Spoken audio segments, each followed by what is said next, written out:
Good morning, good afternoon, good evening, wherever in the world you are watching from. Welcome back to King Khalid Racecourse. Welcome back to Taif and welcome to Saudi Arabia. We've made it to September and the racing continues to get better and better. But I'm not the only one who will be taking you through this card today. 9 spectacular races. No, it's me and Rory Delagi, the man on my right. Rory, how are you getting on today? It looks a lot harder than yesterday, I have to say. Yesterday was a fun card to go through. We fired in a few winners. Just no easy ones today either. But big fields all the way through. Quite a lot of unraced horses around.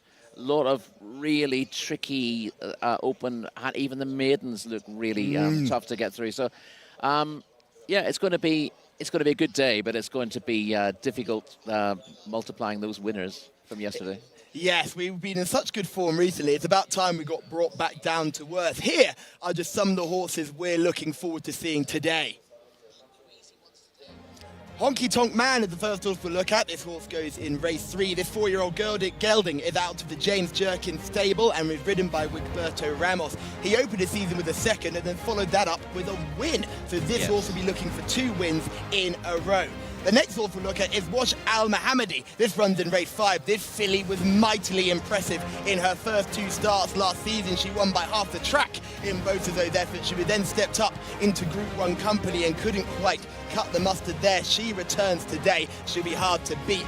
Groom runs in the following race 6. This is a colt by Acclaim. Now, he doesn't share his father's speed, but this horse will relish the mile trip. 1,600 metres is where he's at his best, and 1,600 metres is his trip today. So hopefully he will be able to get his head back in front after a second place last time.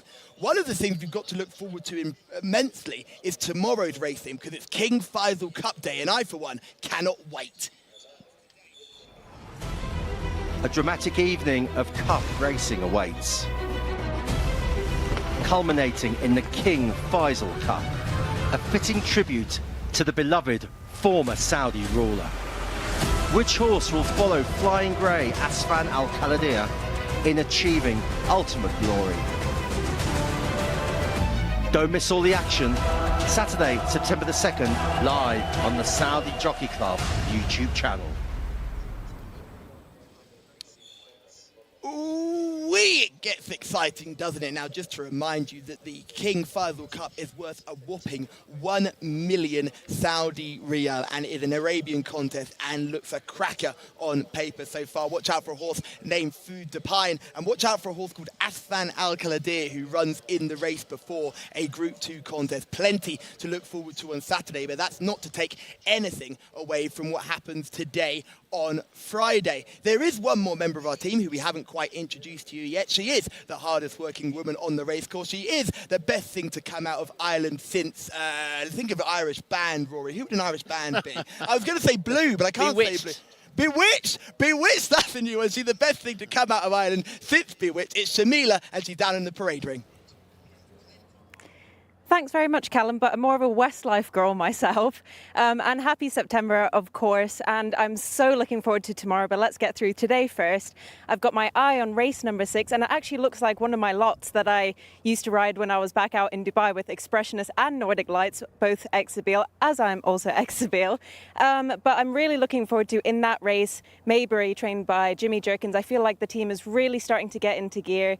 This colt is a course and distance winner. He won over a mile twice last year at Taif, so I'd really be delighted to see him and Wigberto get their head in front. Thank you very much, Shamila. I think that will be a cracking card. Now, there's one to look forward to later on, is one more member of our team, and that is Alex Fussy, who is up in the cloud for us today. Alex, how are you doing? Good, thank you, Callum. Nice to be with you all. Callum, Rory, Shamil, looking forward to today's action. Of course, another bumper 9-race card upcoming. This is what we've got in store today. We begin with a local bred horses maiden over 1,200 metres. Our second race is a fillies maiden, also over the 1,200 metre trip. And guess what? The third is also over 1,200 metres. That's an open race. We're back in maiden company for the fourth, over 1,400 metres.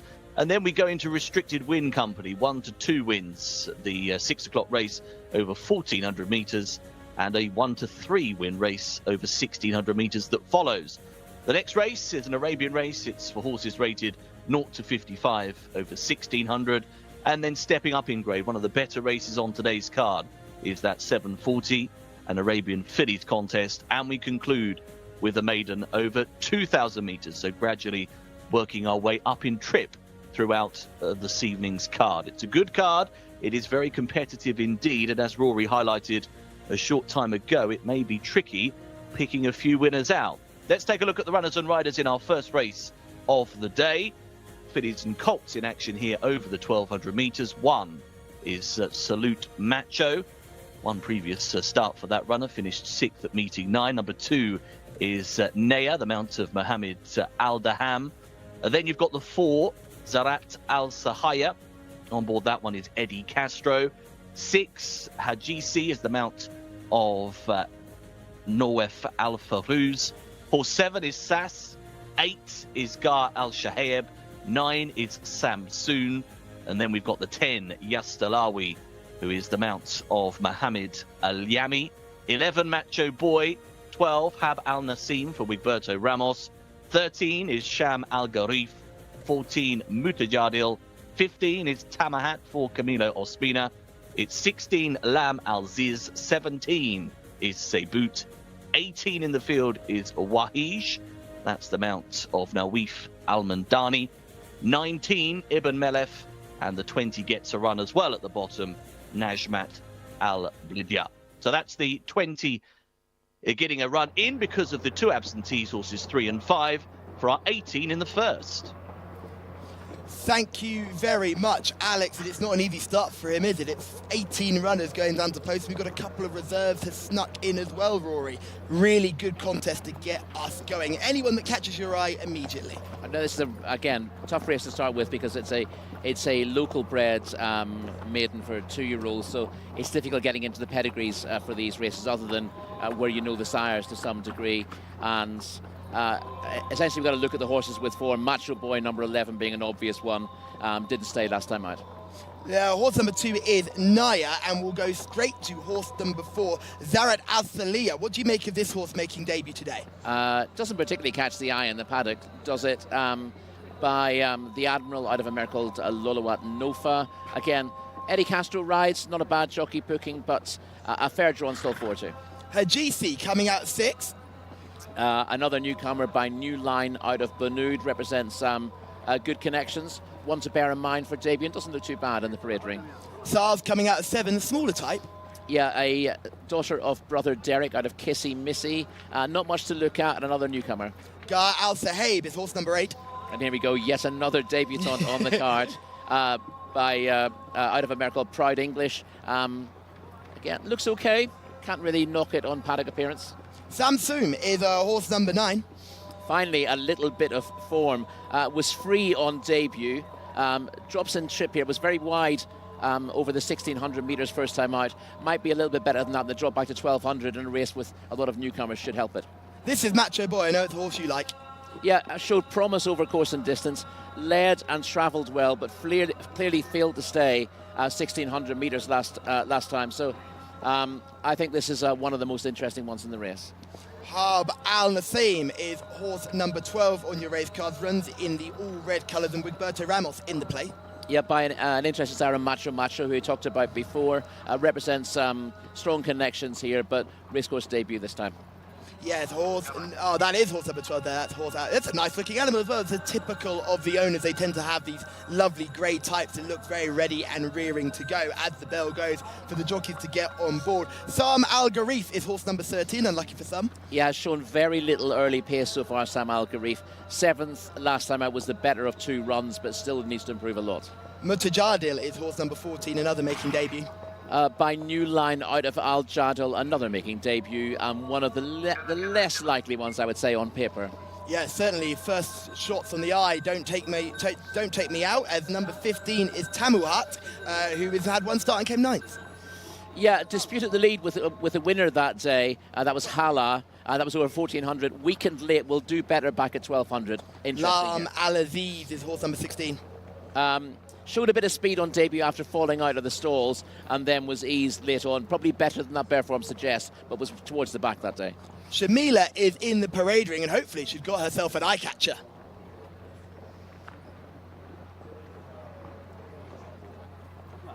Brilliant full fields like this, but my eye was directly drawn towards one of the reserves who's got in number 19, Ibn Mefla. He's a stunning looking thoroughbred, and he's partnered with Fahad Al Faredi, one of our stars. So what could go wrong? What could go wrong indeed, Shamila? I think Fahad Al Faredi is certainly one of the jockeys to watch out for. And we're looking at Ibn Mefla right now. It's an interesting runner making debut. By Hainsfield. I can't say there's an awful lot about the pedigree, but we'll slot into stall 3, I believe, taking the pace of Black Hacker, who's one of the non-runners. So nice draw if this one can break, and it looks ready, doesn't it?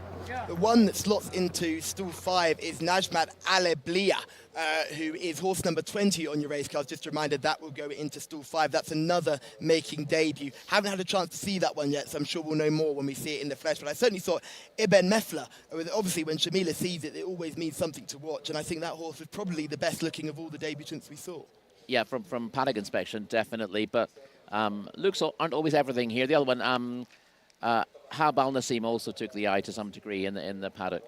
Yes, Al Nasim, nice dapple grey animal there. One we didn't get a chance to mention was Mutajadil, horse number 14 on your race card. In fact, we did talk about that, wasn't it? It was Sabert, who we didn't mention. Sabert was one we missed out by Equal Miller out of Check Your Pockets. Not particularly likely looking on paper, and quite a wide draw to deal with over this trip on debut.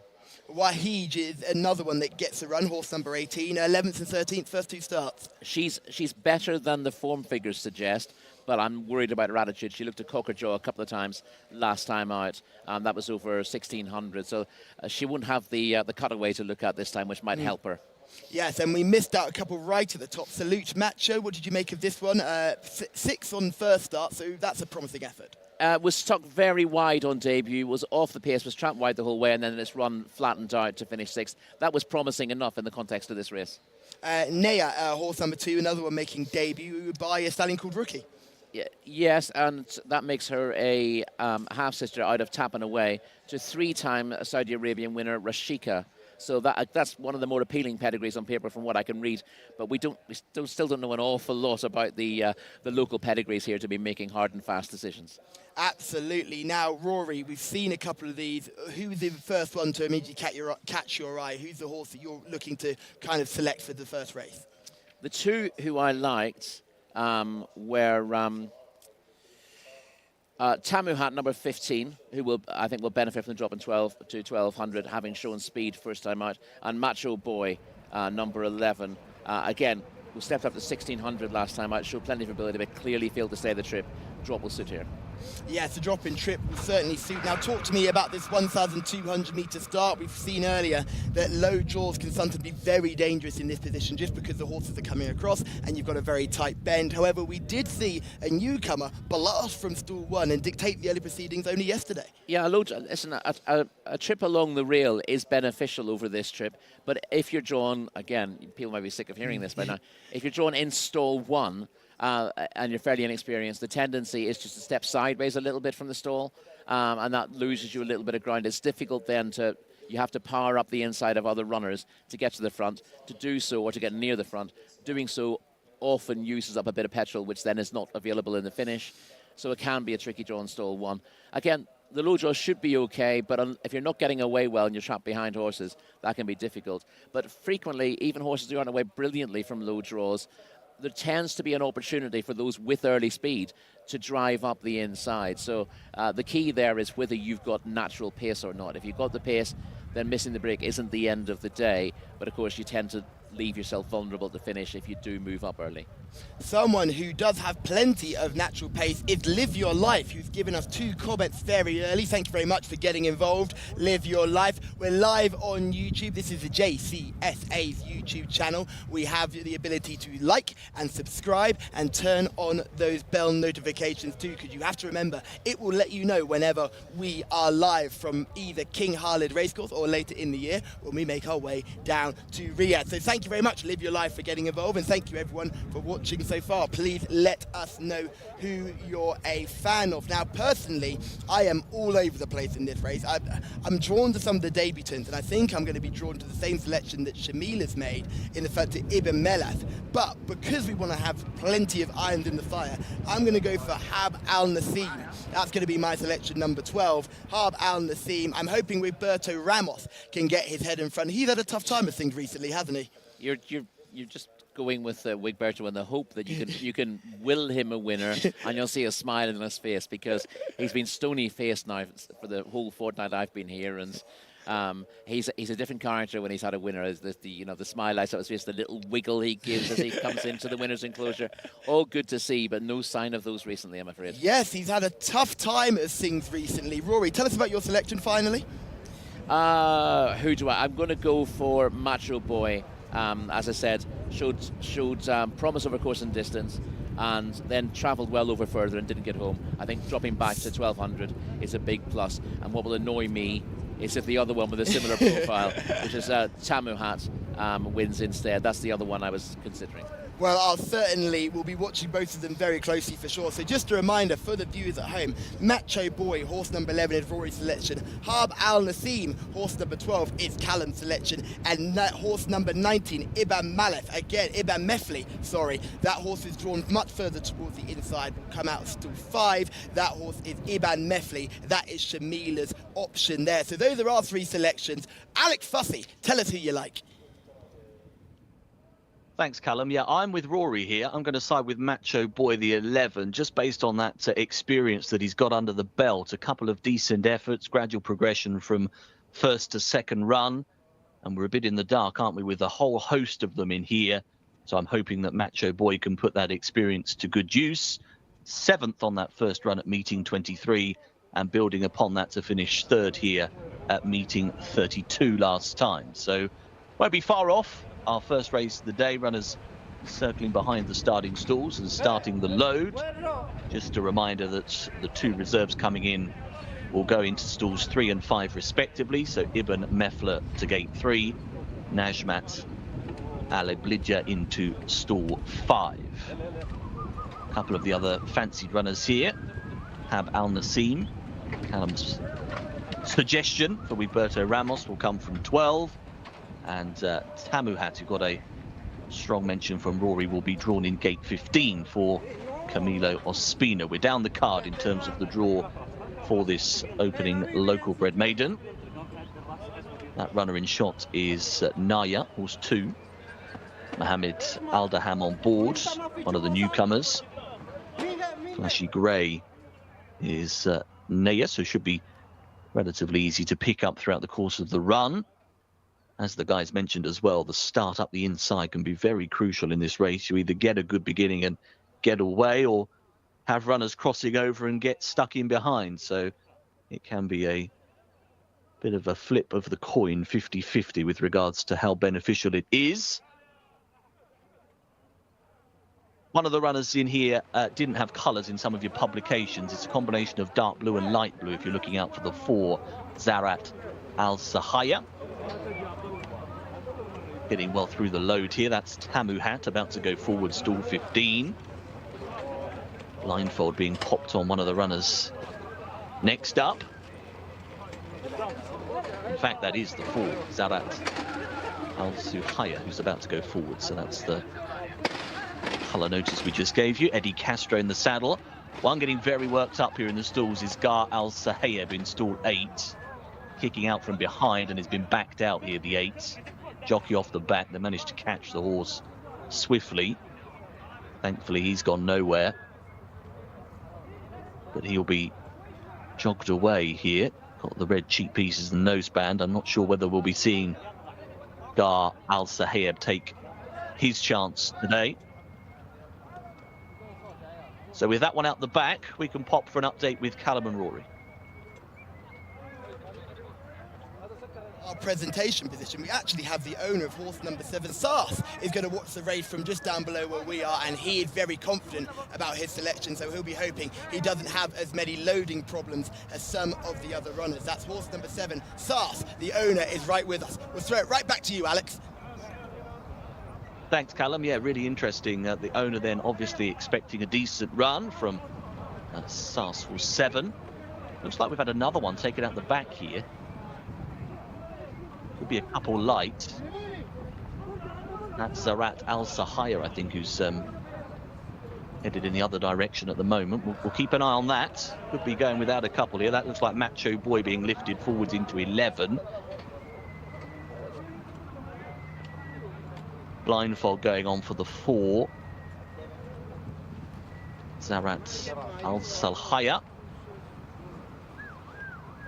He's one of those that was in and was back out again, so we've had a bit of movement with the load. He's inexperienced 2-year-old, certainly showing that here on their first start for many. Flying again with that runner now. Most of the runners are pretty settled in the stalls. Looks like a big push needed. Having none of it here. How many more chances does this one get then? Can confirm the 8 is out. Gar Al Sahayab has been withdrawn. That runner doesn't go. Noticing Najma Al Bidayah is in there as well in stall 5. Got in okay. Whole host of handlers behind here, giving the heave-ho. Not happening, is it? They'll go without the 4 by the looks of it. Stand by for a start. They are going without. 4 and 8 not with them. And they're off and racing. Runner sent away. Very slow to begin was Jcsa from stall 6. Missed it entirely. 1,200 metres the trip for this 2-year-old fillies and colts in action. A good beginning by Tamahat. It's got that experience in the bag and up there early. A Wahij on the outside, not far adrift as well. Back towards the inside, Salute Macho tries to grab a handy position as they work their way towards the end of the first couple of hundred. So it is Tamahat who got over to lead up, shows by about a length. Sayboot to the outside is also prominent. They're being followed at this stage by Wahij, who's deeper out on the race course. Next in the field, as they take the turn back towards home, is Salute Match, who tries to bury through up the inside. Najmat Al Bidiyah has got plenty of work on. They're awfully well stretched out. Hab Al Nassim tries to get rolling the red jacket in centre field. Looking back down the pack, Macho Boy is trying to get a bit closer. About to swing for home, and it's going to be all change up top, and it is Saybout who goes on and kicks clear. Goes away by 3 lengths now over Tamuhat in second. Salute Macho continues to follow from the back end. 1 or 2 try to run on, but surely the bird has flown. Out in front here, it is Saybout who is streaking right away. That's going to be a very taking start. Going to be a blanket for second and third. Naya might have got through up on the inside. The judge will be picking its way through the placings, but what a taking start that is. Saybout for Alexis Moreno, and the Sad stable has struck for home as they swung inside the final 300 meters and just powered further and further away. It was then geared down inside the final 50 meters. So a really smart start for our 17 Saybout who wins. It was Naya who got through for second place up the inside as we fancied, and Salute Macho was just in behind and finishing in third place. So 17, as you can see, Saybout across the line in front, winning by 5 lengths in 1:20.87. 2 Naya second, 1 Salute Macho third, 17 2-1 in our opening race.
هيا Alex.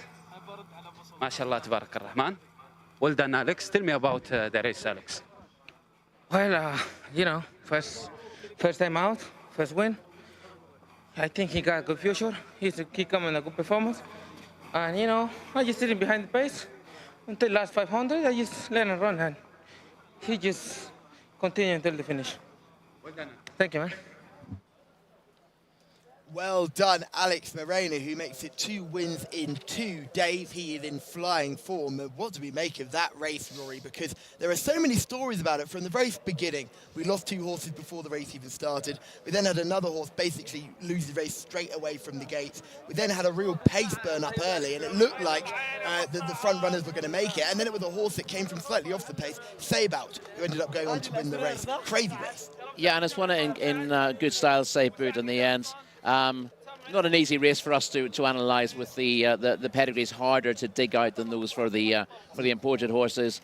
We didn't know an awful lot about the pedigree. Equal Miller, the sire, is a bit of a mystery. Check your pockets. The dam, from what I could find, I can't find any previous progeny for the dam. So all we had really was paddock inspection to go on, and we couldn't quite find it there. But that was it looked a tough race. We expected pace from a couple. And we got that from Tamuhat, who again has blazed early speed for the second start in a row, but hasn't quite got home. And Macho Boy, having run it a mile last time, found the drop back to 1200, just a little bit against him. He ran on late to be fourth, wasn't given a hard time. He'll clearly win races, I think, at 1400. But this was a tricky old start to the day, but a good win for Connections. Yes, and Alex flying along in the saddle. Just a little bit of a postscript there. I just had a quick look at the horse in the winner's enclosure behind us, coming back a little bit sore after that. I wouldn't be surprised to see that horse take a little bit of time off after that performance, but take nothing away from the winner, who has actually gone really well in the top half of the straight to really put this race to bed. Alex was able to ease off in the saddle afterwards. Naya, the grey, comes from absolutely nowhere up the rail. You can just see Naya on the rail in the cheek pieces coming up for second, but Alex, Shamila is with our winning jockey.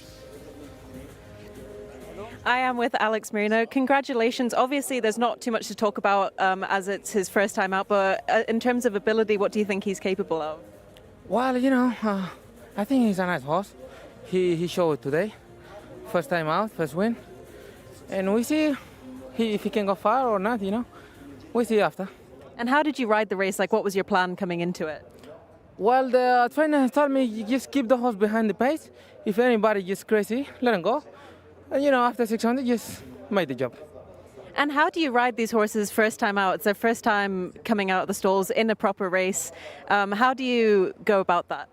Well, you know, it's a first time horse. I like the horse depend how he breaks from the gate, you know. I don't want to rush him. I don't want to pull him back. So just keeping the pace how he like, and if he is a good performance, he will give you everything.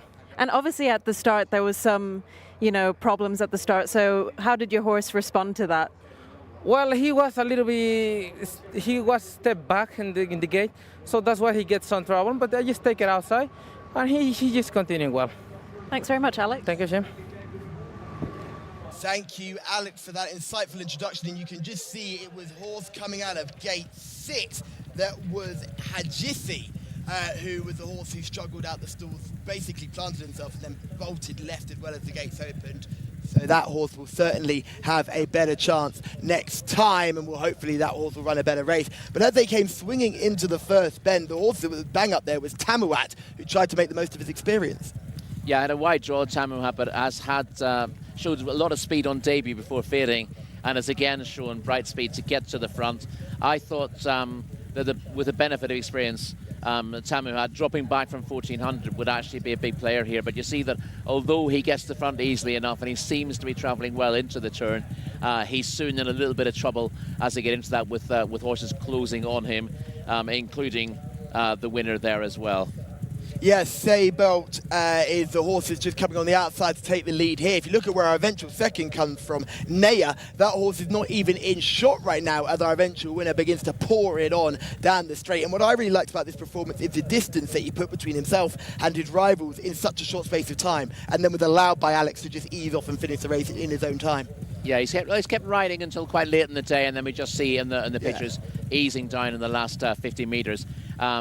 Whereas Naya was badly placed early on, another newcomer. She's well bred, a half sister to a 3-time winner here in Rashika, who wasn't a bad performer. And Salute Macho we see breaking on the inside here.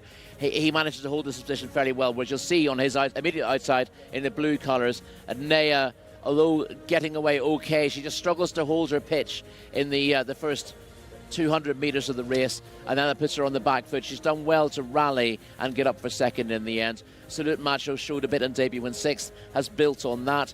This isn't the strongest maiden we've seen. The time suggests it's a little bit behind a couple of the races we saw yesterday. Ibn Mefla, who Shamila highlighted early on, that horse had a very good race first time up. Looked like the pick of the paddock of the debutants. You can just see in the background of shots here in the purple, light purple sleeve, With just the coming on the outside. Was a little bit awkward all the way around. Didn't really handle the bends too well, but certainly showed enough early speed and promise to suggest that that horse will be another one to keep on the right side of. Yeah, good. I couldn't tell you much about the pedigree, but he was a good looker. He was on his toes in the paddock. Just swung wide off the final bend. Was always hanging a little bit through the race, making it difficult for his rider, Fahad Al-Faredi. But he's shown plenty of raw ability, and the experience shouldn't be lost on him next time. No, one to follow next about, and did that all from a very wide draw as well. So I always think that's one to always note when they're doing it from posted out wide. But we can see our eventual winner here, who is absolutely bolted up. Sabout, who has come clear in the hands of Alex Moreno and done it fairly comfortably in the end. Non-winners of two to come up next time for this horse? I'd have thought so. That's the obvious route to go, but we're nudging into the Riyadh season now, and I'm sure there'll be plenty of opportunities for these inexperienced 2-year-olds going forward. And like I said, this horse seemed a little bit sore coming out of the winners' enclosure, so I wouldn't be surprised if they give it a little bit of a break, some time to have to get back into fitness, because that was a big run. It was a big run. I just want to correct something that I said, that you said as well. I think the horse we were looking at going wide off the last bend was actually Wahage. Oh, okay, yes, of course, yes. Yeah, who looked to have plenty of ability, was a little bit wayward in previous starts, so maybe a bit of waywardness again as she's hung off the final bend. Yeah, thank you for correcting me on that one. That was Wahage, who was coming from stall 18 and coming widest of all. And again, just hard to get the steering done on that one, I feel. They were just a little bit all over the place. But certainly, plenty of these will come on for the experience. There were so many debutants. There were so many horses that we just did not know what to make of. So it was a tough start. So at the end of the day, if it's a tough start, Rory, it can only get easier. Am I right? I knew you were going to suggest it's going to get easier. That's a dangerous thing to say. We've got a lot more form to go on. And the next race we have is for local and imported horses. So there are a few pedigrees that we can dig into there. Much more form on offer, and a race that will certainly be interesting to talk about. Whereas there are a lot of we don't really know in the first race. A lot of these we should know more about the horses in race 2. So you're saying our selections before they jump off for race 2 are going to be much better than they were in the last race? I'm saying don't count the first race. And this is what we call a do-over. Well, actually, it makes sense because there's only 8 races tomorrow, so we're preparing for the 8 race cards. You see, we're very smart in this game. And remember, keep watching on YouTube. Great to see you all involved again, typically on YouTube and in the comments as well, which is great to see. Thank you for giving us a like as well. We've seen plenty of those creep in throughout the broadcast. And remember to like, subscribe, and turn on those bell notifications. As we move swiftly on to race 2, we're sticking over the 1,200 meter trip. That's 6 furlongs if you want to use old money. And this is a fillies maiden for 3-year-olds. So typically, none of these fillies have won, but they've got a little bit more experience than the horses we saw in the last contest. Yeah, so we should... there are still debutants in this race, but there's a lot more form to chew over.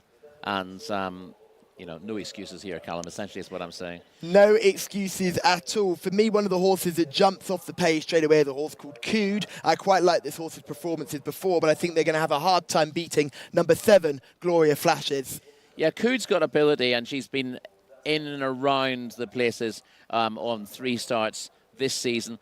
But she tends to break well, get up there early, then get tapped for toe mid-race, lose her position before staying on again. That's probably the worst kind of horse to ride for a jockey, And again, she's liable to get herself in a little bit of bother here, but she will be going on at the finish. Alex Fussy is our voice in the sky, and he will be giving us the runners and riders for race 2. Cheers, Callum. Yes, let's take a look at the field for our second race of the day. Fillies in action here, of course. 1 is Miss Helen, the mount of Jimmy Carry-On. 2 is Halat Al-Mogatara. That's the mount of Mohammed Saeed. 3 is Dilara. 4, Speed Code, with Berto Ramos on board. A decent third last time for that runner. 5 is Cood. Alexis Moreno, of course, victorious in our first. 6 is Simpt. 7, Gloria Flashes. The gents just touched upon that runner, the mount here of Eddie Castro. And 8 is Mona Al Jazeera. Over the page to 9, Mossafira. Number 10 is Fazat, that's the mount of Mohammed Al Daham. 11, Bint Al Karim for Camilo Ospina. 12, Al Saudia Al Zamar, that's the ride of Abdullah Al Lawfi. 13 is Bahar Noof. 14 then is Al Sahira. And 15, Wajhat Al Maidan. We've got 16 at the bottom of that page, Kal Lata. That runner is the 16 in the lineup. 17, Aliat Alila. And 18, Tawaka, rounding out the field, the mount of Khaled Al Mimoni. So that's the 18 runners here. No reserves getting a chance ahead of our second race of the day.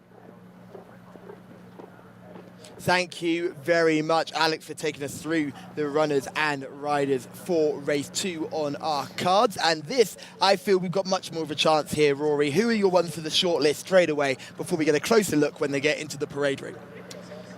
Gloria Flashes would be top of my list. Speed Code's got a chance as well. Doesn't have much to find on the ratings. Bint Al Karem on early form will have a chance. Not so much more recently, though. Well, jolly good. We've got a VT team who are always on top of things, because we're going to get to see the form of Speed Code and Gloria Flashes in video form later on before they jump off. So don't say our production team are not the hardest working team in the business. But plenty to get excited about here. I think Simpt is another horse who comes in with a rating of 55, jumps out of stall 6, has not run badly in the last 2 starts. Yeah, this is a slightly confusing one to me, because Simpt has looked to lack speed to hold a position over 1,600, and I can't see that a drop to 1,200 is going to be beneficial. But you know, sometimes the trainers know better than I do. Absolutely. We are not trainers, although we do put our trainers' hats on more than one occasion during the broadcast. And we see the horses being led in by what I've been calling the 3 Musketeers. But Rory, how would you like to rename them? Oh, well, the 3 Amigos is slightly less flattering, but yeah, there is a hint of that for those who remember the, I don't know, what is it, the late 80s movie with Steve Martin in it, Martin Short. Yes. And the other one. And the other. Well, the thing is, to really make you feel your age, I remember Steve Martin from Cheaper by the Dozen. So that kind of puts it into perspective there, that I remember him from early noughties comedic films rather than the late to mid 80s. I'm giving you all the benefits of the doubt there. I remember Steve Martin from The Jerk, which was about 1978. So. We're just making you look bad here at this point. Certainly nothing to do with me at this stage. Now, as these runners come into the parade ring, the thing that you'll notice most is that the grooms carry the colours of the jockeys. This is one of the things I wish we saw in more racing jurisdictions, and as well as they've gone with a multicoloured saddle cloth, which is different to the UK but is often seen in racing in the US. Yes, yeah, it is something we see in different jurisdictions, and that's good to see. Often beneficial. It helps in picture as well if you can get those numbers and the colours on screen. That helps people to keep track of where their selection is. Yeah, we lag a little bit behind in the UK, and it's nice to see a lot of those positives for race watchers. Also owners, as well, people trying to find their own horses. It's useful to actually be able to spot them from a distance. Yeah, we saw some owners just before in race 1, and they were asking us where their horse was because they hadn't been able to see it, and we were just trying to make sure that they can see it's coming out of stall 7, so they had a chance to view on that occasion. And we see some of the jockeys coming in. You talk about those ladders that you see underneath the racing, which tells you the colours and where the horses are positioned, which we're very lucky to see. Oh, hello, Shamila. There you go. What is the hardest working woman in racing, we call her, and now she's just having a good old time in the parade ring and blowing kisses to everyone as well. She's just such a show-off. But she will take us through a paddock eye catcher, certainly as we look at horse number 1, Miss Helen, who is a nice enough runner. Showed very little form last time, though. Yeah, she's rated 63, but she hasn't really been running to a mark in recent races. Her dam was a winner back in the day, fluvial, for Mahmoud Al-Zarouni in the UK. Oh, there we go. How far back we're going there. Number 2 is Halat Al-Muktara. This is a horse that comes here on debut. Yeah, good pedigree by Frozen Power out of Cape Princess, making her a half-sister to a 1600 metre maiden winner here, Daklat Nora. Yes, and she's a real panic eye catcher. Dilara, horse number 3, only rated 38. She's 38 and she's summed up by her mark. Yes, one of the horses will certainly be shortlisting is Speed Code. That's horse number 4. It's not from 4, but 3rd last time out. Yeah, 4th on debut over 1200 at Riyadh, showing speed. And then a race here at meeting 13 where she again showed speed but faded over the 1600, will benefit from the drop back in trip. Cood is horse number 5 in these two-tone blue colours. Yeah, Cood, as we said, tends to break alertly but doesn't have the early speed to build on that, which means that she can lose her place mid-race before staying on again in the finish. Simt is horse number 6. We're not sure about the drop in trip with this one. Yeah, I haven't watched Simt. I thought that she lacked tactical speed over longer trips, so dropping back to 1200 seems to be a negative to me. Yes, but she's certainly a panic eye catch. She looks great in the parade ring. This is Gloria Flashes, and I like to say this is your race winner. She looks a very likely winner here. She was in front of a dual subsequent winner, Sam Naev, last time out. She didn't get the clearest of runs through, had to wait for a gap for quite a while on the home turn before finishing well in race 1 by Inze. I would have her rated higher than 67. She looks to have outstanding claims. Mona Al Jazeera is horse number 8, and Musafira is horse number 9 in shot. Yeah, number 9 Musafira has some gears. And didn't quite stay 1600 last time out. Another who may benefit from the drop back and trip. We're rattling through these as we see Fazat, number 10. Fazat lacked early and plugged on behind Gloria Flashes last time out, finishing 4th. Had Cood behind in 5th, and the next one, Bint Al Karim, was 8th on that occasion. And Bint Al Karim is a horse we'll look at right now, 8th on that occasion. What do you make of this horse's chances? Yep. 3rd at meeting 11, but hasn't really built on that. And as I said, behind 3 of these at meeting 32 recently, that suggests that she's got a mountain to climb here. Al Sodia Al Lozma is horse number 12 on your race cards, not from 11, has experience. Not from 11, did finish 3rd 3 times at 1200 and 1400 metres last season, but hasn't gone on and looks quite hard to steer. So it's untractable. Baha Nuf is not from 2 in both runs this season. Both runs this season, 13th the best of them, looks to have very little ability. Al Sahira is horse number 14 on your race cards in the blue and orange colours, not from 1. Not from 1, finished 17th on debut over 1600 metres at Riyadh. Runs for new connections here. Wajet Al Maidan is horse number 15 in your race card, not from 7, and has been busy. Yeah, didn't run that badly when 7th last time out. Caught very wide throughout the race. But the negative with that is I thought she had a very hard ride, a very hard race last time. So whether she'll bounce out of it okay, I'm not sure. Kalata is horse number 16, and Alayat is horse number 17. Alelia showed a glimmer of ability on debut at Riyadh, but has shown nothing since. Might be the type to go best fresh, but was beaten on meeting 27 here, so not easy to fancy. And Tawak is horse number 18. Now this horse showed a good run in 3rd in meeting 12, but didn't back that up in the next 2 runs. No, last 2 runs have been disappointing. The best efforts from Tolaka have been when placed twice over 1400 metres in February and then at meeting 12 here. Well, we didn't get the pronunciation of horse number 17 correctly, so I'm going to do that one again. That's Aliyat Al-Aliyah is horse number 17, and Shamila is in the parade ring. And it was a huge toss-up for me in the parade ring here between horse number 6, Simt, and horse number 8, Mona Al Jazeera. But I have to go with horse number 6, Simt, as my choice. Obviously, as you said, the trip could be a huge question for her and probably won't suit her, but I cannot deny that she's the best-looking horse in the parade ring. Thank you very much, Shamila, and your eye test is always one to keep an eye on as well. And I know Rory and I are both going to be taking you on with Gloria Flashes, because I don't imagine you're going to go in any different direction after that. No, it looked an enormously promising run last time out, and there are negatives about most of the rest of them. Interesting to hear a positive from Mona Al Jazeera coming out of stall 8. She was the newcomer who was very difficult for us to weigh up, but she does get a positive from Shamila in the parade ring, so you'd make note of that, certainly. Halat Al Mukhtara, horse number 2 on your race cards, another one for the Prince Faisal bin Khalid team. And this is a horse that, again, we saw in the last race, they had a good-looking newcomer, and they've got another good-looking newcomer today. The horse in the last race didn't show much. Are you hoping for more from this runner? You'd hope so. As I said, she's a half sister to she's by a good sire in Frozen Power, and a half sister to a winner here at Daklat Nora. So you'd like to think she's up to winning races. Whether she's ready on debut is another matter. And the fact she's making her debut so late as a 3-year-old is a little bit of a question, given she's quite precociously bred. Yes, making the debut over this trip as well. I'd understand if you were maybe going over 1,600 metres or further, but to make debut at 3 over this minimum distance here at King Khalid Racecourse is certainly one to watch. Here is horse number 7, Gloria Flashes, and this is the first thing we'll see. This horse is coming second on August the 18th. Yeah, you can see Gloria Flashes in those orange and black half colours with the black cap. She'd been waiting for a gap on the inside for a long time. Now you see her run launched, and she challenges between horses. This is a very good effort to finish second behind Inze. She can't quite get in terms of the winner, but she's pulling clear of the others all the time.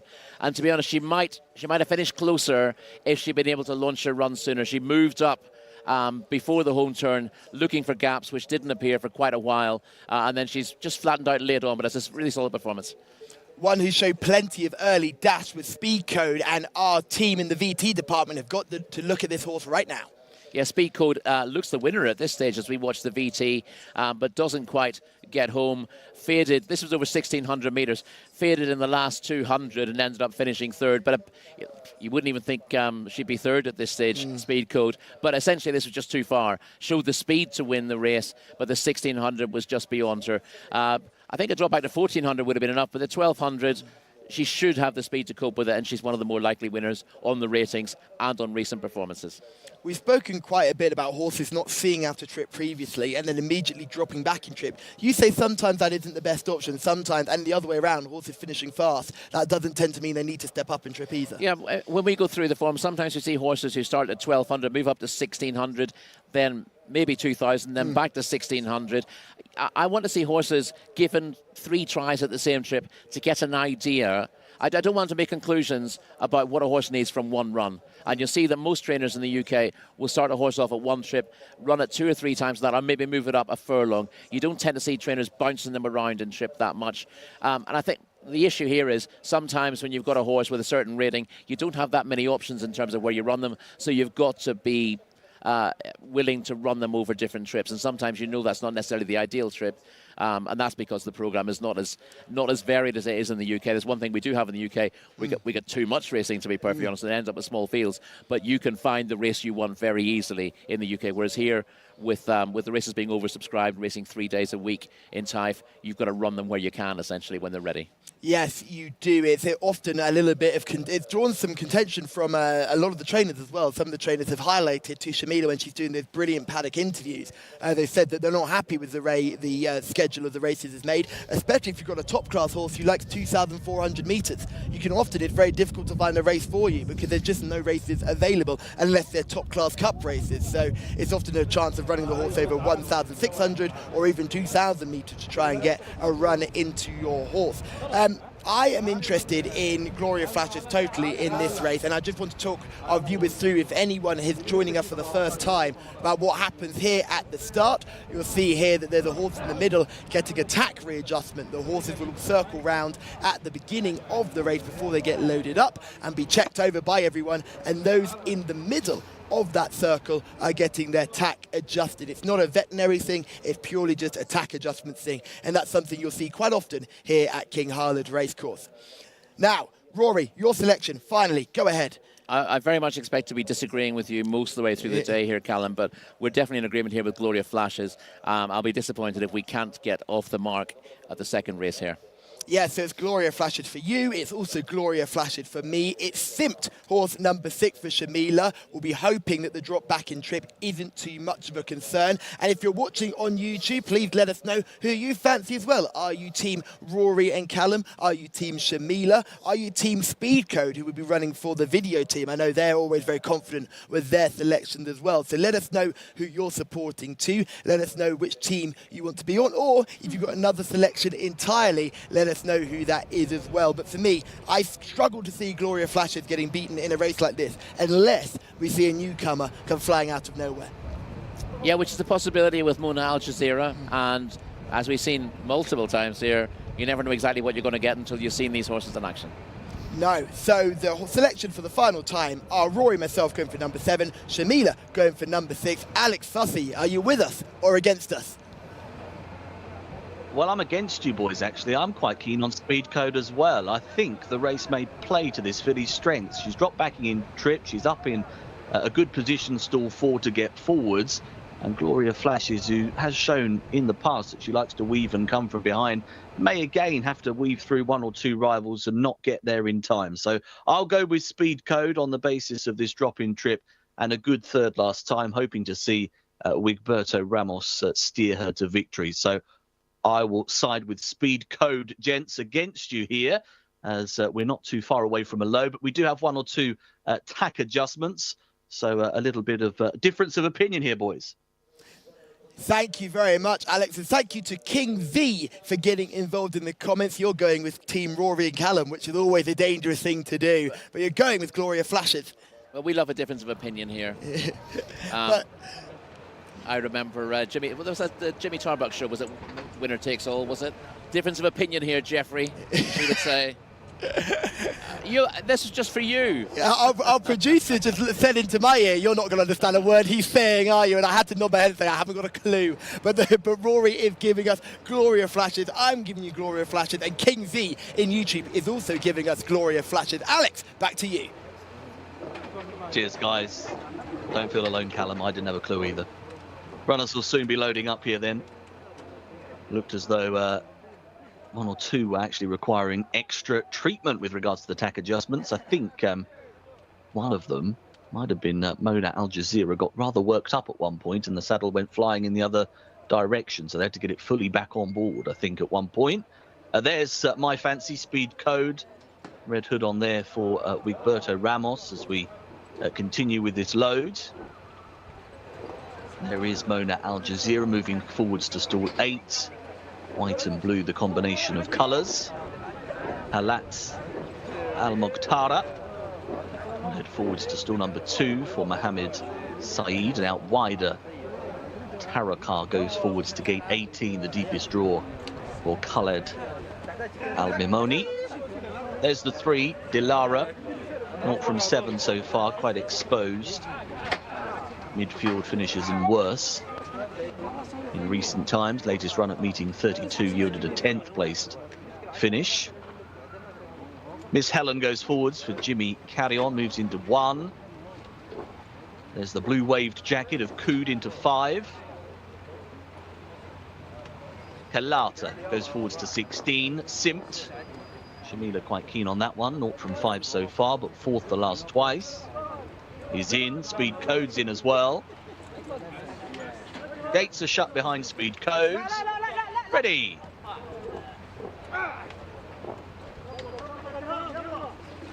Long holds. Still 10 needing some attention. And dipping under here, still 10. Fazat has dipped under the front. And now still 11 is having a little bit of that as well. So Bint Al Karim tried to join in. So not for the first time today. We've had issues at the start of both of our races. So we're going to need some assistance here out the front. Hopefully the horse can be extricated all okay.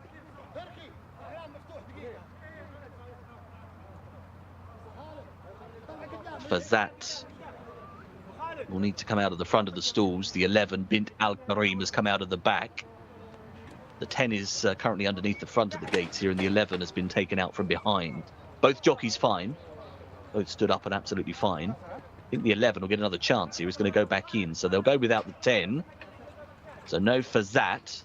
The 11, Bint Al Karim, has gone in. Looks like the outrider has got to move behind the stalls and out the way now as well. And that one's now in the clear. Hopefully all okay with the stalls. They're just tying the front of the stalls together, I believe, now. There's the 10 being checked over by the vet. Good to see Fazat up and all okay. After the tough experience for her going underneath the front. Will probably be a little bit sore on the back of that. Right, gate 10's been bashed up, as you can see there, but the rest are ready, and the gates haven't opened. That's got to be a false start, because on the inside, some of them opened way after those to the outside. So that's going to be a false start here by the looks of it, although I don't think some of the jockeys have got the memo here because they've carried on. So plenty of drama here. Not sure how this is going to play out with this second race of the day, because the inside schools didn't go, but the outside ones did considerably beforehand. Tawaka is the runner that's actually leading the field, but not sure how beneficial that's going to be. That will be a void race by the looks of it, as they have all gone at different times. So plenty of drama in this second race. Tawaka is the runner that is out in front, and it's clear by about 6 lengths over the field. Aliyat Aliyah is the one that's taking that turn in second place, but it's all going to be for no reason, one would feel here, as the 18 Tawaka, who'd had 9 runs previously, finished third at meeting 12, finished 15th at meeting 27 last time out, who was really disappointing that time, but albeit that benefited from the stalls issue. Has run a nice race, actually, Tawaka, you have to say. Aliyat Aliyah was across the line in second position, but that race will be void, I would imagine. Gents, plenty of drama there at the start of our second. Yes, thank you very much, Alex, and thank you for giving us some of a commentary in that race as well. And that race was completely blown apart at the start. It was one of the interesting things there. We had a horse try and break underneath. We then had the other horse next to it in stall 11, which had been Al Kareem, tried to break underneath as well. They managed to pull Bink Al Kareem out the back, which was very good. For that, from stall 10, it was actually pulled out the front, and it was good to see that that horse was okay, a bit sore. But when the gates opened, all the gates wider of stall 10 broke perfectly fine, and the gates inside stall 10 didn't break at all. We had a horse getting unseated in the middle of the pack as well. I think that could have been Mona Al Jazeera could have been the horse that got unseated early on, but I imagine this will be a voided race, because if you are drawn towards the inside, you didn't stand a chance. Well, for me, this is very interesting, because one of my great bugbears is that in the UK, when something like this happens, we seem to go into paralysis for 10 minutes. When there's something like this happens, there are clear rules in place to decide how to deal with this, and I'll be interested to see whether this is dealt with in 2 or 3 minutes and we get clarification. My issue in the UK is there just seems to be sort of a revisiting the rules. What should we do here when the rules will be very obvious? And we had this controversy at Epsom when some of the stalls failed to open on time in the dash, one of the big handicaps of the season, and it seemed the stewards only started looking at that about 20 minutes afterwards, although they claimed they were on the ball. But if you're on the ball, you make a quick announcement. So we'll hear what happens here, and Shamila will keep us on top of the situation. So I'd like to see a comparison between how things are run in Saudi Arabia versus how things are run in the UK, and I hope Saudi Arabia wins.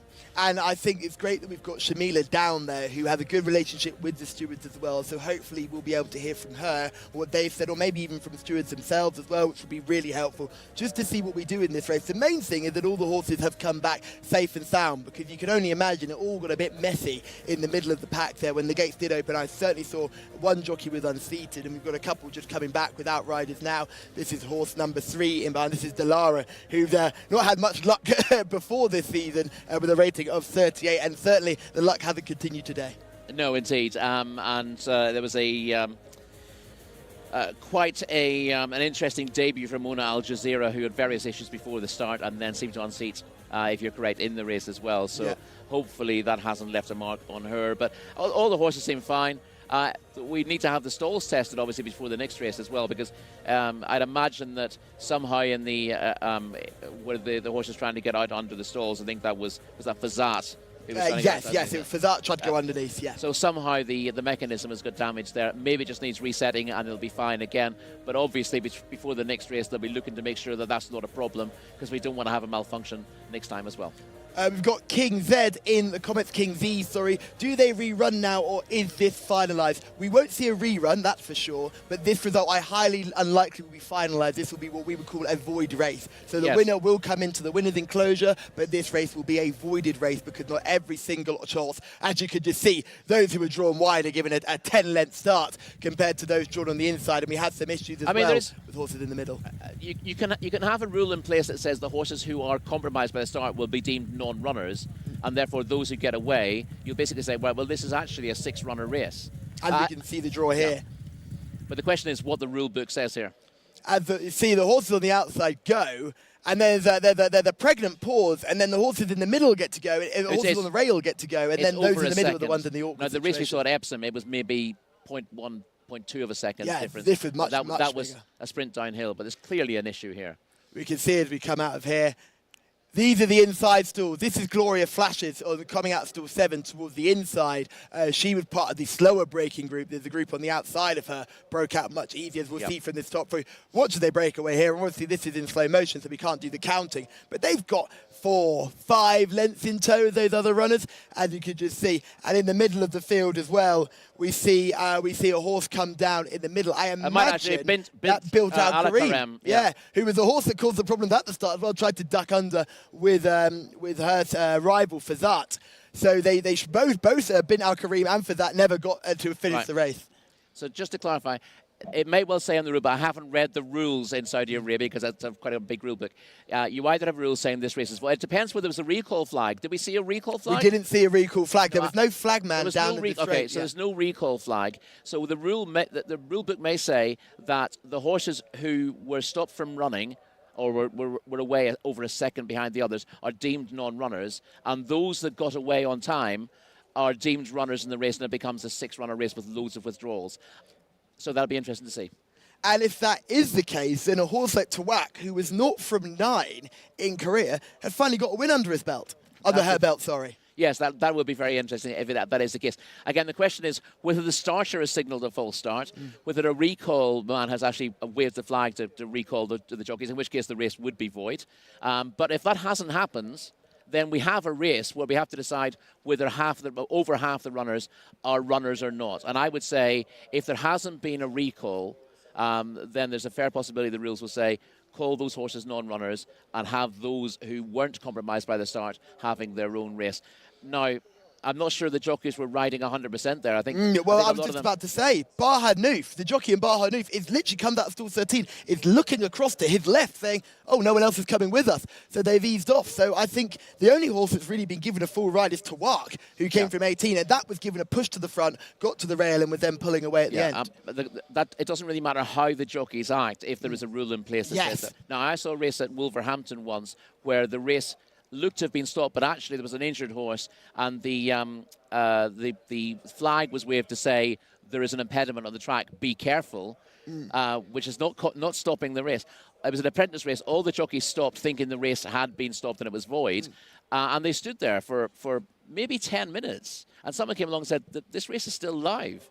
So they got back going again, and even though the race took almost 15 minutes to run, the first jockey to realise that the race hadn't been void got back on, and well, he didn't have to get back on, but he rode to the line and he was declared the winner. You must ride according to the rules. You can't make the rules up after the race. Yes, absolutely, and that's the one thing you can't do. You can't say if you're the jockey aboard Bahar Noof, well, I thought everyone was stopping. If there's no flag person to say you have got to stop, at the end of the day, then you have to give credit to Khaled Al-Mimoni, who has taken advantage of this and jumped. Let's have a watch of it again. See if we can see the starter. Coming out of 18 is our eventual winner, widest of all. Now, we've got a starter flag there with a white flag. There's no flag man down there. You see the man with the red flag at the bottom of your shot there.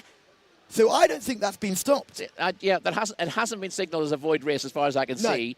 And therefore, here we go. We've got a close-up now of the flag man at the start. And we've got another flag man further down the course as well. Flag's still up at this stage. Yeah. So the race. So if the flag stays up, then essentially the race hasn't started. Well, there we go. If the race hasn't started, then it will be void. Now, again, going back to rules in the UK, if this happened and the horses were pulled up and came back to the start, the race would be rerun. But once you run the full race and cross the line, when you cross the line, you're no longer eligible to run again. It is possible to run the race with horses who didn't cross the line. again, if that's in the rules. But we'll have to see exactly how that is dealt with locally. Oh, Bint Al Kareem. Bint Al Kareem took a nasty unseat there. The jockey aboard Bint Al Kareem will make sure that he's okay. A red flag has been waved in the background of shot as well, and the white flag hasn't dropped. And just one little update after the race, the jockey never weighed in, and I think that's crucial to see as well. Okay. Camilo is okay. I'm just hearing in my ear as well that Camilo is okay. Yeah. That was a humdinger of an unseat there. That was a really nasty injury, really nasty fall there. Comes out, just doesn't have a chance. We saw a very similar thing happen to Alex Morales when we were first here in King Khalid. Alex Moreno, sorry, who was first here in King Khalid racecourse, and he took a very similar incident at the start. But it's good to hear that Camilo is okay. That is, and again, we've managed to piece together what happened at the start. What we need is a recall man who normally is down the track. We didn't see that here. So the starter has raised the red flag after the start to signal a false start, but none of the jockeys can see that. Now, the idea of having a recall man is the starter waves a red flag, the recall man sees that and raises his red flag so the jockeys can see him.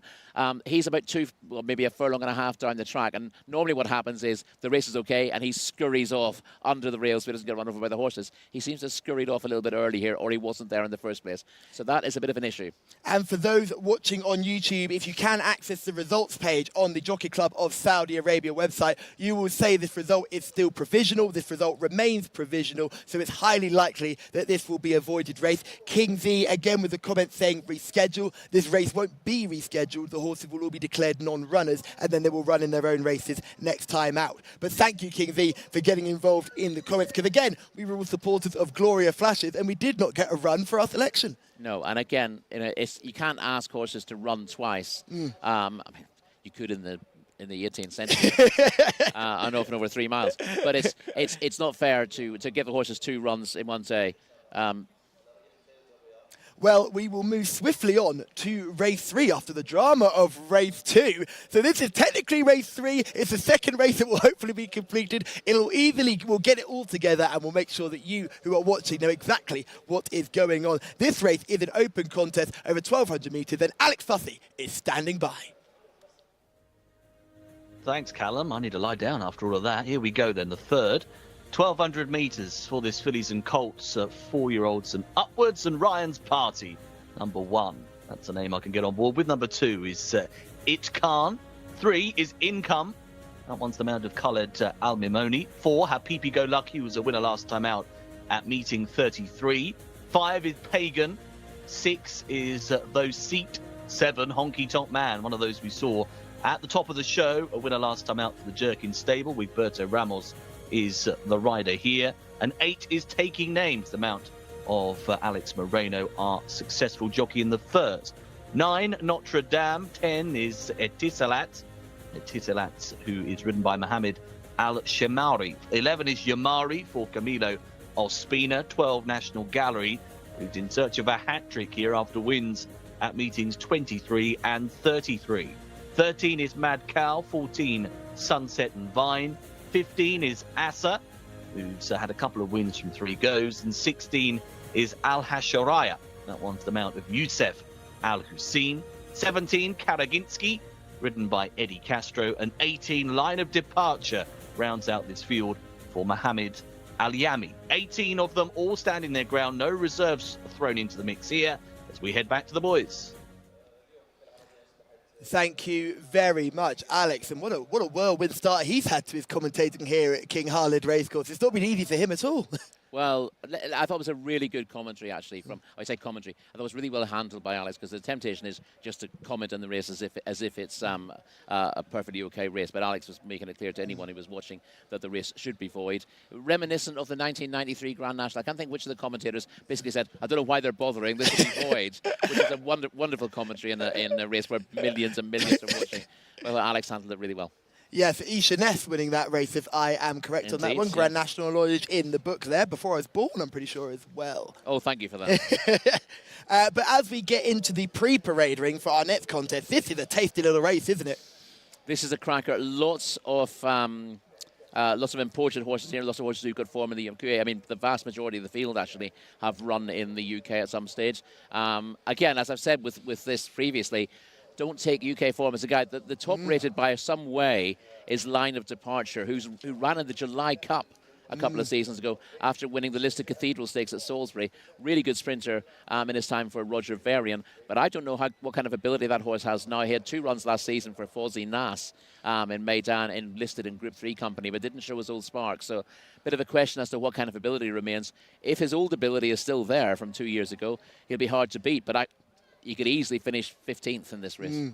I'll tell you who is not hard to beat, our viewers who continue to get into the comments, and it's Come On Honky Tonk Man. We know exactly where that's coming from. That's the James Jerkin Support Club, who are all watching Honky Tonk Man, and they'll hope to have some better luck than, I think it was Red Fever previously, who were the horse that they were all supporting that struggled last time out. But I think Come On Honky Tonk Man, and thank you Khaled Al-Matari as well for getting involved in the comments too. Thank you very much for getting involved and letting us know that you're watching along as well. And we just get some confirmation in our ear that race 2 was a void race. I'd like to repeat that race 2 was a void race. Again, when we saw that the starter raised the red flag, that was the sign that the race was void. We didn't see that first time. We had to watch the replay a couple of times to see they actually eventually raised the red flag.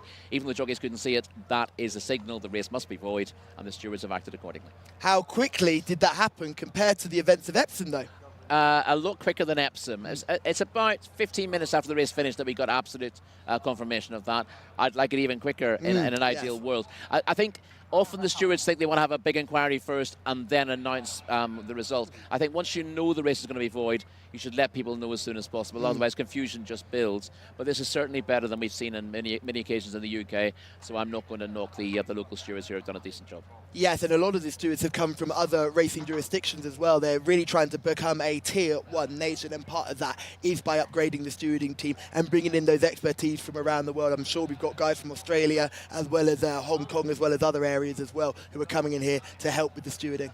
Yeah, absolutely. I mean, I'd like to have those people who are actually writing the rules and the people who are actually applying the rules to be, very much hand in glove, so that at least there's someone on the stewarding panel who has that part in writing the rules, so they understand why they exist in the first place. That makes decisions easier to come by if you understand what the origin of the rule is and what it's there for. And sometimes it can be very easy to see when you're looking at a screen that this is clearly a voided race, but if the rules are not written there, that's when you can get into trouble, because I know there's an awful lot of situations that happen in the UK where it's quite easy to see that something X should have happened, but the rule book doesn't actually mention it, therefore it can't be put into place. I've got a couple of issues with that as well. But often when something happens that hasn't happened before, a rule will exist, will be brought into play to deal with that situation. There needs to be a rule brought in to cover all potential situations. Someone needs to think a little bit harder about it rather than just thinking about one bizarre set of circumstances. And I don't think we're particularly proactive in writing our rules. And the other issue there is that a lot of people say, oh, we should apply common sense. Common sense should prevail here. You can't apply common sense when you've got a set of rules, because all you need to do is apply something that appears to be common sense that goes against the rules, and someone needs to appeal that, and that will be overturned. So common sense doesn't work. You need common sense when you write the rules, not when you apply them. Absolutely, and I think I couldn't have said it better myself. Just a little bit of a fallout from that race. I'm sure the stools will be tested, because I think, as we can clearly see, the reason why that race was voided was because the stools were broken by horse number 10. So stool 10 was really badly damaged. Stool 11 clearly will probably be damaged as well after that horse unseated and had to wriggle his way out of there too. So I wouldn't be surprised if we had some stools work and some changes to the stools before this next race. Yeah, I don't know exactly what provision there is for replacing a set of stalls if that's necessary. But often it's just a case of working on the mechanism. So hopefully that will be resolved quickly and will be off reasonably close to time for race 3, although I'd imagine there'll be some sort of delay. Doc Sherl is in the YouTube comments saying, why wasn't race 2 voided? Well, Doc, why weren't you watching is the first thing we have to say. But no, Doc, what happened there was that there was an incident with the stools where the horse coming from stool number 10 tried to break out underneath the stool. That allowed horse number 11 coming from stool 11 to kick off as well. Stool number 11 was removed from the back of the stool. Horse number 10 was removed from the front of the stool. When we started racing again... You're giving a lot of information which is not necessary. The stalls that were drawn lowest didn't break out as well as the stalls that were drawn higher. So those drawn higher than 10 got about a 5-length head start compared to the horse drawn lower than 10. So that race was voided, and the horse from stall 18 eventually won the race. I think I've wrapped it up in a bit of an all-around method. I just want to get back there. Was the question why was it voided or why wasn't it voided? Why was it voided? Why was it voided? Okay. Yeah. Yeah, so the race 2 would void. I told you I was there. I'm okay. Race 2 would void it, but hopefully race 3 can go ahead without any dramas. And they're still in the pre-parade ring, so that's no doubt because we're getting some changes to the stall. So I imagine for the first time we can say we're going to get off to a bit of a delay here at King Khalid Racecourse. Yeah, well, delays are not at all uncommon in the UK. one of the great bugbears of the sport. And for the fortnight I've been out here, every race has gone off pretty much dead to time. So that's been great to see. But obviously, there are scenarios that pop up that means there have to be a delay. If we get an injured horse or an injured jockey, then we have an issue with having to get the ambulance on track, and that can lead to a delay. And obviously an issue with the stalls. You don't want to rush there and find the stalls don't work 2 races in a row. So that they will have to be tested more than once to make sure there are no gremlins in the works there, and hopefully we can get back on track. Again, this will be a test of how racing works in Saudi Arabia, whether we're able to get back on time or whether we just race 15 minutes later through the day. It's no big problem to us. But the communication of that is something that, again, we tend to struggle with in the UK. Communication to racing customers is really, really poor at pretty much all UK racecourses, and customers are very much taken for granted. So don't want that to be the case here, and that clearly hasn't looked to be the case here from when I've arrived, which is a refreshing state of affairs, I have to say. And one thing we do have to mention is that on Fridays here at King Khalid Racecourse, we tend to get a very strong crowd in as well. It's not just the big Saturdays where the big crowds are coming in. We get big crowds on a Friday, so people who have come racing will want to know what's going on. And at the moment, the horse is being quite easily led around the pre-parade ring without any concerns. You'd be slightly concerned if this was to continue longer and longer and longer. We might see some issues as we get down to the start. It's just the engine is beginning to get a bit too over-revved. Is that something you'd be concerned about? Yeah, you don't want them. And then we had this issue with the Grand National again, didn't we, where horses had to be taken out of parade and brought back in again. It's not really that much of an issue for most horses. The question is how long they're going to be there for. If you're able to put a time on it, then you can sort of delay when they come into the pre-parade. And as long as they're in the pre-parade rather than the main parade ring, they don't tend to get too wound up about it. And I don't see any massive problems here unless we have a serious stalls malfunction and we don't have a replacement set, which is something I'm not aware of. Yes, absolutely. I'm not sure what the protocol would be if that was the case, but we've got plenty of people on the ground who'll be willing to let us know if anything dramatic changes during the day. While we're going through this, let's go through some of these horses, because Ryan's Party is horse number 1. Let's go through each and every one of them. We'll give them all a good talking about. So let's talk about Ryan's Party. Yeah, well, there's plenty of information to give out there. Ryan's Party, for those who follow UK racing, was a 6-furlong maiden winner at Hamilton for Kevin Ryan in the colours of Steve Ryan. He was 3rd to National Gallery in a non-winners of 4 last time out. That was his best effort since coming here. He seems to have been finding his feet gradually in Saudi Arabia. That was his best effort last time out. And it's a slight drop back in trip. I think it was 1,400 metres last time. But the 1,200 metres, given he was a 6-furlong winner in the UK, should be fine for him. Iktan is horse number 2. This horse makes its 3rd start in Saudi Arabia, but shown very little. But there's a little drop in trip here, isn't there? Yeah, but I'm not entirely sure the drop in trip is a particular positive. This is a horse who was useful in the UK, was a winner over a mile at Salisbury in a handicap, and I think in a novice at Kempton. Most of his run was around a mile. He did have speed for a little bit shorter. He wasn't short of tactical speed. He was trained by Owen Burrows in the colours of Sheikh Ahmed. He hasn't really adapted so far. He was well behind Honky Tonk Man, meeting 27 over 1,400, and he was tailed off over 1,600 last time out. He may benefit from a drop back in trip. The bottom line is he hasn't adapted yet to Saudi Arabian racing, and that might... I know there's a theory that third run is a dream, but it might just be it takes him a little bit more time to get the hang of what's going on here. It's very different to racing at Kempton, despite the artificial surface. One thing I've just seen there with the 3 amigos, if they couldn't get any cooler, one of them had a selfie stick and was literally recording himself and the runners behind as they were coming into the parade ring, which I think just makes them just slightly even cooler. Well, one of them needs a sombrero, and then they really can't. That's it. That's what we're just waiting for, a sombrero at this point. A Wigberto Wiggle, a sombrero. We don't ask for much here, do we? We don't, but we're served up plenty of entertainment, it has to be said. Absolutely. We'll move on to horse number 3, whose income, that's 3 wins from 4 starts, but best effort for all last season. Speedy for Richard Hughes in the UK was a winner at Lingfield over 6 furlongs, then won a Newmarket handicap over 5 furlongs. So speed is very much his thing. Hasn't run this season. Won a first time out last season, showing good early speed to lead on the turn, and won in a time of 1:13.03. If this is a proper test of speed that will suit him, he's been generally hung out wide, and he's been in quite tough races since that, when he hasn't gone on, but he might be the type to catch fresh. We could just see Camillo Ospina coming into the parade ring, which is great to see. He's clearly okay after that nasty unsee earlier. Remember, Alex Moreno had a very nasty incident where he actually received a nasty gash near his eye in a similar situation. So it's great to see Camillo Ospina getting his head back into the saddle and getting back into the game. And there's Wigberto Ramos with a smile. With a smile. It's the first time we've seen one of those all week, so it's good to see Wigberto is there. And we'll start again. Ryan's party. Quick update on Ryan's party.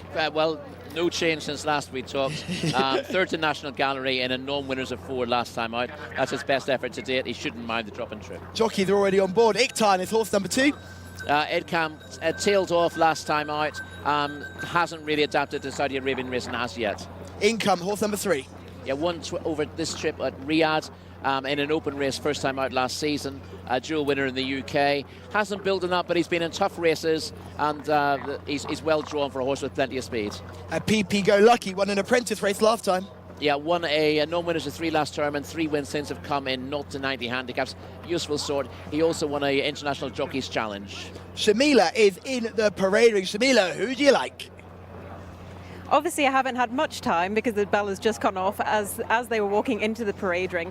But I have been told that they just had to make sure the stalls were fully functional again, as they only have 1 set.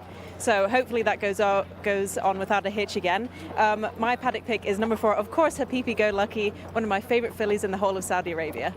Thank you very much, Shamila. I know how much you love this filly, and I know how happy you were when she profited from a brilliant ride to win last time out. As we swiftly move on through the field, this is horse number 6, So Seat.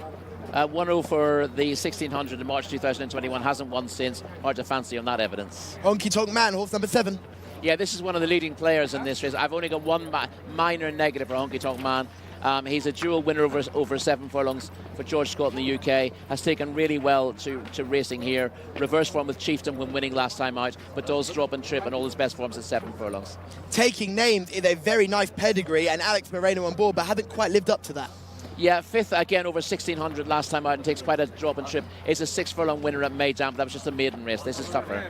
Notre Dame is horse number 9. What do you make of this one? Just seen it go out of shot.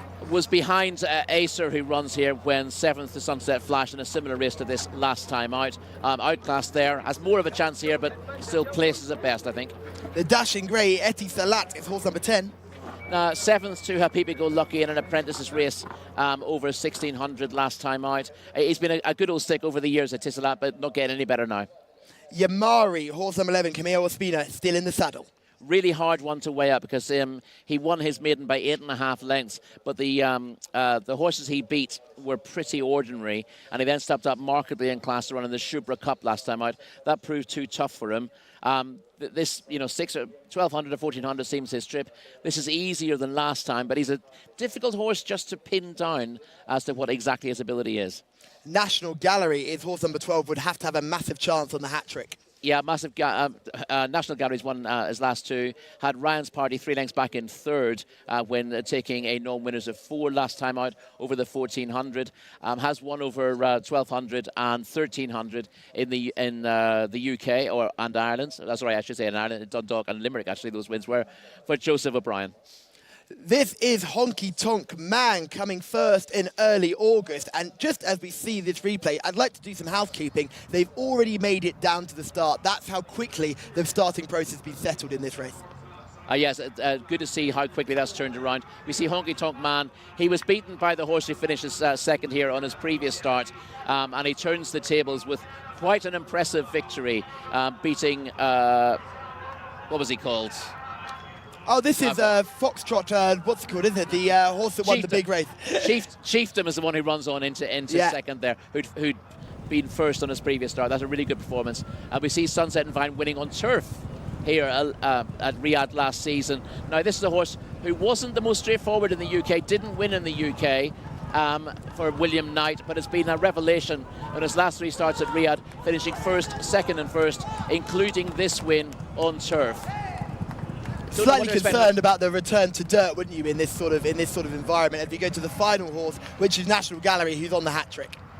Yeah, we just mentioned National Gallery, won a 0-80 handicap in meeting 23, and then stepped up to win a non-winners at 4 last time out. A really solid performer. We see him just hitting the front here in the green cap and sleeves. He has to be driven right out here, but this is a strong contest. We see Ryan's Party eventually finishing back in 3rd. That's been a pretty consistent performer. And National Gallery, one of the highest rated here. And this looks a perfectly okay trip for him. He does stay a furlong further, but this is okay. Yes, honky tonk man for me. Shamila for her Pee Go Lucky. Rory, who do you like? I think I'm going to go with National Gallery to bring up that treble. I thought it was a really tough one. Alex, it's over to you. Cheers, Callum. Thank you very much indeed. I agree. I think National Gallery's got a good chance of completing this hat-trick here. Has been in good heart at the moment. And hopefully those battling qualities that he's got on board will stand him in good stead as we load up here. Trio of these will be in very similar colours. Her Pee Go Lucky is actually in the same ownership as Ryan's Party and Karaginski. So just keep an eye out for all of those different coloured caps as we load the stalls. There's the 8 taking names about to go forwards. It's red, the coloured cap for her Pee Go Lucky. Easy enough for me to say. There's National Gallery moving in. Waiting now for Honky Tonk Man, who will come from 7. Of course, representing the Jerkin stable. Got that big noseband on, is about to come into line. The 11, Yamari goes in. Interesting runner, Yamari, after that win 2 back. Definitely better company last time. Last pair on their way. Al Hasharaya has just gone forwards. That's still 16. 1 or 2 fractures. Stand by, off and away. They are racing here. Go away over 1,200 metres. A little bit slow to go was the 10, Etisalat, who drops to the back of the field. Good start for the green jacket taking names, who leads up early. Also, Yamari wants a slice of that early action to the outside line of departure, tries to get forwards. Al Hasharaya's next in the pack, is racing to the outside of Income, who runs the rail. Honky Tonk Man's currently in 5th place, is racing in just behind the leading line, has got 5 lengths to make up. Ryan's Party's in against the fence, looking for a Pee Go Lucky. Right out the back, only got 1 behind. National Gallery is in centre field, another fancied runner. About to head for home. Out in front then, just with the advantage, is Yamari. Income gets a nice seam through up the rail. Honky Tonk Man is now into 3rd. Ryan's Party moves well, burrows through into the 2 path. Deeper on the race course, trying to close in. We've got the likes of Arsa, the pale jacket, Mo from the back, and also picking through up the rail is Pagan, but it's Ryan's Party who now goes to the lead. Right from the back of the field, her Pee Go Lucky is finishing off very well, has now taken 2nd, but has the bird flown? Ryan's Party still in front with a length lead. Her Pee Go Lucky is tearing up the ground, don't think made it. Ryan's Party may have just held on. Her Pee Go Lucky flying late, not sure got there. A very good finish to race 3. Storming finish then. Ryan's Party looks to have done just enough to deny her Pee Go Lucky. She's a bit of a hostage to fortune, isn't she? Because she comes flying late in some of her races. And I think she's just been held off here.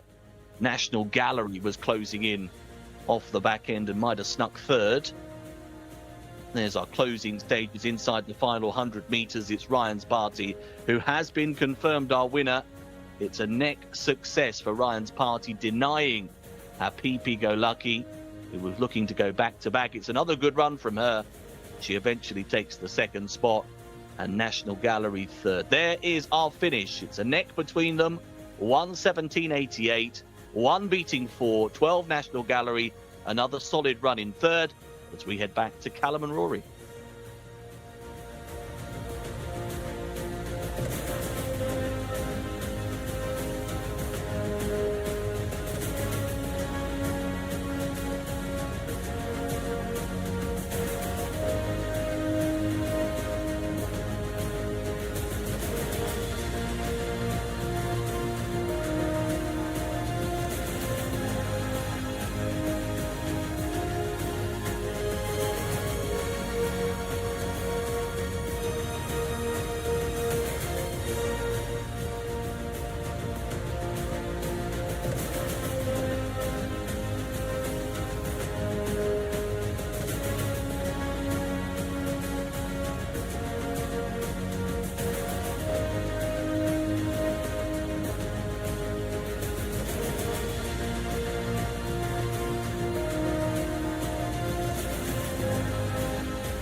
Ahmed Al-Sharar will be happy as pie as Ryan's Party is having a party, winning race 3.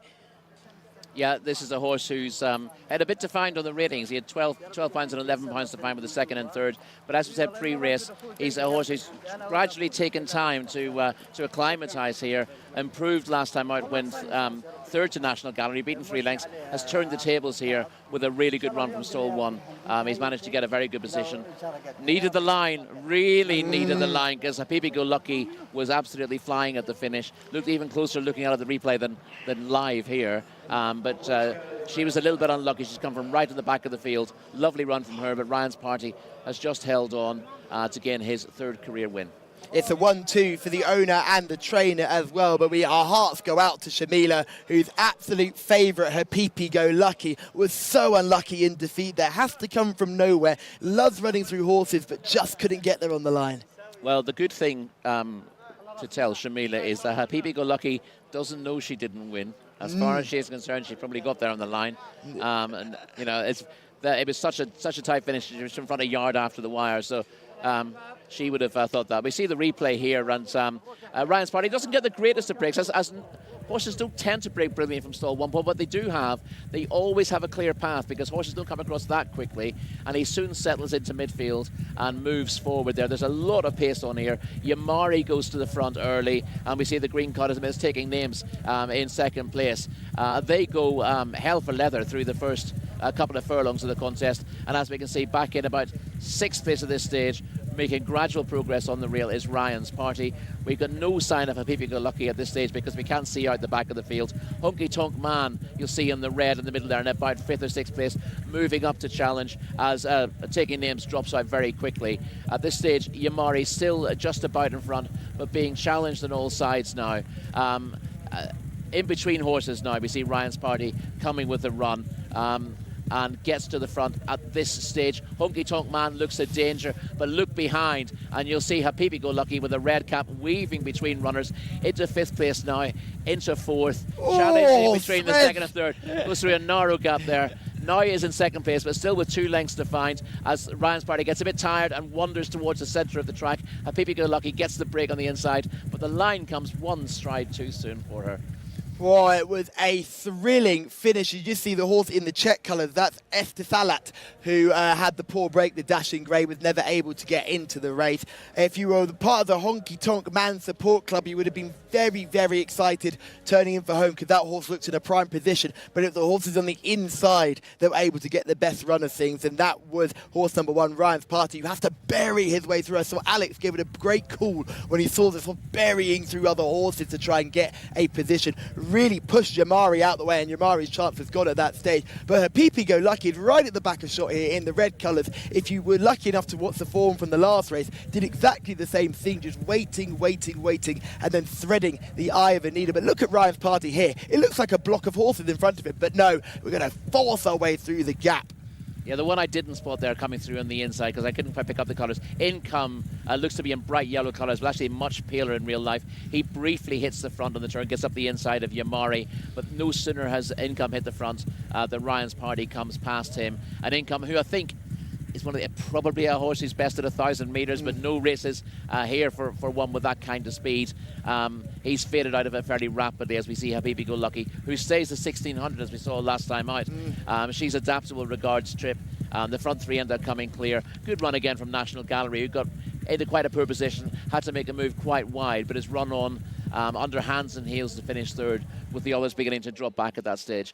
This race 3 seconds quicker than the opening race over 1,200 metres, just to underline the quality of this contest. Yes, the track's getting quicker and the horses are getting better further down the field. Actually, Estisalat, the Dashing Grey, came flashing through to finish about 5th behind Honky Tonk Man, who finished in 4th. So those are just a wrap-up of some of the selection, but our hearts go out to Shamila, because Habibi Go Lucky with a very, very unlucky second to Ryan's Party, who burrowed up the inside, ended up drifting quite a bit towards the middle of the course as well. He did, and it couldn't have helped. We've seen horses do that when they get tired, and it can cost them the race.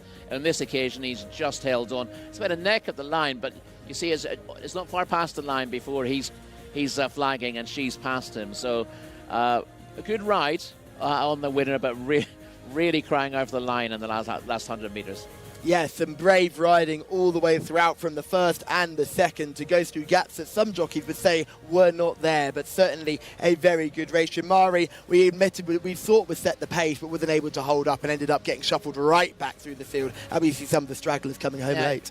You frequently ask me what I would do with certain horses. I know that you're a fan of certain stables. What would you do with Yamari? Because he was in what was quite a weak maiden. He outclassed them and won by a big margin. The problem, of course, with that is he ended up markedly in grade for his next start. And he struggled a little bit here. He's been thrown into the big time essentially on the back of an easy win. How do you get his confidence back?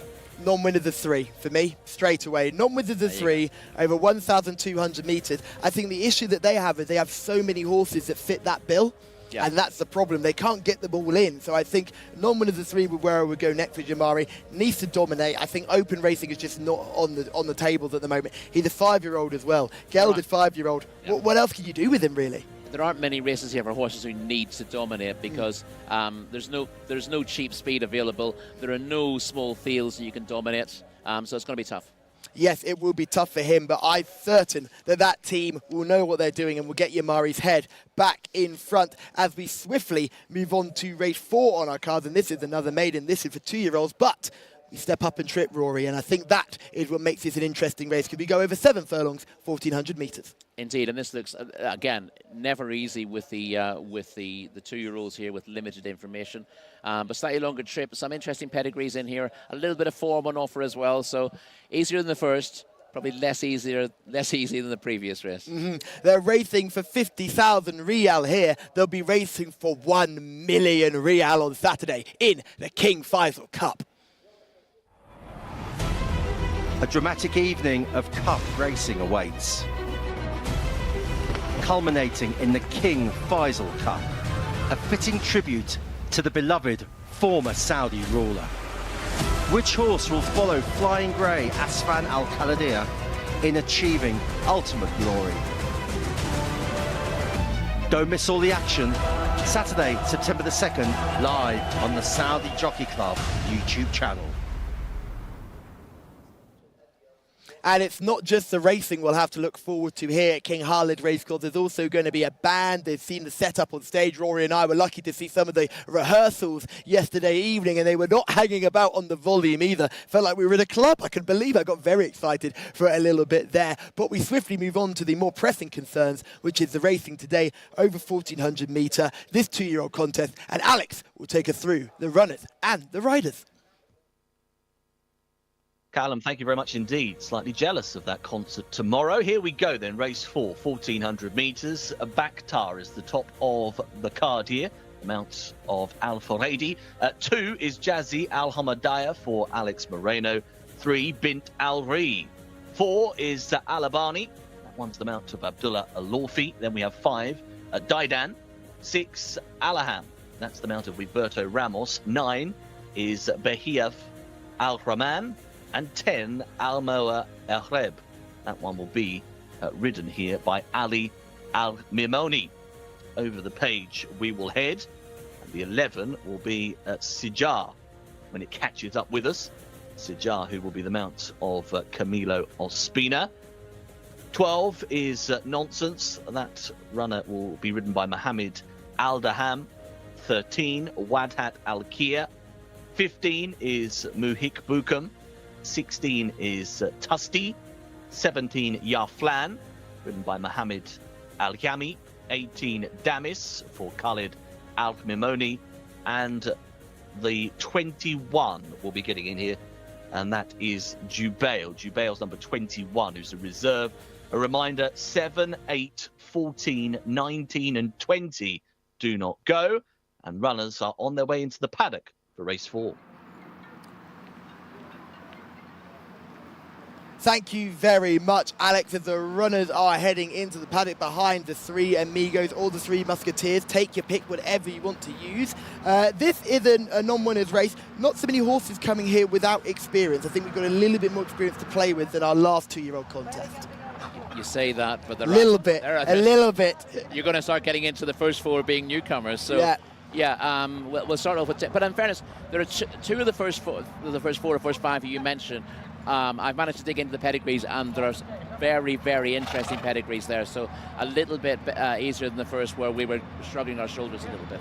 Well, let's talk about those pedigrees now, because they're not in the parade ring now. What's the interesting pedigree that you're concerned about? Well, first of all, number 2, Jcsa Al-Mohammadiyah, is a half-sister to the Gulfstream Park Oaks winner, Kathleen O. That's a good pedigree by Taprit out of Merkel Quaver.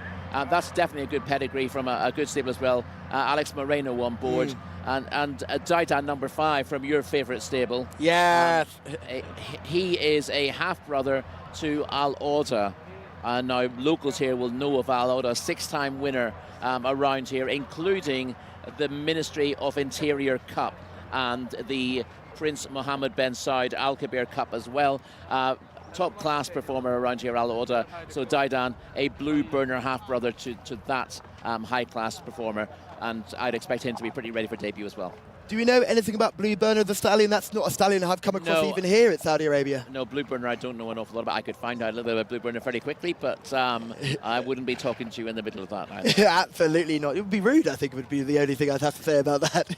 But as they come into the parade ring, I think you already know where I'm going to go. I think Daidan is a lovely type and is bred for this, and from connections you know exactly what they're doing with these newcomers. I think it's interesting Camille Ospina isn't on board. Abdullah Al-Farouz is in the saddle today. That's not taking away. He's a very good rider in his own right. No, again, we've discussed how they work as a team and the rides are shared between the jockeys. That's always a tough thing for a trainer to do when you're trying to make sure that everyone is an important part of a squad. It's difficult if you have a star jockey not to tend to lean on them a little bit more, but in fairness, that doesn't tend to happen. And of course, Camilo is he's in line for other rides as well, and he's not jealous about that. He understands exactly how the team works. He's an absolutely integral part of that, riding work all the time as well, helping select horses for races, that kind of thing, just as he should do. Yes, and he was great when he came to speak to us last week, wasn't he, when he was discussing that it doesn't matter to come second if the team wins, and he's very happy to just be part of that organisation. Bihaz Al Rahman, horse number 9, has to have a massive chance here after second on debut. Was 3.5 lengths second to Al Masir in a local course and distance maiden on debut. I did that in 1:34.56, I've noted. Not a great time though. I think a bit of improvement needed there. Clearly has ability. We'll see the footage of that race fairly shortly. Yes, has the experience and has a good first run, but yes, the clock doesn't lie, and sometimes those times can be a little bit poor, and you're just thinking, are you a little bit exposed to something maybe making debut? Absolutely, or even look at Alaham. Alaham's been 5th in both his starts over this course and distance, the son of Bilardo, out of a mare called Spirit Seer, which means free spirit in Irish, for those who want to know.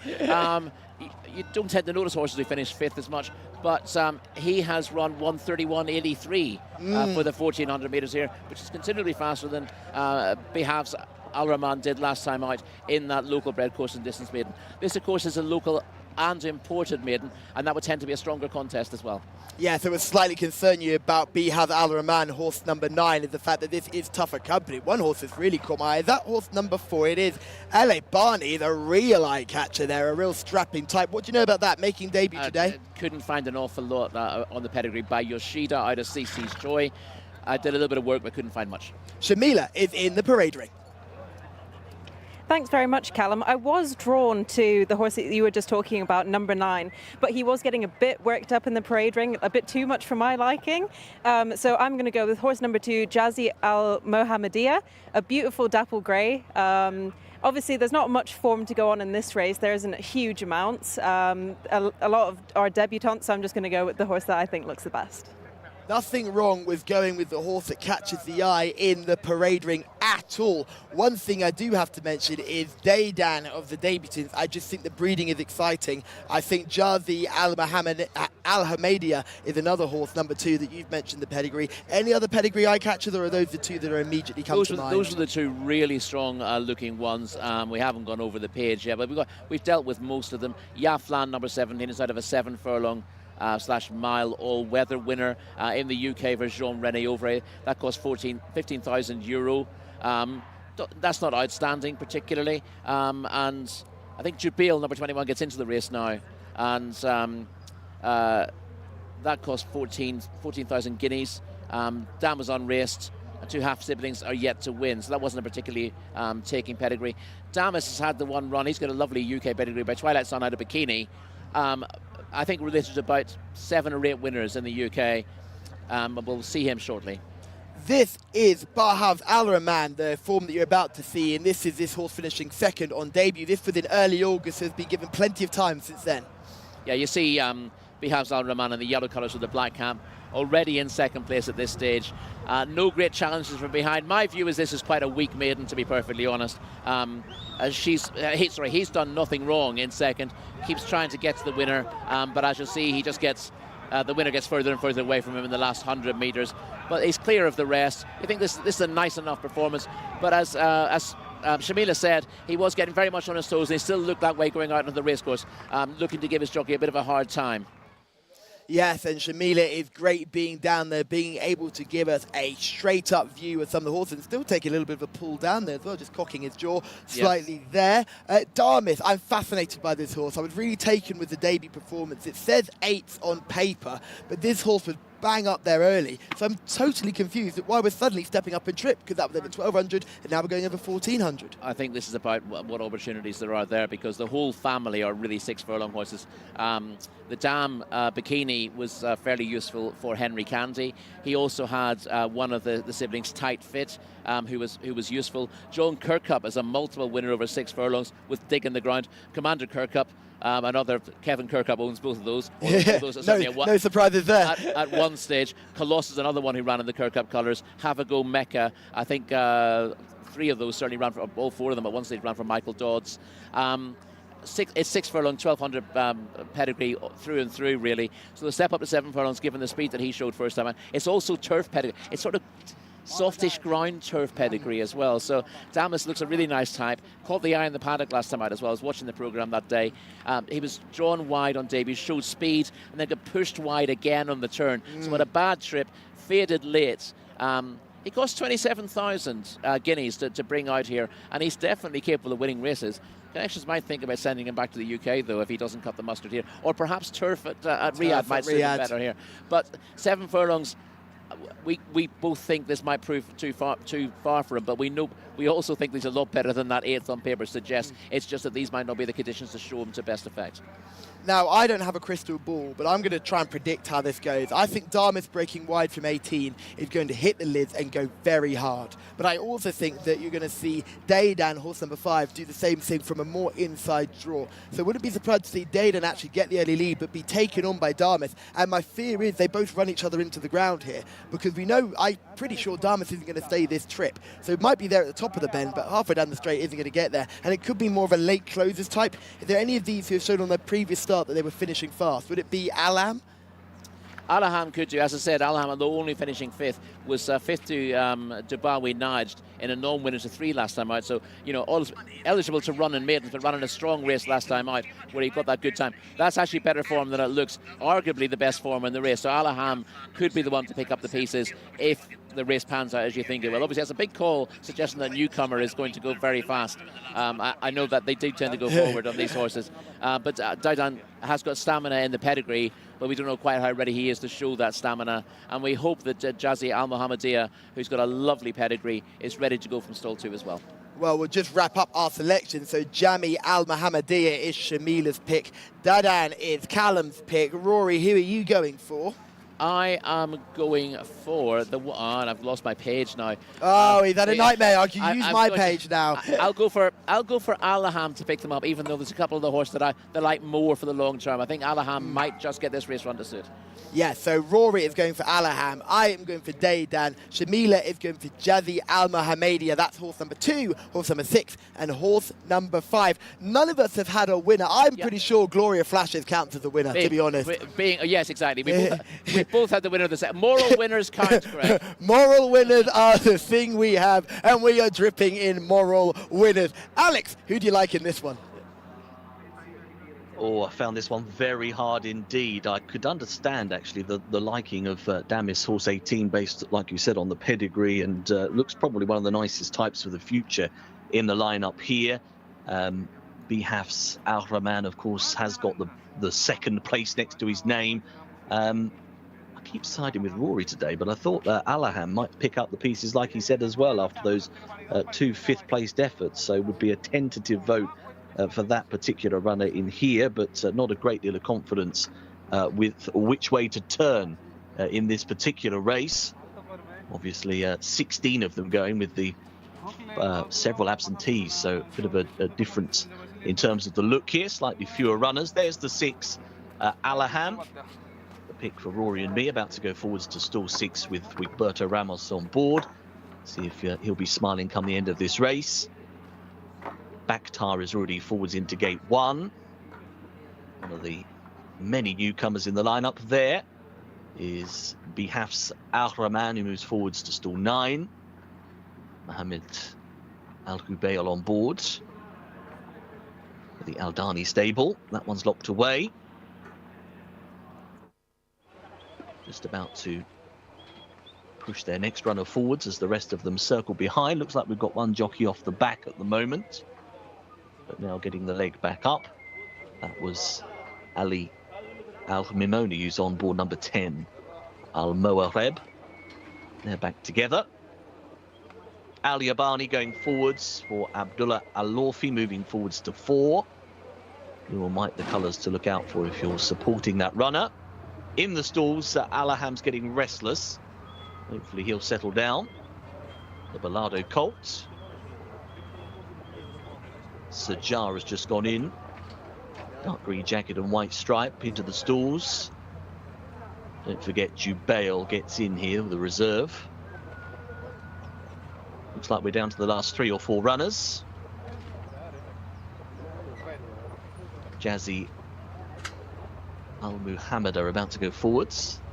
Stall 2 for that runner, and Alex Moreno, that one's pushed in.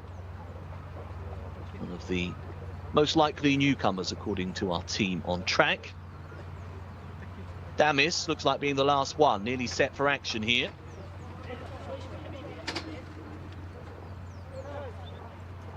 Bit of stalls buffeting about.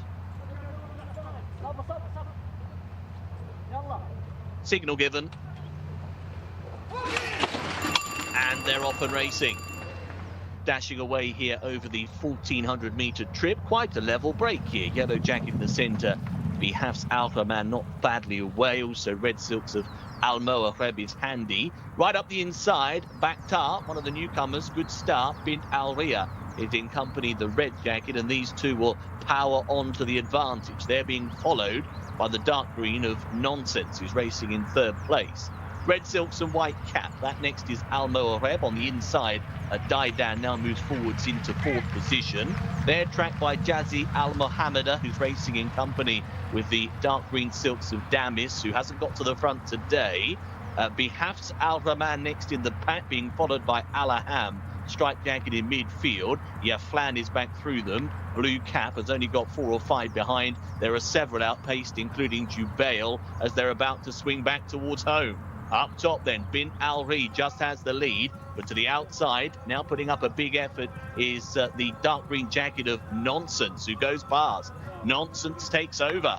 Goes away here from Bint Al-Ria. Back in 3rd position is Daidan. There then followed up the inside by the boxing on Wadat Al-Kir. But heading inside the final 100, it is Nonsense here. Mohammed Al-Daham is out in front and away by 7 or 8 lengths. Bint Al-Ri continues to be one to follow, but splendid isolation. Nonsense hacks home.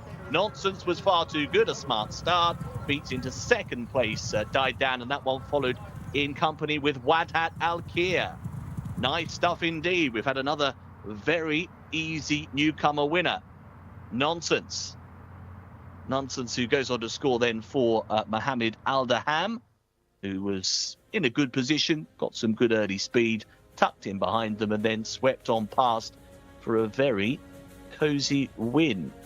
Been the case on a couple of occasions already today in our maiden races. We've seen smart performances. Daidan the 5 has been confirmed as your 2nd horse home for Abdullah Al-Furaiz, and Bint Al-Ri holding 3rd place of the red jacket. So 12, 5 and 3 is our order of finish. 7 1/4 lengths your winning margin, and that winning time checking in at 1:31.57.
Well, that was a very, very impressive debutant by Nonsense, who was certainly giving no nonsense today. No, and unfortunately, fell through the gaps when we were looking at them pre-race. We didn't get a chance to talk about Nonsense at all. She's a daughter of Street Sense out of America, first time, long time, is a winning daughter of the Breeders' Cup Classic winner, Ghost Zapper. So more of that Breeders' Cup form coming to the table once again. I mean, Ghost Zapper, an exceptional winner of the Breeders' Cup Classic when it was run on an artificial surface rather than on the dirt. And we didn't know much more about Nonsense other than that he represented a good stable owned by Prince Saud Mohammed Al Faisal in those familiar dark green colours, and clearly living up to that fancy US pedigree. And we've not seen much from Prince Saud Mohammed Al Faisal, have we, really, all the way through this season? So it's good to see these colours that we have seen in the UK doing well over here. Indeed, haven't been seen too much this season. Very similar to those colours, of course, of Fahad Salman back in the day, which were all dark green. But yeah, nice to see a well-bred newcomer winning in this sort of style. And again, we're talking about the introduction of some interesting US pedigrees here. It's difficult to get the real dirt superstars standing at stud here, but some of those horses being imported are very interesting, and of course may end up going to stud themselves and be a staple of the Saudi stud book. That was my exact thing. I remember a couple of nights ago, we were discussing the amount of colts that were actually here and how old those colts were. And it's all about boosting the breeding here. And it's if you can get horses to be successful in cup races and continue to build and build and build, they're the ones you've got to look forward to. And he's exactly the type of horse that you want to build from as well, and can be a potential breed-shaping horse in the future. So hopefully we'll see Nonsense being a good thing, not only on the racecourse, but also in the paddocks. And again, the times aren't exact science here, unless you're able to make adjustments for the way the race is run and the climatic conditions. But 1 minute 31.57 is a pretty good time for a debutante over this trip, and it's to be hoped for all concerned that Nonsense ends up being able to build on this and goes on to win cup races down the line, because this is a really good pedigree to be bringing into Saudi Arabian racing. Well, when we talk about debutants, the second horse, Daidan, was also a debutant, and the third horse, Bint Al-Ri, was also a debutant. So the top three all having their first runs, and the top three finished a fair bit clear of the rest of the field, and the winner finished clear of the second and third. So I think this winner might be a good horse. Yeah, this could be a good race. There were some very interesting pedigrees. Bint Al-Ri is out of a three-time winner. She's by Catalina Cruz, out of the mare Quizzical, won several times. So, you know, decent pedigrees on show, more so I think than in the opening race, and that's showing up by the time of the race. And we talk again about these horses going over a longer trip. These horses are a little bit slower to come to hand. These are horses we'll see in Riyadh shortly. Oh yes, and the winner in terms of pedigree being by Street Sense out of a Ghost Zapper mare. You're looking at 2,000 metres being the ideal trip for this. Certainly at least 1,600 in terms of ideal. So stepping up from 1,400, we'll surely see improvement from Nonsense, who in fairness was pretty ready for this. But you'd like to think with that kind of pedigree, that's a pedigree that you don't expect to see winning big races at 2. You expect to see that coming to the Roan at 3. We've got Shamila with the jockey. I am with Mohammed Adaham. Congratulations. You had a winner yesterday and today. You must be very happy with that. Yeah, sure, alhamdulillah. Inshallah, I hope to win more.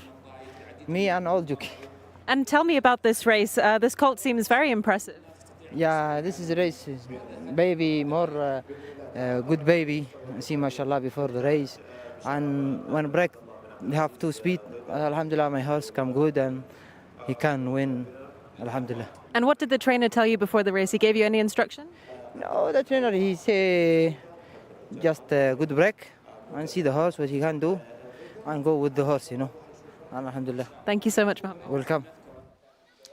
Thank you very much, Mohammed. As we just see what he did from the start, he mentioned in that interview that he went hard earlier. You can see that in those dark green colours. He's come from stall 12 and he's really getting going early on. But the pace is set towards the inside by our eventual second, Daidan, who we imagined was going to set early fractions and did, but just wasn't able to maintain.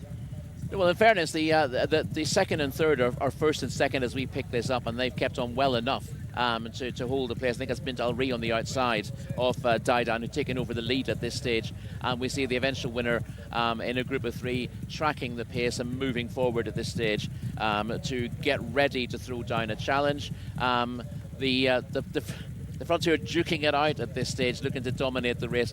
But if you look behind, the pack are beginning to close at this stage, and we see Nonsense now moving up widest of all to take the lead. Actually, that isn't... that's not Didan at all, is it? I've got that wrong completely. Got my green caps and white colours wrong, haven't I? Indeed. But we see Nonsense take the lead now, and Didan is in third place with the blinkers moving forward. It was Bint Al Ri who was disputing the lead.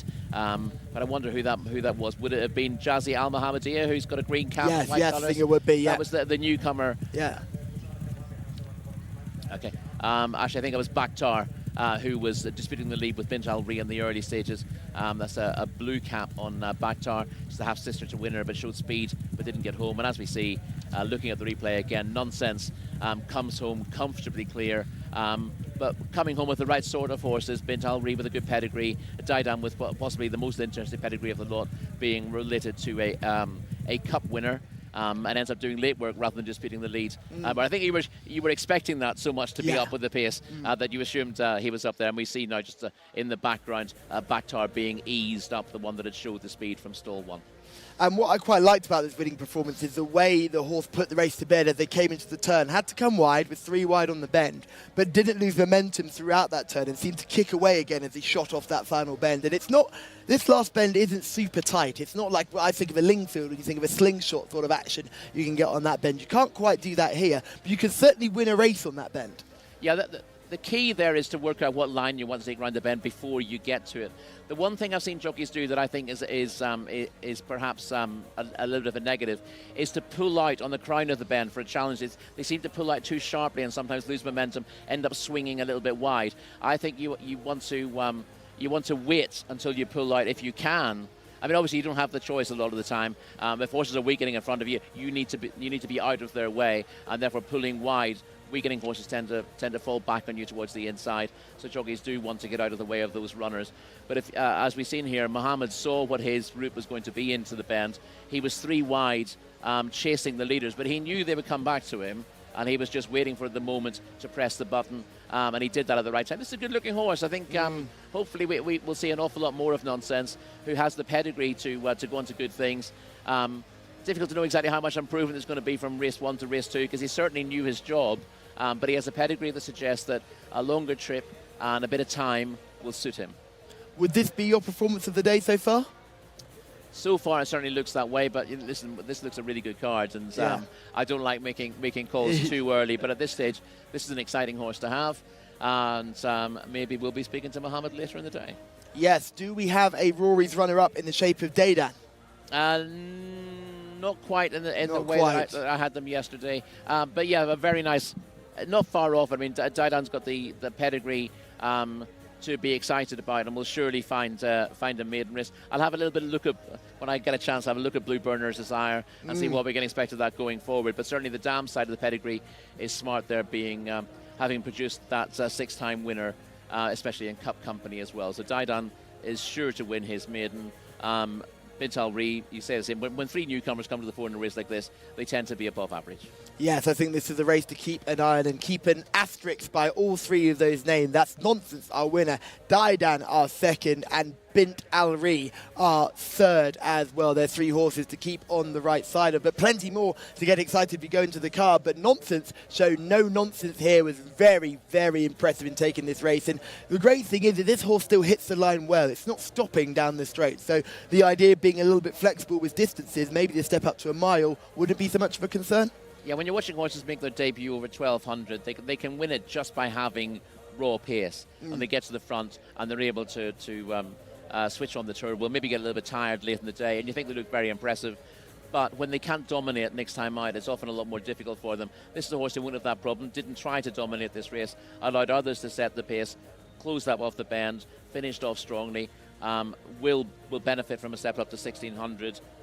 Again, you don't need to do that straight away, but I would have thought there's no reason why you wouldn't look to go to 1,600 next time out. Again, if you can find the non-winners of 2, that's the ideal stepping stone.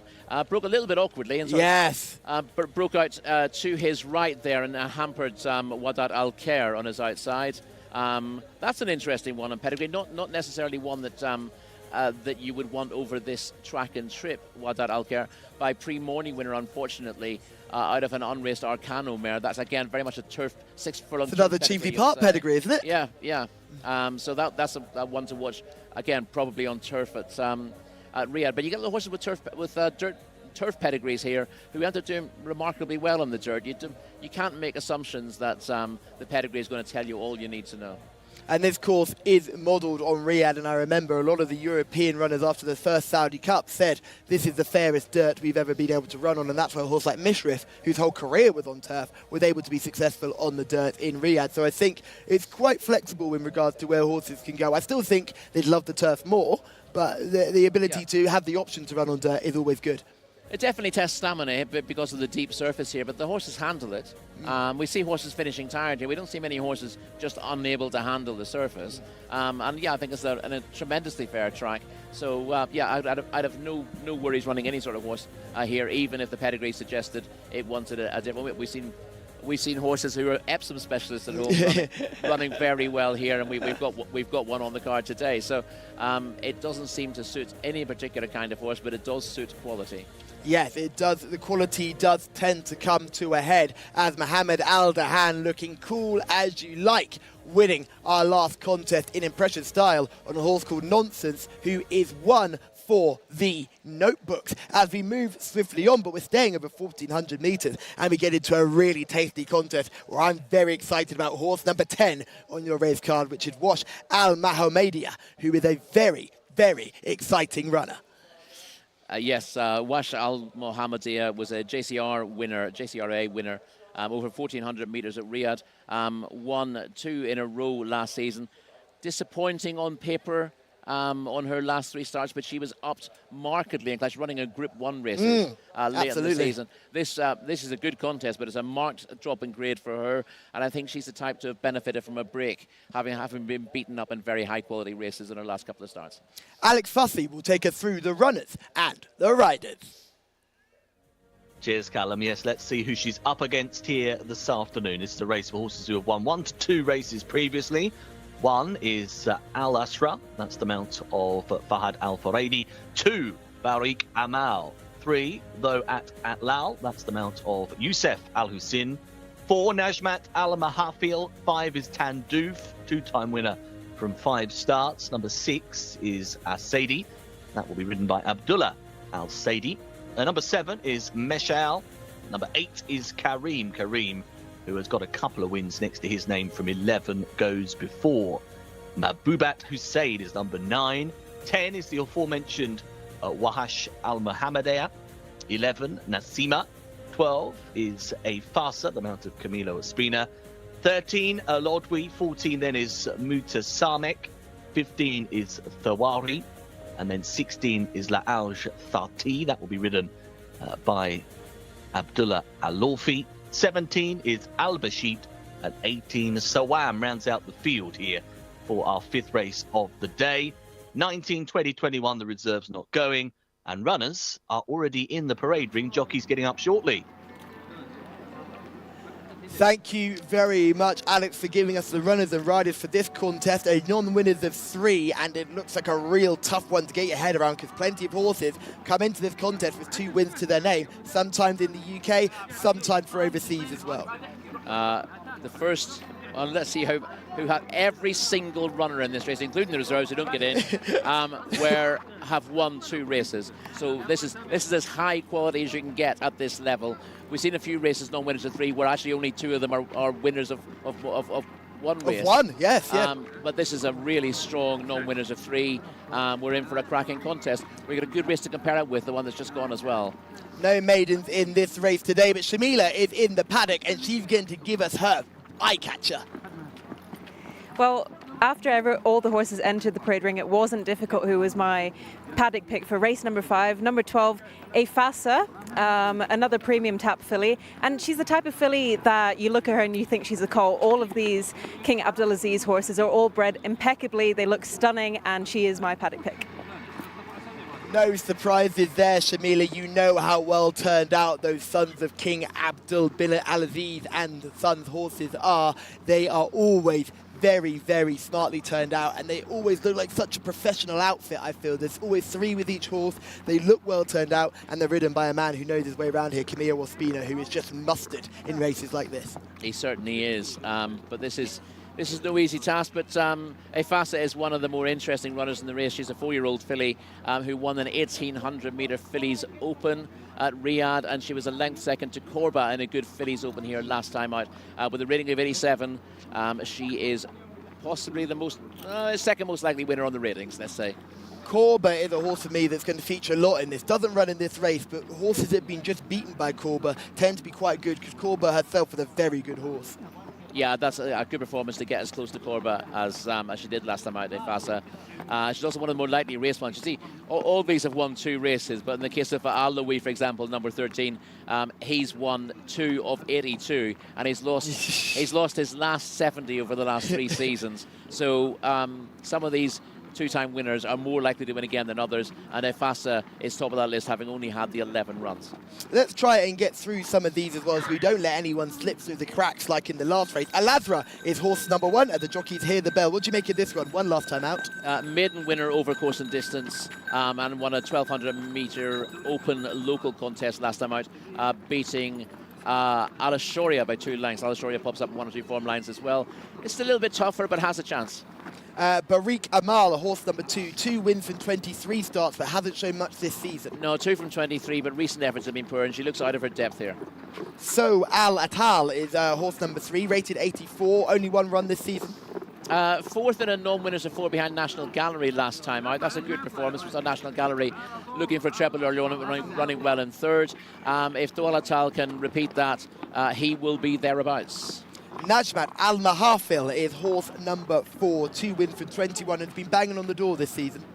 Yeah, 3rd in a 0-75 handicap at meeting 13, and then filled the same spot behind Laj Al-Thati over 1,600 in a non-winners of 3 for Fillies, so slightly bigger race than this, and she was beaten 3 3/4 lengths, so I think she's got a bit to find here.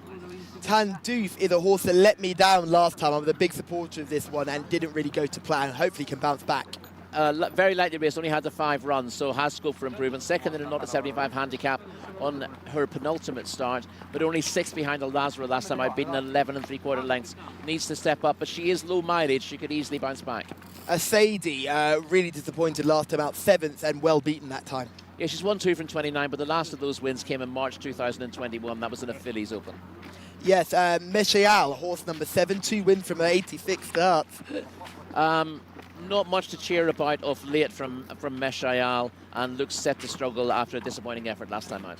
Kareem was rearing up in the parade ring, having first run of the season, clearly full of beans.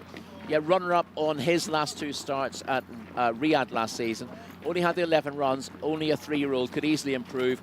That latest run, so the penultimate run was in an International Jockeys Challenge, and then ran in a non-winners of 4 last time out. Might just need this after a break, though. Mahobat Hussein was very good as a juvenile, but hasn't really stepped up from that.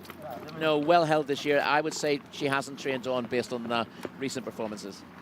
Wash Al Mohammedia is horse number 10, and I think this horse is really good.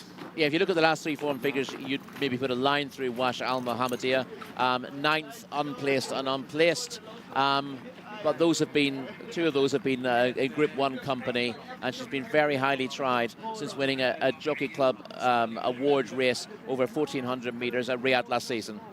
That was an auction race on that occasion. This is horse number 1, Al-Azra. Let's have a look at some form of that one. This is winning in August the 17th. Quite recent. This is quite recent. We'll see Al-Razra coming round with the yellow cap, moving into 3rd place with the noseband off the bend. Just challenging for 2nd place as we look at it now, and looking a big danger. And we'll see Al-Razra firmly focused on the leader in front, and he gets up to beat Al Yashoria by 2 lengths in the end. The runner-up's a pretty good yardstick in these races, and the front 2 are well clear, so certainly one to bear in mind. The next horse we'll have a look at is Jcsa. This horse came 2nd on August the 10th, and this with a really nice run behind the eventual winner Corba, who's coming widest of all. Yeah, we see the the runner-up in front here, and Korba, as you said, comes widest of all to win. But Efasa runs very good. Sorry, Efasa's actually in front, I should say. Looks to have a big chance at this stage, but gets run down by Korba in the last 100 metres. Korba, as you said, has got some pretty good form. And again, we see the front two pulling quite a long way clear of the rest of the field. So no shame in finishing second this day, and will come on for the run as well. So Al Atlal is the next horse in the blue colours and the black cap, coming just behind. I think that's Ryan's Party we could see in this previous insert. I do believe it is. So this form has already been franked, finishing fourth behind National Gallery. National Gallery, the horse in the noseband, one off the rail here, finished third earlier on behind Ryan's Party. So this now looks better form than it did at the time. Thoat Lal keeps plugging on to finish in that fourth place, but with the third winning earlier on and the winner finishing third in the same race, that's a bit of a boost for the form. Sawam is the next horse we're going to talk about. This horse is the definition of consistency. Keeps running the race.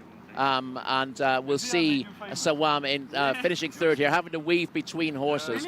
This is a solid performance. This is behind Sawam. Deadly Finisher, who's a very smart animal indeed. Yeah, you see more of Deadly Finisher than I have, but a decent performer.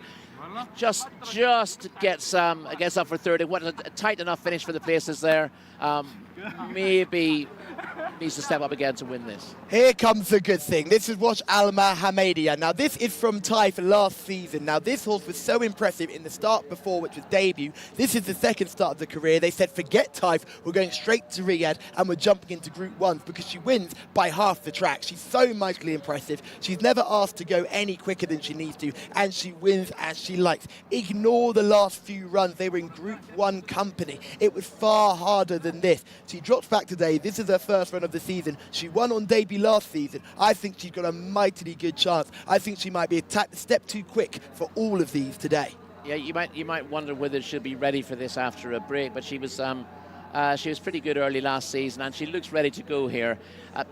I think it's always difficult when a horse wins a moderate enough race by a very wide margin. It means you're getting a steep hike in class next time out. They don't learn an awful lot by winning easily, and that was the issue with her last season. She was straight into really tough company, and she wasn't battle hardened enough to deal with it. Hopefully, with a bit more time behind her, she will show that form again, and she does look to have a bit of a class edge on her rivals here, and I know that you're definitely going to side with her. I'm definitely going to side with her. I know she's coming out of Efasa is coming out of 12. That is the horse that likes to dominate. We saw that in her piece of video form. Again, thank you to our production team in the VT department for putting 5 bits of video form together for this contest. I think Efasa is going to try and make the pace, and I think it could set up nicely for the classier rivals in behind. Yeah, that's liable to be. I mean, she's not going to be far off the pace, is she? She's got toe at this sort of trip as well, and she's bound to go very close. Yes, I think Tandouf might also have a chance bouncing back from a poor run last time. But let's go through your selections. Who do you like, Rory? Well, listen, I think that Wash Al Mohammedia has got a very good chance, but I'm going to take a little bit of a chance on Al Azra from stall 1. We've seen the inside stalls doing pretty well today, and Al Azra should be sharp enough to get across. Has won a course and distance maiden, ran very well last time out, as we saw, beating Al-Hashoria by a couple of lengths. A step up and chip should be okay for her. She's got a little bit to find with Wash Al Mohammedia, but she does have fitness on her side, and she'd be my pick. Al Azra for Rory. Wash Al Mohammedia is horse number 10 for me, and Shamilia likes Efasa. So Shamilia likes 12, I like 10, and Rory likes 1. Alex, who do you like?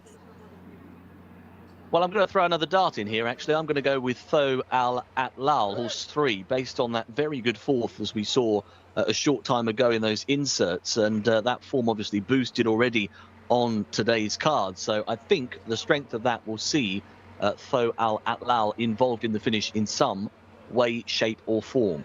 Got a rating of 84, puts him towards the top end of this field. So hoping for a good run from a good stall in stall 3 with Tho Al Atlal. As Callum highlighted, of course, Wash Al Mohammedia could be far too good, this filly, but a few question marks at the moment. She's got to prove herself, get herself back on song. I think you would be hard-pressed to see Sawam not involved as well, number 18, because he is a really consistent 5-year-old. Second at meetings 19 and 25, and then third at meeting 30. Another one of those that we saw in the Galloping Clues, who tends to come from off the pace, weaves through runners, so again, sometimes that doesn't suit the style of racing we have here, but certainly he often performs well and picks up the pieces and gets a place. There's Rory's pick-in shot. Al Azra number 1. Just going through the picture with the red jacket there, Thawari, who's the red and black with the stripe. Runners then circling behind the stalls. We're not too far away. And we'll pop back to Callum and Rory before we jump. Alex for taking us through some of the runners and riders as they circle down at the start. And thank you to everyone tuning into YouTube. Plenty of viewers today, everyone getting involved, which is great to see. And a couple of our Arabic viewers as well getting involved in the comments. Thank you so much for keeping in touch. Thank you for your questioning emojis as well, because we are having questions of ourselves here. No one in the team has selected a winner yet, so we need to make that change today. Back to you, Alex. Yeah, thanks, Callum. Hopefully 4 chances this time around. It might be 5th time lucky, mightn't it, for us, as we go into the stalls with most of the field. Barik Amal is coming up now. Orange and black jacket. Got a little warm, as you can see, between the legs down at the starting point. That runner is now installed. There's Tandouf. I wouldn't be entirely surprised if she was involved in the action here come the end of the race. Probably said that about 4 or 5 of them now, so very much covering myself here.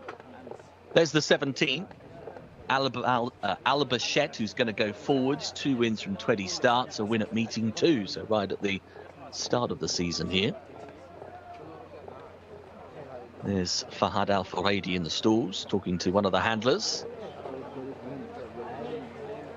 Sun setting, beautiful shots over the racecourse here as runners continue to load for this 5th of the day.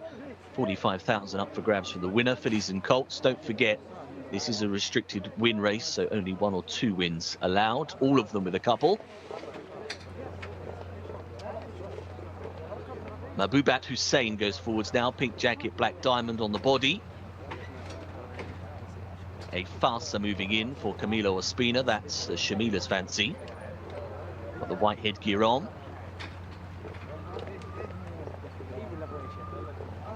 Mota Shamek now coming into line as well. That runner's just gone in. Najmat Al Mahafil has gone forwards as well. Asadi's in. Ready.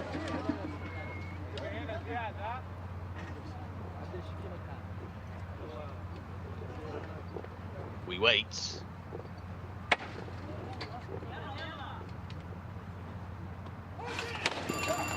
They're off. Underway for this 1400 meter contest. Good start by Asadi, but was pushed along early. Decent beginning by Masima as well, in a combination of black and yellow. Pretty well stretched out here, aren't we, through the first couple of 100 meters. We're talking a good 20 lengths top to tail. Up the inside, coming through here, Wash Al Mohammeda has got over to lead up here. The classy angle has got the early advantage. Karim is also in a pretty prominent role. Mota Shamek not far adrift, and on the outside of those is a Fassa, the white jacket and green cap. Fo Al Atal, the dark blue and black silks, is back to the running rail in 5th place. There's a gap then of 4 lengths to Najmat Al Mahafil. With that runner being pushed along is Leal Stati looking for Sawam. That runner's just trying to tick off a few rivals in the yellow and orange, about to turn for home. Wash Al Mohammedia is in front here, leads up by half a length. Driven in 2nd is Karim to the outside. A Farsa is in 3rd and now coming through. Fo Al Atal tries to get the gap. Here we go. Grandstand finish in the offing. 3 in a line. Away to the outside. It's A Farsa who just has the gall. Fo Al Atal tries to battle back. Giving way now is Wash Al Hamadia from the back end of the field. Al Azra runs on, but it will be A Farsa in front and extending by 3 lengths on the run to the line. A Farsa to win for Camilo Espino. Fo Al Atal in 2nd place, and Al Azra got through late for 3rd. That's more like it. It's a 1-2-3 for the team here. A Farsa has scored for Camilo Ospina. Well done to Shamila with that pick. Fo Al Atal in 2nd place, which was my fancy in here. And Al Azra coming fast and late got 3rd in the hands of Fahed Al Furaidi. So that is certainly a stronger race on the selections front. And a good old scrap inside the final couple of 100 meters. There was a few with a chance, weren't they, as they turned for home. just a little shy of 4 lengths, you would imagine, 3 3/4 in the end for the 12, who wins in a time of 1:30.01. It's a 12.31 order of finish, and we are much more satisfied after the result of race 5.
Camilo Spina, congrats.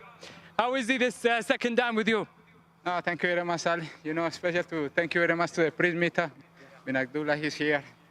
And Talal bin Shara in Hakmeneri for giving me support. And thanks God, this filly today very good. You know, the last time she finished second behind Korba. Korba is nice filly. And thanks God today, catch very good position and step by step coming, and when after 300 meters, the last 300 meters I asked him this, it's very good. That's good, yeah. I just scared a little bit because she's filly is good in mile and 9 furlong, but today she was very good. Thanks God. Thank you very much. Liking it. Who says Camillo Ospina can't do anything else but lead? We saw him in the perfect stalker role here, and he gets a farsa out in front. Yes, this is another good performance. This looked a strong race on paper, and the front three, although the highest rated Wash Al Mohammedia just gave the impression that she needed the run. Showed blazing speed to lead from stall 10 and get across to the rail, but she couldn't see it out. Ended up fading back to about 6th in the end. I think the run was probably just needed. But the other high-weighted or high-rated horses came to the fore here with a FASA rated 87 getting the better of Tho Al Atlal, who's rated 84, but probably getting a hike in the ratings for the collateral form of his latest run. And Al Azra also rated 87 in third. That's a very positive trio there, and the winning time 1:30 and 1/100th of a second, but a second and a half faster than the previous contest, as you would expect with runners of this sort of quality. We talked about blazing speed early on. Wash Al Mohammeda was going at around 67 kilometers per hour in the first stage. I thought A Fassa was going to be able to lead. A Fassa wasn't able to land a blow in the early stages. 67 kilometers an hour is remarkably fast. We often see them hitting sort of 63, 64 maybe, but 67 is a rare occurrence in a race over this trip, and she was really flashing speed. Now the question now with her is, it was almost, she's sort of blown her brains out there in her first start. It's like, is she going to be able to get back on track after that run? Shamila is in the winner's enclosure with our winning rider. I am, and I'm absolutely delighted one of my paddock picks has won. And congratulations, Camilo. You know this filly fairly well, and she was really good today. Yes, thank you very much, Shamila. Thank you very much to the Prince Mita, bin Abdullah, Talal bin Sharain, and the trainer Rakmehneri. Yes, it's good filly. She last time she finished second behind the good filly Korba. And thanks God today she ran very good. I just scared a little bit because the distance, that filly is better in mile and 9 furlong. But thanks God today that filly she broke very good, and I give in good position. And thank God, when I ask him, she responds very good. And usually when you ride your horses, you push them to the front. Why did you hold her back this time? No, because the 7 furlong, there are some horses speed and that's race, and I try to save him because I push him from the start, maybe I go too fast and the last meter she stopped. But it's nice filly, she's coming very good. It's come comfortable outside. When I ask him in the last 400 meters, she responds very good and keep going until finish. And did you know now that you've taken the lead in the jockey's title? Yeah, I think so, yeah. For a long time, But thanks God, I try to do my best job. Adil is champion jockey, he rides very good horses, and I try to find me with him. We'll see. Thank you so much, Camilo, and congratulations. Thank you. Thank you very much indeed, Camillo. But just look at the start and you can just see the horse from gate 10. Watch Alma Media has just jumped out like a rocket, but isn't slowing the pace down, it's quickening it up. Yeah, this is ridiculously fast for this trip, I think. This is a filly who'd, she started off really well last season, and we were saying that, she was highly tried. This would help her get her confidence back. But I think going at this speed, at this sort of trip, and then burning out later on, I'm not sure how that gives her confidence. No, that's a real worry for me. So she's one just to be slightly wary of until she shows she's back on track. We know she's got lots of speed, but she does seem to need to dominate, and she's been well beaten when she's not been able to do that. Particularly in this, we see that Tho Alat Lal and the blue colours of the black cap moving up on the inside there to throw down a challenge. Just gets checked. That's slightly Kareem. On that That's bend. Kareem on the bend there. Yeah. Who's just giving her a little bit of a check there. Yeah, that probably hasn't helped Tho Alat Lal's chance of winning. Has to wait a little bit, and then we see. We see Al-Azra was third. That has to come from a bit further back with the yellow cap moving through the field late in the day. But as we see them now come for home, you see the familiar white colours, the red striped sleeves and the green cap. Camilo going clear on a Fasa here. And although the runner-up, Tho Alat Lal, has run a very game race in second, he's no match for the winner, who has done well dropping in trip here. Is a winner over 1,800 metres, ran that very good race last time over the 1,600, so dropping back to 1,400 today. We know that that Afasa has the stamina for further, so this is a very good performance.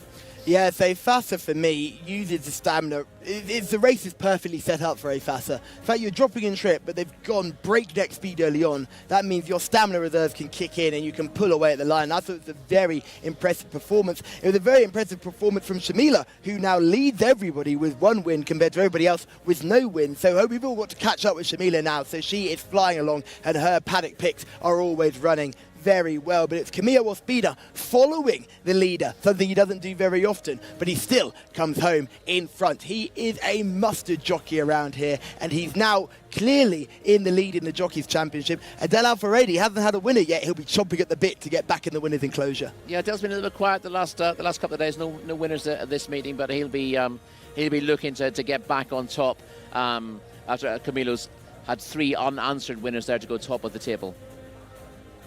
Yeah, Shamila in the paddock, the way she selects her horses, she doesn't go by form. She's purely looking at the makeup and the look of those horses. She's a very good rider back in the day, and she understands thoroughbreds. She understands Arabian horses as well. And we've got a few of those races coming up later on in the card. Although we have to say, it doesn't matter how good some of the Arabian runners look. Occasionally, they tend to spit the dummy out and not run any type of race. I'm just worried about the use of the expression "back in the day" there for Shamila. She might not be that happy about that. She's younger than me. But on a serious note, though, you say that she doesn't particularly look at the form book when she looks at the horses in the paddock. I think that's a great thing to do. I've seen too many paddock pundits essentially ignore the outsiders and then just tell you the favourite looks well. Don't need that information, particularly when it's the same information over and over again. If a pundit tells you the favourite looks well, and they're also likely to tell you that a rank outsider also looks well, that's fine. You can trust the information. But sometimes you get the impression you're just being spoon-fed what you want to hear. Not from Shamila, though. No, absolutely not, but you should be listening to what she says, because she tends to find good horses and they always tend to run well. So at Lal, again for Alex's selection, very good run indeed. Got a little bit bumped on the turn, wouldn't have made a difference in the race, but well done for sticking on for coming second. No, would have got a little bit closer. I was hoping that Al-Azra would get a decent break from stall 1. He didn't. but he's kept on well from a bad position to grab third, and will be winning more races when he gets more of the break. But you make your own luck in a lot of these races, and he was never close enough to challenge. I think they went so fast. I think it caught a couple of these riders by surprise. You can see Eladra on the inside doesn't get the best break, but it's not a terrible break at all. In fact, it's a fairly level break all round, which was great to see. But at the end of the day, as soon as 10 comes through and takes up the early running, and it's going at a breakneck speed with some of these beautiful shots we get from our 32 cameras across this beautiful racecourse, it's hard for anyone else in behind to get involved. I think we can see Eladra right there, in fact, in front of our very screen there, just going backwards in the field and then makes up ground late on. She's behind Kareem there that we saw with the black cap and the sort of maroon colours. But because the top rider, Wash Al-Mohammadiyah, came from Sultan and came across diagonally to the inside, it caused a little bit of a concertina effect among those drawn mid to low.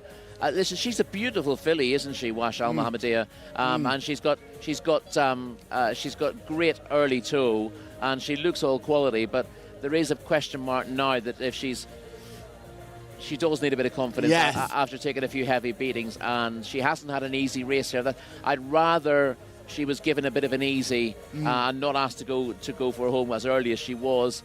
I'd love to see her back on track, because fillies with her ability and her looks, you don't like to see them go the wrong way, but there are question marks about what she can do after this. Yeah, I think a change of tactics will be in the offing. However, one horse who we've talked about a lot that wasn't even running in this race is Corba. Now, if you're a supporter of Corba, you'll be over the moon with this result, won't you?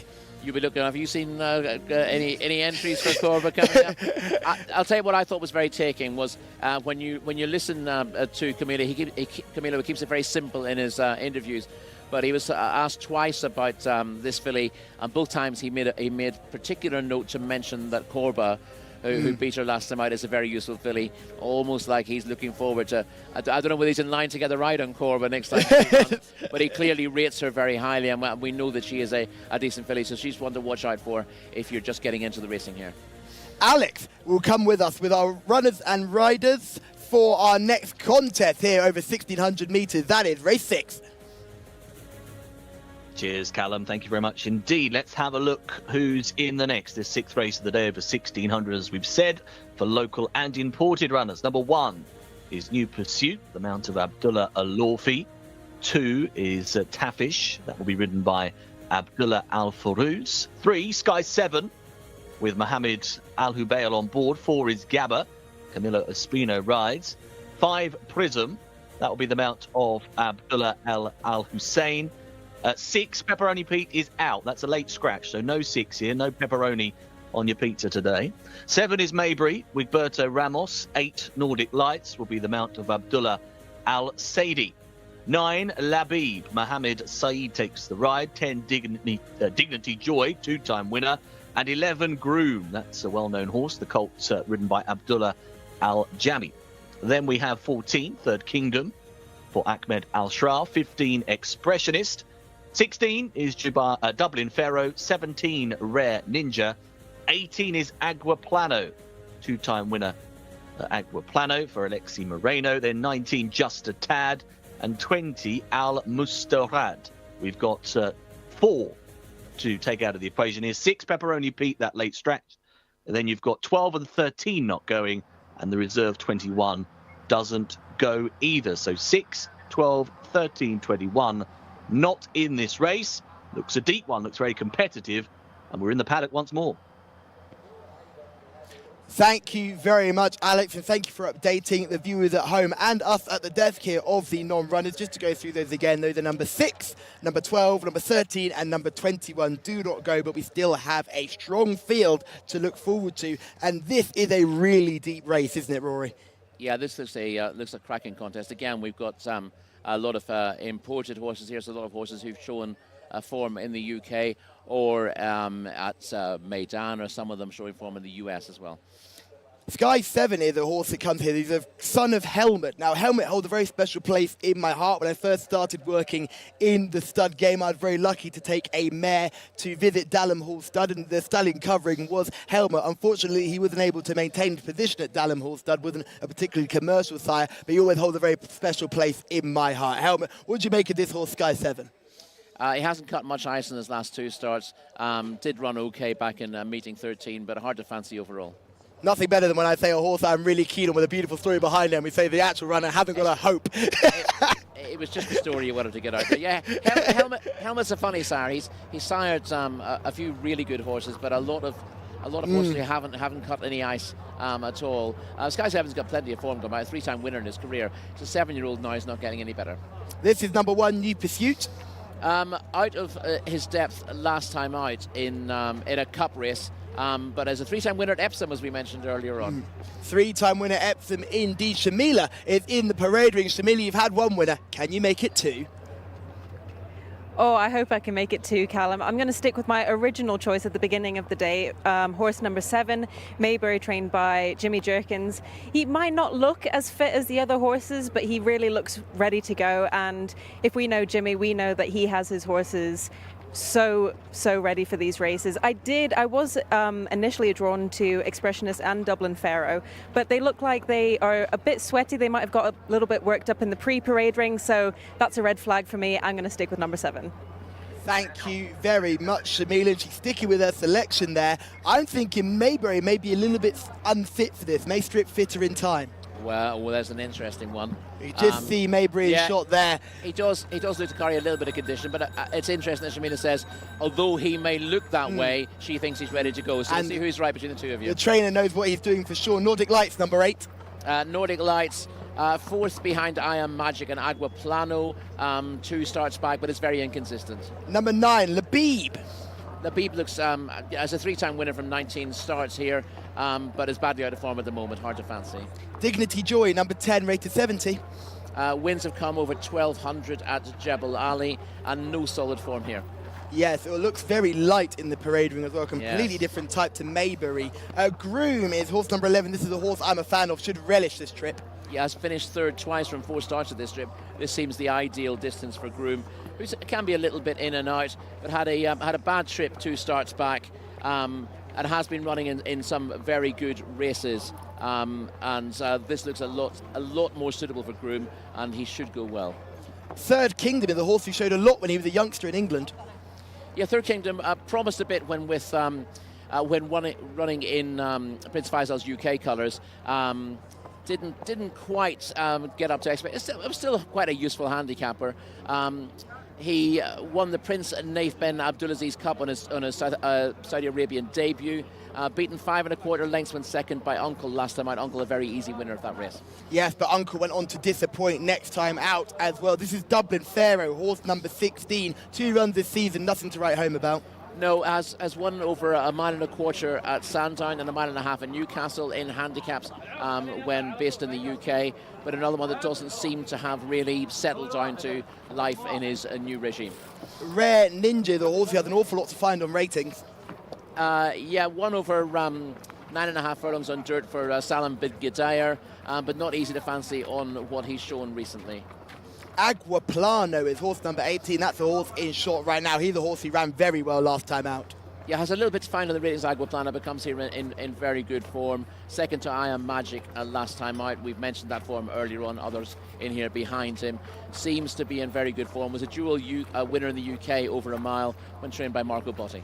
Just a Tad and Al Mustarad are the 2 others we haven't looked at, rated 52 and 73 respectively. Yeah, it's impossible to fancy Just a Tad. He has won 2 races, but was dead last at meeting 18 and has a mountain to climb on the ratings. And Al Mustarad has half a chance here if showing his best form.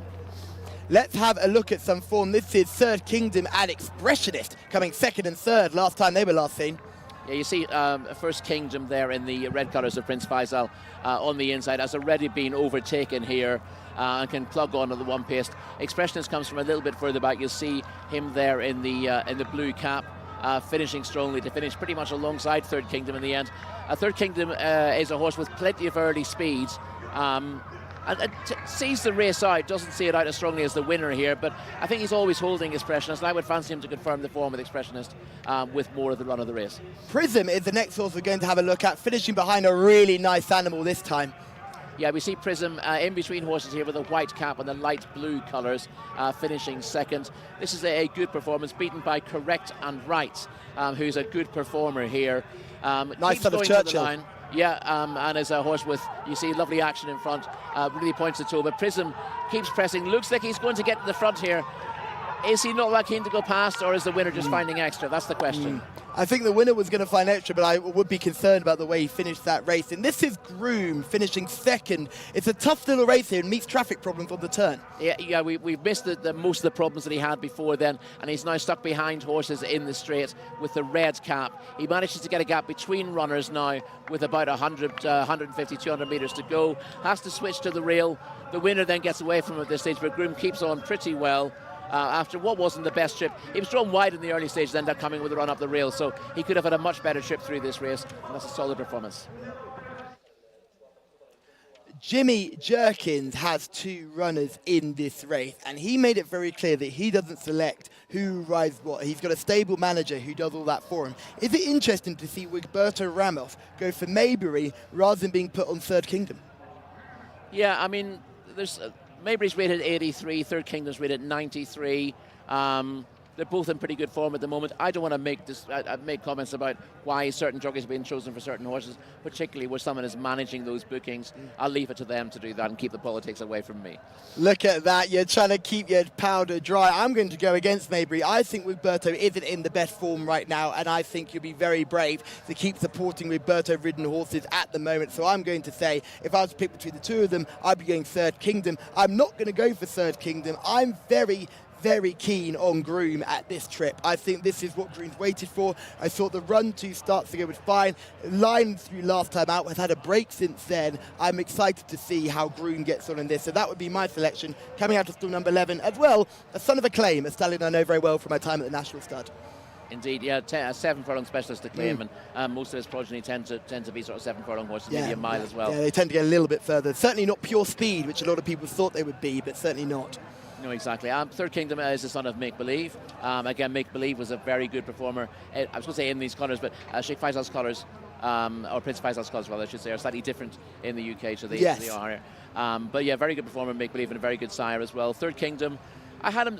I was suggesting he's a slightly disappointing sort, but listen, he's won 3 times. He's had 7 starts in Saudi. He was disappointing last season, just took him a little bit of time to adjust, but he ran very well when second last time out, and I think he'll confirm the form with Expressionist, who was only about a head behind him. That was a good performance from Expressionist as well, but Third Kingdom, I think he's got a chance of dominating here. I think that's the key to him, being able to get to the front and dominate his rivals, and this looks a better opportunity for him than 1 or 2 that he's had. Yes, and talking about better opportunities, you won't get a better opportunity to view us than on YouTube, so please keep involved in YouTube and keep involved in the comments as well. Plenty of viewers, plenty of likes coming in as well, which is great to see. And remember, like, subscribe, and turn on your bell notifications. I mentioned this because this is a Jimmy Jerkins 2-runner race, and I'm surprised we've not seen the James Jerkins fan club be out in force today. Who do you like, Maybury or Third Kingdom? We know you'll be watching, so let us know in the comments who you like. Yeah, we certainly know that Maybury is very well suited by this course and distance, as one of maiden and a non-winners of 3 over course and distance last year, and comes here in very good form. So although he's got £10 to find with the stable companion, I wouldn't be surprised to see not that much between them come the line. Any words about Aguaplano? I'm a fan of this horse. Yeah, I thought it ran really good last time. Again, listen, he's got it to do in the ratings. He's rated 78. Expressionist and Third Kingdom are rated 93, but he comes here in very good form. He's another one who's taken a little bit of time just to adjust to racing here, but he showed that he was on very good terms with himself with that second last time out, and you know, he's stepping up from 1400 to 1600. That's a slight question mark for him on the form he's shown here, but he was a dual mile winner, as I said, in the UK at sharpish tracks, but it should be okay for him here. Look at the views of King Khalid Racecourse from our brilliant guys controlling the drone. The drone shot's looking great. So for me, although I liked New Pursuit, I'm not going to go that way. I don't think the Epsom form will translate. I will be going for Groom, horse number 11. Shamila will be going for Maybury, horse number 7. Rory, who are you lining up with? Well, I'm going to go in the same colours with Third Kingdom. I just think, hopefully, he doesn't have to work too hard to get to the front here, and he can dominate. That's the way he likes to race in the UK. He's a pretty solid performer. Deserves to get his head in front again. So just to confirm that, Rory is going for Third Kingdom, Shamila is going for the stablemate Maybury, and I am going for Groom to take on them both. Alex, you've heard who we like. Who do you like? I'm agreeing with you here, Callum. I fancy Groom as well. Been in good form. A little bit disappointing last time, I suppose, but we saw that second, didn't we, where things went all wrong. Weaving through late, got second after getting a gap up that inside rail. So I'm hoping for Groom to gain a third career success here this afternoon. Abdullah Al-Jimi on board as runners are circling behind the stalls and will very shortly load. Looks like one of them just away from the main group of the field at the moment, keeping an eye on that. Hopefully that runner will be joining them shortly, or unless there is a problem with that, we will keep a little ear to the ground with regards to what's going on there. Good to see plenty of people in today. Good crowd in attendance and looking forward to this sixth race, which is our most valuable of the card, actually. 62,500 to the winner, 25 to the second, all the way down to fifth place here with prize money. There's the 7, Maybury going through shot. Don't forget, red cap for Maybury. Wigberto Ramos and Rory's preferring Third Kingdom, who will have the white cap and the mount of Ahmed Al-Shrar as they are about to be instructed to load. In terms of the other fancies in this race, well, Groom is in a combination of red and white, if you're following that particular runner, jumping from stall 11. Aguaplano's wider out, stall 18. Some way off them in the ratings, but did run very well to finish second last time at meeting 28.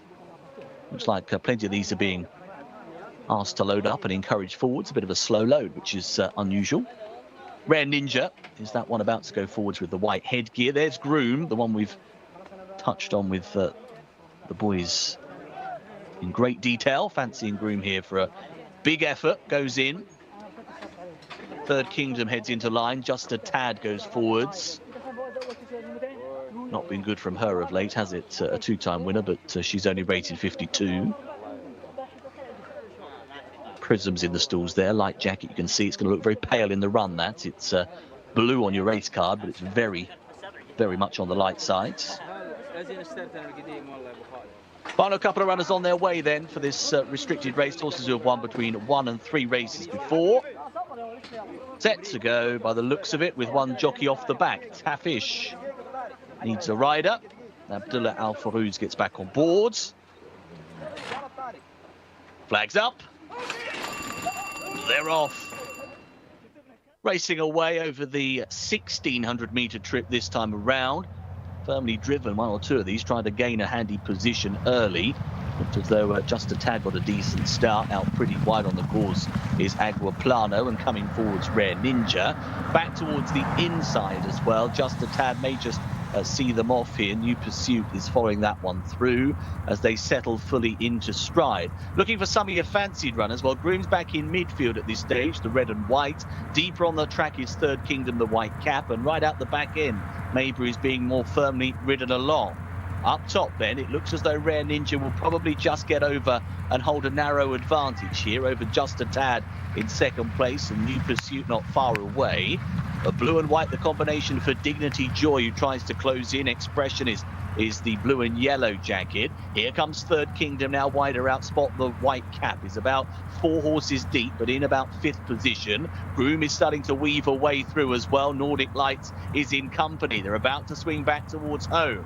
Up top on the inside, Expressionist will lead them for the line. In second position, Aguaplano's pushed along, trying to close in now. Here comes Third Kingdom. Still in there pitching as well is Nordic Lights, who runs a big race. Expressionist is finding plenty up top. He's trying to see off the challenge of Aguaplano. Right from the back end of the field, New Pursuit is coming on well. Down to the outside is Third Kingdom still in there as well. But Expressionist just keeps on finding. Expressionist rolling away into the final 100 metres, showing good heart. Very gutsy effort here. Expressionist to win.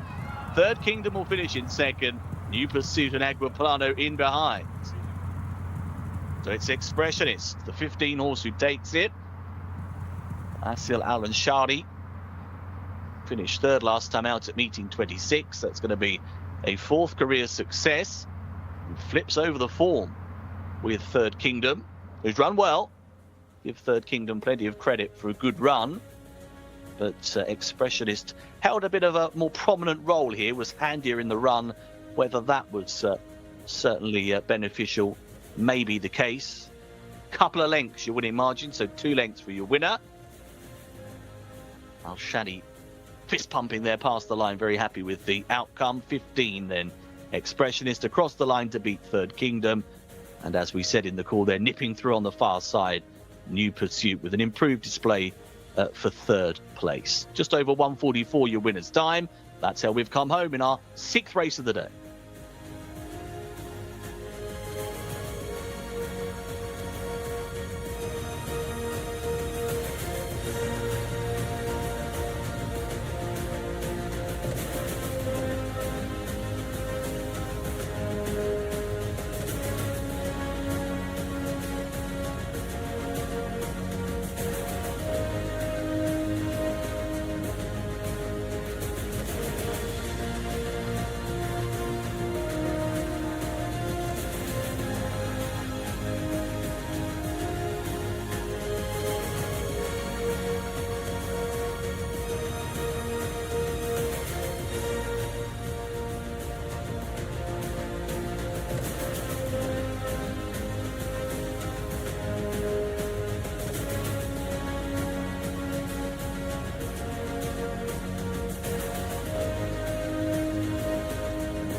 Azil Al-Zahani is our winning jockey, but we can say this horse has only won because Shamila, our paddock reporter, used to ride it out in Dubai. So it's great to see we're still having these connections with these horses as they move through their careers and as we move through our very own careers. Rory, what did you make of that? That was very gutsy in front, wasn't it? It was. Now, the interesting thing was that the first and second met last time out. And on that occasion, Third Kingdom went forward and led, and then weakened from the home turn and just about held on from Expressionist.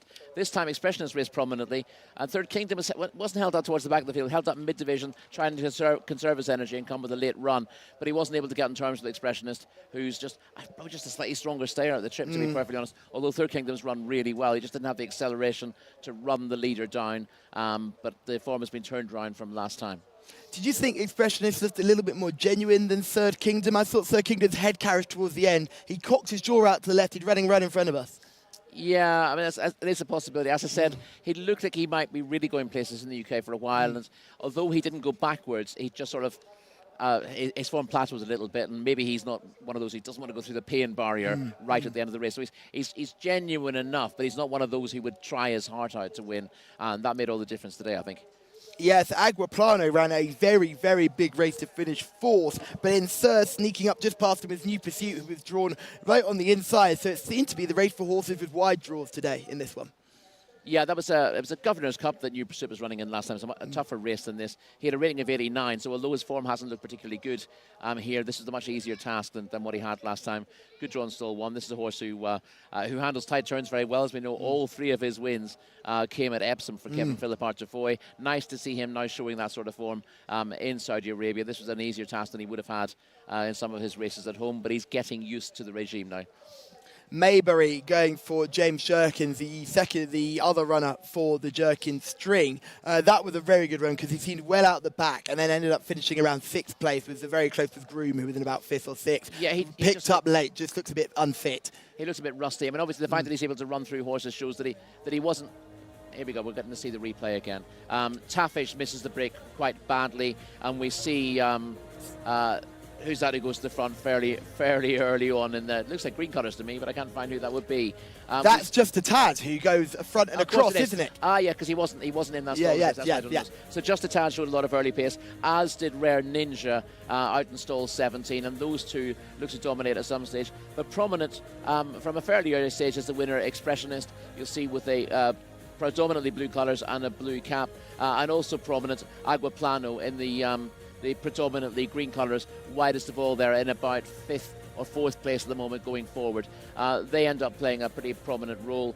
Just a Tad, who showed that early speed, weakened pretty tamely. He's only rated 52. He doesn't really belong in this company. Causes a bit of a problem for 1 or 2 horses in behind as he weakens. Watch Third Kingdom and Maybury, both in the same colours. They're currently just wide as the picture. Maybury's going to have to go really far wide to get past. But Third Kingdom followed Aguaplano right like an arrow. Made sure we're following Aguaplano's path, and that was the best place to be because the horse is on the inside. You're looking at a horse like Rare Ninja, who's now fading very badly, and as well just a Tad, who had an inside draw due to sneaking in as a reserve, also faded badly towards the rail. And Expressionist was right behind those, and that's why that performance is so gutsy, because Expressionist was there to be shot at quite early on. He was, and he's fine plenty. You see that Third Kingdom stays on quite well, but he came under pressure on the bend. What this horse doesn't do is quicken from off the pace. It was worth trying these tactics, but I think he needs to use his speed early on. He's not a short runner. He does stay well enough, but he wants to be able to just go the same pace throughout, I think. And he ended up needing to quicken off the bend to get in the challenge position, and he didn't really do that before staying on to the second late on. Never really challenged the winner, who has done this nicely, Expressionist. Yes, I saw Aguaplano ran an absolute stunning race, coming widest of all from stall 18. I thought it was an even more impressive performance than the second place last time. Yeah, I thought it was a really, because the second place last time came in a race that he was entitled to go fairly well in. This was a tougher race. Not so 80 handicaps beckon for him next time out, and he's a horse who's clearly going to win races soon. And they went quick. That was in 1:44.8, roughly the time there. So they were going quick. The record for this track is 1:40. So you can certainly see they were not hanging around here. So that's a further boost to the performance there of our winner. Yeah, the one negative with the speed they had here, you had a couple of horses showing speeds and then getting in the way of others. Rare Ninja does have form over further in the old days for Salim bin Gidayr, but he's not seeing his races out at the moment. And of course, Just a Tab was just flashing cheap speed early on. The pair of them ended up causing trouble for those who were held up as they fell back through the field. You want to see horses who've got the early speed able to maintain it at least into the straight so that they're not causing problems. You don't want to be dropping back on the bend. It's very hard to manoeuvre at that stage. If you start weakening in the straight, that's fine. The jockeys can pick their path where they want to go. If you look at the start here, I think it's quite interesting to focus on 2 horses in the same colours, Gabba and Sky 7. They are basically the story of the horses on the inside draw. They showed no early speed, and the ones on the outside came across, and they all ended up concertinaing together. I think the 2 stablemates nearly clipped heels at the back of shot here. They got very, very close, and it ended up being Gabba that ended up picking up the running and picking up runners late on. But you can just see New Pursuit as well. No speed early, but just had a nice clear run down the inside and was able to just follow Just a Tad as he falls into their laps. Yeah, as long as you can avoid that horse dropping by quickly. Gabber, as you said, made late headway there in the second colours and the red cap. He's been a star over the years. The form book tells you he's got 3 wins from 18 runs. He's got about 60 runs under his belt in reality, Gabber. He's now an 8-year-old. He was a listed winner in his youth, I think, for Sir Michael Stout. Not quite the force of old, but he's still running game races, and it's nice to see him enjoying himself here. Yeah, it clearly looks like he's still enjoying himself, and New Pursuits have had a nightmare passage of watching that run down the inside. The rare Ninja is about to fall into his lap as well, always passing beaten horses, and then runs on nicely to take third from Aguaplano. But yeah, that was a trouble passage. He's managed to actually get around Rare Ninja without any hassle there. He has had to come round the horse. That could have been quite nasty with one weakening fairly quickly. But we saw that happen in an Arabian race last week, didn't we? We did indeed. It's nice to see New Pursuits, as I said, running well, finishing his race off. He's a horse who was a useful performer and a horse who would win when given the opportunity in the UK. So good to see he's been able to show that sort of form now in Saudi Arabia, and hopefully he can build on that in the future. Now, we've spent a lot of time talking about the beaten horses. What do we do with a horse like Expressionist? What is the plan next for this horse? Well, he's rated 93 coming here, and he's won in good style, so he's going to be rated in the high 90s. That pretty much takes handicap. There aren't that many handicaps open to horses rated 100 here. I don't see him. I don't see him being eligible for 0 to 95. I don't know how quickly he can be turned out without being reassessed. That's another question, really. So he's in. What's he won now? He's won 4 starts. Yeah. So there are non-winners of 5. There are non-winners of 5 available, but there are not but many of them. They're few and far there between. clearly aren't many of those races, and they're bound to be hard races anyway. Open company. And you know, Open company and cup races, isn't it? That's where you exactly. find yourself in that situation where you're rated 90. You've got to take your chance. Yeah, well, but I think he'd be rated about 98 on the back of this. Then you have to be running in open races or cup races. The one thing with open races is they can vary in quality, can't they? It just depends who comes up against you. You often have a lot of moderate horses in there. Yes, we do see some of those open races look all over the place, and we do see some look absolutely belting contests as well. So it just depends on the luck of the draw. And as we get closer to Riyadh, more of those 100+ rated horses are going to come out to play, aren't they? This is true. And they're going to make it very hard for a horse like our recent race winner to get his head back in front. But take nothing away from Expressionist, who has run a very game performance and done the business from stall 15 and has made a very good impression. But we move swiftly on. We move swiftly on to another race over 1,600 metres. And this is a contest that you and I could not get our head around. It's a pin sticker race here. There's only 6 runners, but it's a 0 to 55 Arabian horses contest. And there are 6 runners here. And I could not tell you who my selection is. This is hard over a mile. Oh, I could definitely tell you who my selection is, having gone through this, because you go through a few of these and you see what look like reasonably decent bits of form, and the deeper you look, the more they look slightly suspect, and you end up thinking that the very lightly raced Almaher might just be thrown in here off a mark of 50. Only beaten 3 3/4 lengths, went 4th to Al Marusa on debut. Mawazine, good old Mawazine. Yeah. Oh, that horse again. Pops up in so many form lines, was 3rd. So you don't really want to be finishing behind Mawazine. But this is a 0 to 55. You know, when you consider that Mawazine also pops up in loads of form lines for the next race, which is a 0 to 80. This looks, a mark of 50 just underestimates Alma here. As we've seen before, you don't know how well they're going to bounce from one race to another, but he's had a longish break since finishing 4th in week 16, meeting 16, I should say. And if he's ready to go again after that short break, there's so many holes in the others in this race that you'd like to think he's good enough to win. My concern is that point that you made earlier, is the fact that this horse has had one good run, and we've seen it with these Arabian races. They've had the good run and they don't back it up. We've seen horses have bad runs and then back it up. So I'm going to look away from Almaher because I just don't believe that the backup is going to be good. I know it's back in meeting 16 as well, so that would be, it's had plenty of time to get over the excursions. Yeah, the other thing to bear in mind, Almaher is an 8-year-old. I couldn't dig out his previous form, but he is a previous winner. So he does have form, not in Saudi, but he's got form elsewhere, and we know what he's capable of doing here. So we know he'll win a race. The only other horse who's proven that he'll win a race at all is number 1, Riyadh, who is a winner back in the day. Again, I'm not entirely sure where that was. 3 runs here have been fairly moderate, although she was 3rd in a 0 to 80 fillies handicap at meeting 20, and that reads fairly good form before you start looking into it, but was behind Laheb and Shalat al-Nakil last time out in a 0 to 60. So that takes the edge off what looks like a better run at meeting 20. And a few of these have been running into each other and beating each other in moderate contests as well. Feels like we're looking at these Class 6 sprints at November in Wolverhampton, where they all take each other on every single other week, and it all depends who's really feeling it on the day. But this is an Arabian race, and we've got a very exciting Arabian race to look forward to tomorrow. A dramatic evening of cup racing awaits, culminating in the King Faisal Cup, a fitting tribute to the beloved former Saudi ruler. Which horse will follow Flying Grey Asfan Al-Khalidiyah in achieving ultimate glory?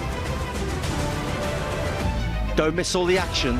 Saturday, September the 2nd, live on the Saudi Jockey Club YouTube channel.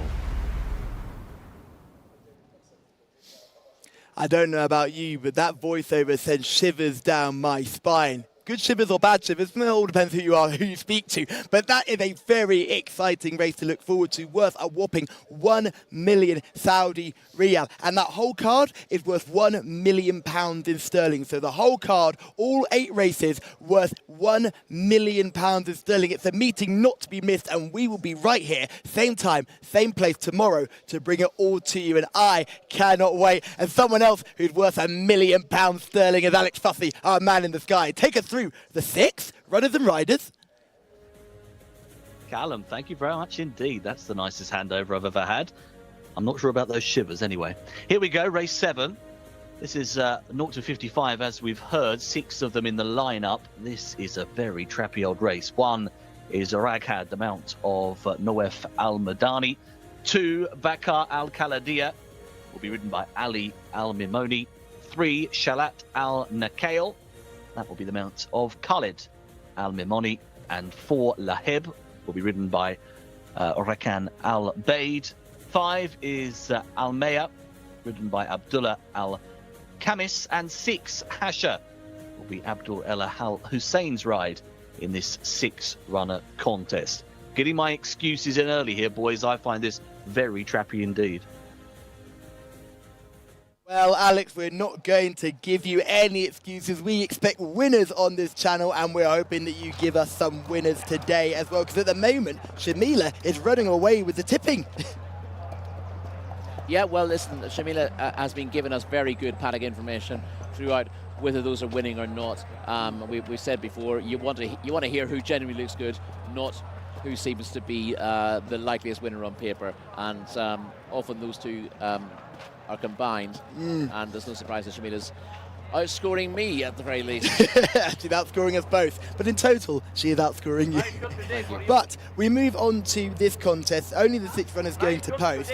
A lot of these horses have taken each other on and are running back and forth and bouncing off each other. I was looking at Bakar Al-Khaladiya, purely because it's an Al-Khaladiya runner, and we know we cannot leave these horses out.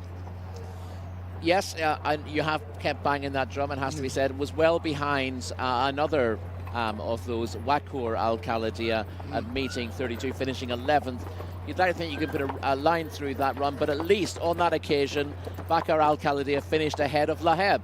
And number 3 is Shalat Al-Nakail. Yeah, placed 3 times from 16 career starts to date. Looked to run well last time out, went 4th at meeting 31, but was beaten 21.5 lengths behind Oja Al-Khaladiya on that occasion. Yet another Al-Khaladiya popping up. This is Lahab, the horse you were just mentioning earlier. Yeah, placed only once from 9 starts. Was in front of Raghad at meeting 29, went 3rd, but was behind Bakar Al-Khaladiya, went 13th last time out. And when it was 3rd, it was beaten 14 3/4 lengths, so not a particularly good performance there. I was going to say easy enough to be against, but you end up saying the same thing about almost all of these, and you've got to keep turning around and finding the winning angles. The 2 best-looking animals in the parade ring were number 5, Al-Mahar, who was a very nice-looking bright grey, and then Hasha, number 6, who was another very good-looking runner. Those are 2 that caught my eye in the parade ring. But I'm still looking at Bakar Al-Khaladiya just because I believe surely there's form in there somewhere. I think the last time out there was nowhere near the level of this contest. This is a big drop in class. It is a big drop in class, but that was still well beaten last time out. I think Al-Mahar was in a half-decent race behind Al-Marusa on debut here this season, beaten 3 3/4 lengths. Now, when you look at some of these horses finishing 3rd and 4th, you think that might be a decent enough performance, but a lot of them are beaten 30 or 40 lengths. Hashir at the bottom there was almost 30 lengths behind Laheb and Shalat Al-Nakail when finishing 7th last time out. So that's a very disappointing performance. And as I said, the more I look at the race, the more I kept coming around to Al-Mahar. And I'm guessing that's because there's only one run to look at, and it wasn't disappointing. If there was another run, then you might end up with the whole conundrum. So I am sticking with the one with the least negative issues coming into the race. I am going to go against you for sure. Shalat Al-Nakail is a horse that's run those 2 4ths in a row, which on paper looked good, but was well beaten on meeting 29. Was it a better run in meeting 31? Is the form upgrading? Yeah, I think the the run last time is a better run from 29. Whether that means that Shalat Al-Nakhail is progressing is another matter altogether. But she is at least younger than all her rivals. She's just a 4-year-old mare, 4-year-old filly even, if you like. Yes. So if you want to take the view that the youngest in the field is most likely to improve, then Shalat Al-Nakhail will be where you stop. Yes, I think Shalat Al-Nakhail is certainly one that I'll put on my shortlist. Now we've been so negative about them, I'm almost thinking I'm struggling to pick a selection, to be honest, because there's just so many. I'm questioning myself and seeing what I like, and I'm glad plenty of people have stuck with us on YouTube as well. I understand that Arabian horses can be a little bit alien to people, but the good thing is that we'll try and make it as clear as we can. And remember, there'll be 2 Arabian races per meeting each day we come on here at King Khalid Racecourse, which is the first time that's happened in Saudi racing history, which is great to see. And we're seeing plenty of these runners and plenty of these Arabian horses. But someone who has the knowledge and has been on fire today is Shamila. Over to you. Who's your eye catcher? It's almost harder to choose an eye catcher when the field is this small, only 6 runners. However, Shalat Al-Nakhail has caught my eye as soon as she came in the parade ring. She might look a little too skinny, but that's just how Arabians look. Just means she's fit and ready to go. I did have to take my eyes off the greys because I'm naturally drawn towards greys. I want them to win all the time. But someone did tell me that if there's ever a grey number 5, that's the horse you should go with. So maybe I should eat my words, but I'm going to stick with Shalat Al-Nakhail. Well, thank you, Shamila. I was having a lovely time here. We just had 2 kids at the desk and they wanted to get involved in the shots as well, which was quite nice. Just had to shuffle them along gently towards the end of that bit there, Shamila. But I'm glad you said what I've gone with there, Shalat Al-Nakhail, and that's a horse I'm really looking forward to seeing. This is number 5 here in front of your race card. This is Alama, and this is the horse we're going to have a look at next. This is finishing 4th in July the 13th. So that with a bit of time off, comes here off a bit of a break, so surely would have a good chance here if we can see that video footage. Indeed, this will be my pick in the race. I can't believe I've heard reference to the grey number 5 system. I thought I'd managed to block all mention of that out of my timeline. It's a thing that belongs to a guy called Luke Elder, who is either a genius or you know, fill in whatever you want to put in here. Yes. Now, talk to us a little bit more. For those of us who don't listen to Luke Elder because we prefer better racing presenters, what is it? There's no science in this system. Every time a horse whose number 5 is grey pops up, Luke Elder will pipe up going, grey number 5, system wins again. So it's a bit of a standing joke, I think. I'm sure there's no science to it. And of course, if it's only mentioned after winners, you tend to think that's it. Grey number 5. No one tells you about the 75 losers in between. Yeah, but that's the common thing with people on social media all the time. No one tells you about the losers, but they're always piping up about their winners.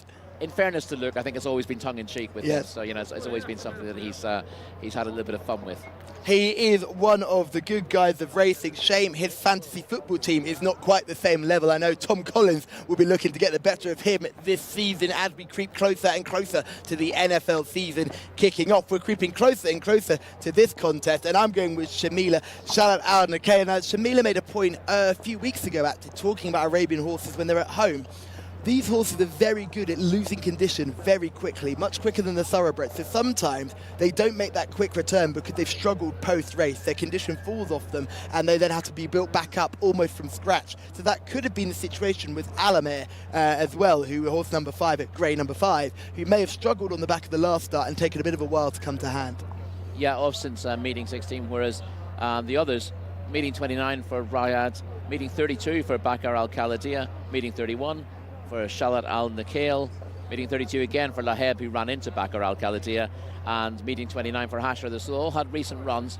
The question is how much those runs have taken out of them, whereas hopefully, from my point of view, Al-Maher has had plenty of time after that race early in the season to regain his condition and show exactly what he can do. I am looking forward to this, and it's wonderful to see that these races are available for the lower rated Arabian horses. I think we've talked about it with the thoroughbreds, that often the races can be so oversubscribed, it's difficult to get a run anywhere, so you find horses running over trips that aren't sufficient and in company that just is far too good. We saw it with horse number 16 in the last race. It was Rare Ninja, I think, found himself a horse rated 69 running against horses rated in the 90s. Wasn't going to have a chance there, over an inadequate trip too. So again, just having this option for some of these Arabian horses, it can only be a good thing for the breed as a whole. Of course, yeah, and listen, we sort of joke about this race thing. It's very hard to pick between them, and the form lines are not particularly strong, and it's about them beating quite a long way. So who's going to be able to win when they're all thrown into an easier race together? But yes, it's good to have the opportunities there. And this race is as much of a conundrum as anything else in the card, despite the small field. Yes, a conundrum indeed, as the jockeys get the bell to mount up and the horses continue to make their way around the parade ring. You're going to stick with Al Maher. I am going to go with Shamila, with Shalet Al Nakail. Any other ones that could provide danger to us? Ragad, Bakar Al Kaladir, or Lahab?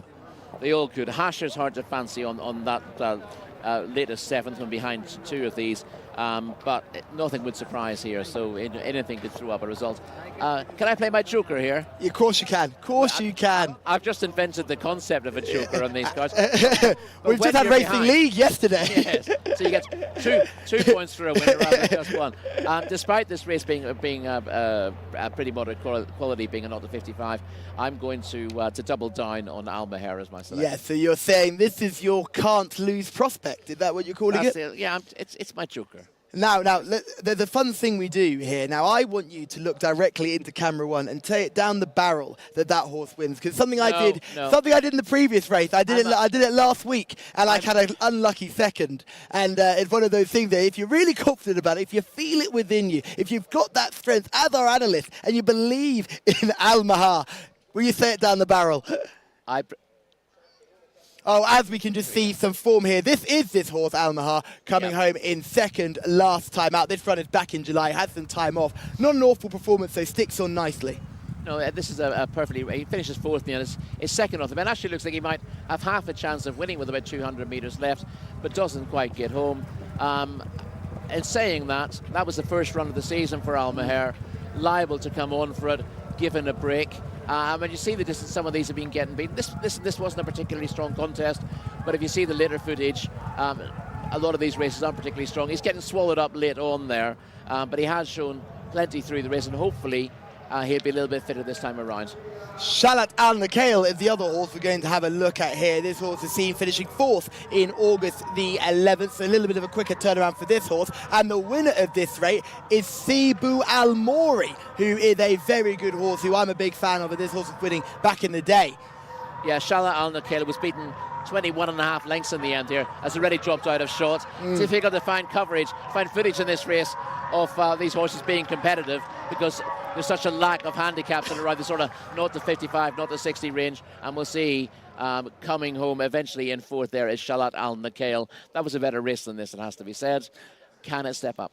Now, a little bit of a concern for that horse, as our producer is shocked at the idea that was a better race than this. Sibu Al Mori, since that race, has been duly thumped in absolutely two other races since, has been absolutely battered. Has finished dead last. It's concerning. It's concerning that finishing that far behind Sibu Al Mori, and that form of that race is not strong, because Sibu Al Mori, in better company, has been absolutely thumped. So it's hard to find a solid reason to go for anything apart from Al Maher, and that's basically because on one run he ran okay. He was another 100 yards and he would have finished one from last in that contest. So none of these form lines are particularly strong, but that's the bottom line is they're all thrown in together and not to 55. Three of these have been beating each other in similar races. Anything could happen. Well, I don't think anything can happen, because I've decided that Al Maher is the one who's the least improved. You certainly can't lose out there. That's all I'm saying. Yeah, but on a serious note, he's been off since meeting 16. I'm hoping that's a positive, that he's been able to both come on for the run and regain his condition. But it could be that he's just not. It could be a negative as well. And if he flops, Where does it go? Well, you Yeah. think it goes to Shalat Al Nakhail, but as we saw from the video footage, we only saw Shalat Al Nakhail for about a second and a half in that video footage because he fell out the back of the telly. Yes, Al Mahir, though. She rather one fell out thing the that Al Mahir does have is that he has early speed. And clearly you see in that VT, the horse has some early speed, which can make all the difference in these races of this type of class, where if you just get out in front, and we say that keyword again, momentum, if you can get that momentum, you can be very hard to peg back in these Arabian contests. Yeah, there's not a lot of speed on show here. It's not like these are horses who go fast and then don't quite get home in the races. They struggle to get on terms because they're not quick enough to be competitive. The cameraman seems to have fallen in love with Shalat Al Nakhail, though. She does look well, and you know, maybe you're on the right one, but Do you know why the cameraman has fallen in love with Shalat Al Nakhail? Is because Shamila and I have selected it, and Shamila and I, when we team up, we only select winners. So hopefully Shalat Al Nakhail will continue our fabulous strike rate and keep on winning here. We'll have a tough task because I think Al Mahir is probably the best horse form-wise. I think Ragad as well as the horse we have to mention, Bakar Al Kaladir. If that thing wins, if Bakar Al Kaladir wins, I'm going to be shocked to my core, because if another Al Kaladir that they didn't even want from their own stable and their own team has gone on and won. So for me, it's Shalat Al Nakhail. For Shamila, it's Shalat Al Nakhail. For Rory, it's Al Mahir. And for Alex, who do you like?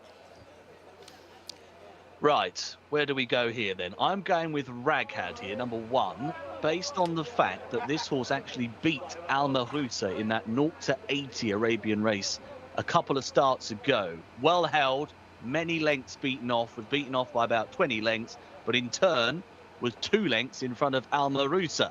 Now, Al Mahrusa was the horse that won the race that Al Mahir finished 4th in. So, based on that, I suspect that Raghad could show up well, but that was some sketchy working to try and get you an answer there, Callum. Very much, Alex. I think you're right there. I love the fact that you've dived deep into the form. It's something that you have to do in these Arabian races, though, because one of the things that really surprises me is the fact that the more races they have here, the more form we've got to look at. And there does seem to be an element of back form here. This is the lowest graded race I've come across so far. And I think this is why we're seeing horses getting beaten out of sight in previous contests. Yeah, and we're trying to use those previous contests to help us here. Because they're in deep races, as you heard from Alex. Raghad was 3rd in what was a 0-80, but it was a fillies handicap. It was quite a thin affair, but the form line between Raghad and Al Mahir through Al Mahrusa does look, does give you a clue that if Raghad is able to reproduce that form, she would have a good chance of winning. The problem was she was behind 2 of the others on her next start last time out. So I'm not entirely sure she is capable of reproducing that form, but that's why this race is such a mess with your head contest. That's a fascinating concept about this race, but we'll hand you back to Alex in the sky. Thanks, guys. Yeah, let's find out then. Let's see who's got this right. Last couple of runners moving in. Bakar Al Kaladir has gone forwards into stall 4. Al Mahir about to go forward stall 6. Started just checking the watch here. We're not quite at our post time, so just waiting for it to tick round. Shalat Al Nakhail heading forwards as well. Final runner on the way in. Set to go. And they're off and racing. Underway over 1,600 metres for this 0-55 Arabian race. Let's see where the early pace will come from. Al Mahir, a good start, the yellow and green combination, and crosses forwards. Goes to the lead here, shows up early over Bakar Al Kaladir, who's the white jacket, green sleeves. The reverse, green with white sleeves. To the left, as we look on, is Laheb. Up the inside, the pink, Shalat Al Nakhail, and the final pair of Raghad in company with Hasha. So working their way along the side of the racecourse. Out in front, it's Al Mahir. Shows up narrowly by half a length on the back of that 4th placed effort at meeting 60. Leads up from Shalat Al Nakhail, who's finished 4th 2 times in a row. Deeper of them is Laheb, back to the inside of rivals is Hasha. The back of the main group now is Raghad, and Bakar Al Kaladir is dropping off them. Is a long last and detached by about 8 to 10 lengths. Leaders given way here. Al Mahir has been passed. Up the inside, Hasha is leading the way. In second spot, Shalat Al Nakail is pushed along. Now Raghad is moving into a challenging position, and behind them is Laheb. So race unfolding. They're about to swing for home and work their way inside the final 400 meters. Up the rail, Hasha tries to hold on. Raghad is moving alongside, now tries to apply a bit of pressure, but is hanging a little, shifted left-handed into the back of Hasha there. They stretch right away back in third place, Laheb, as they work their way to the final 100 meters. Hasha is all out trying to cling on. Raghad tries to get by. Who wants it more? Raghad trying to get to Hasha, who is showing a good attitude up the running rail. It is Raghad and Hasha. A good finish to this 0 to 55. Raghad does just enough. Raghad has beaten Hasha, the pair pulling a long way clear. Laheb in third, Shalat Al Nakail. Gutsy effort from Raghad, had to get the better of Hasha, who also showed a good attitude, which sometimes we do question. But that was a nice battling finish between the two of them inside the final 100 meters. It was a tricky race to solve on paper, but I am off to celebrate profusely as Raghad has got the better of the argument, beating Hasha 1/6 here. And it will be a long old gap to your third, Laheb. As we expected, there was a heck of a distance between first and last in this race. Half a length is our winning margin as we see them flash under the line. And we're still waiting for Laheb, the third, to come in, checking in 13 lengths off our front pair. There we go, 1:59.18 our winning time. Raghad takes race 7.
Noef Al-Mudiani has guided Raghad to success in our contest here, a first of 2 Arabian contests on the card for you.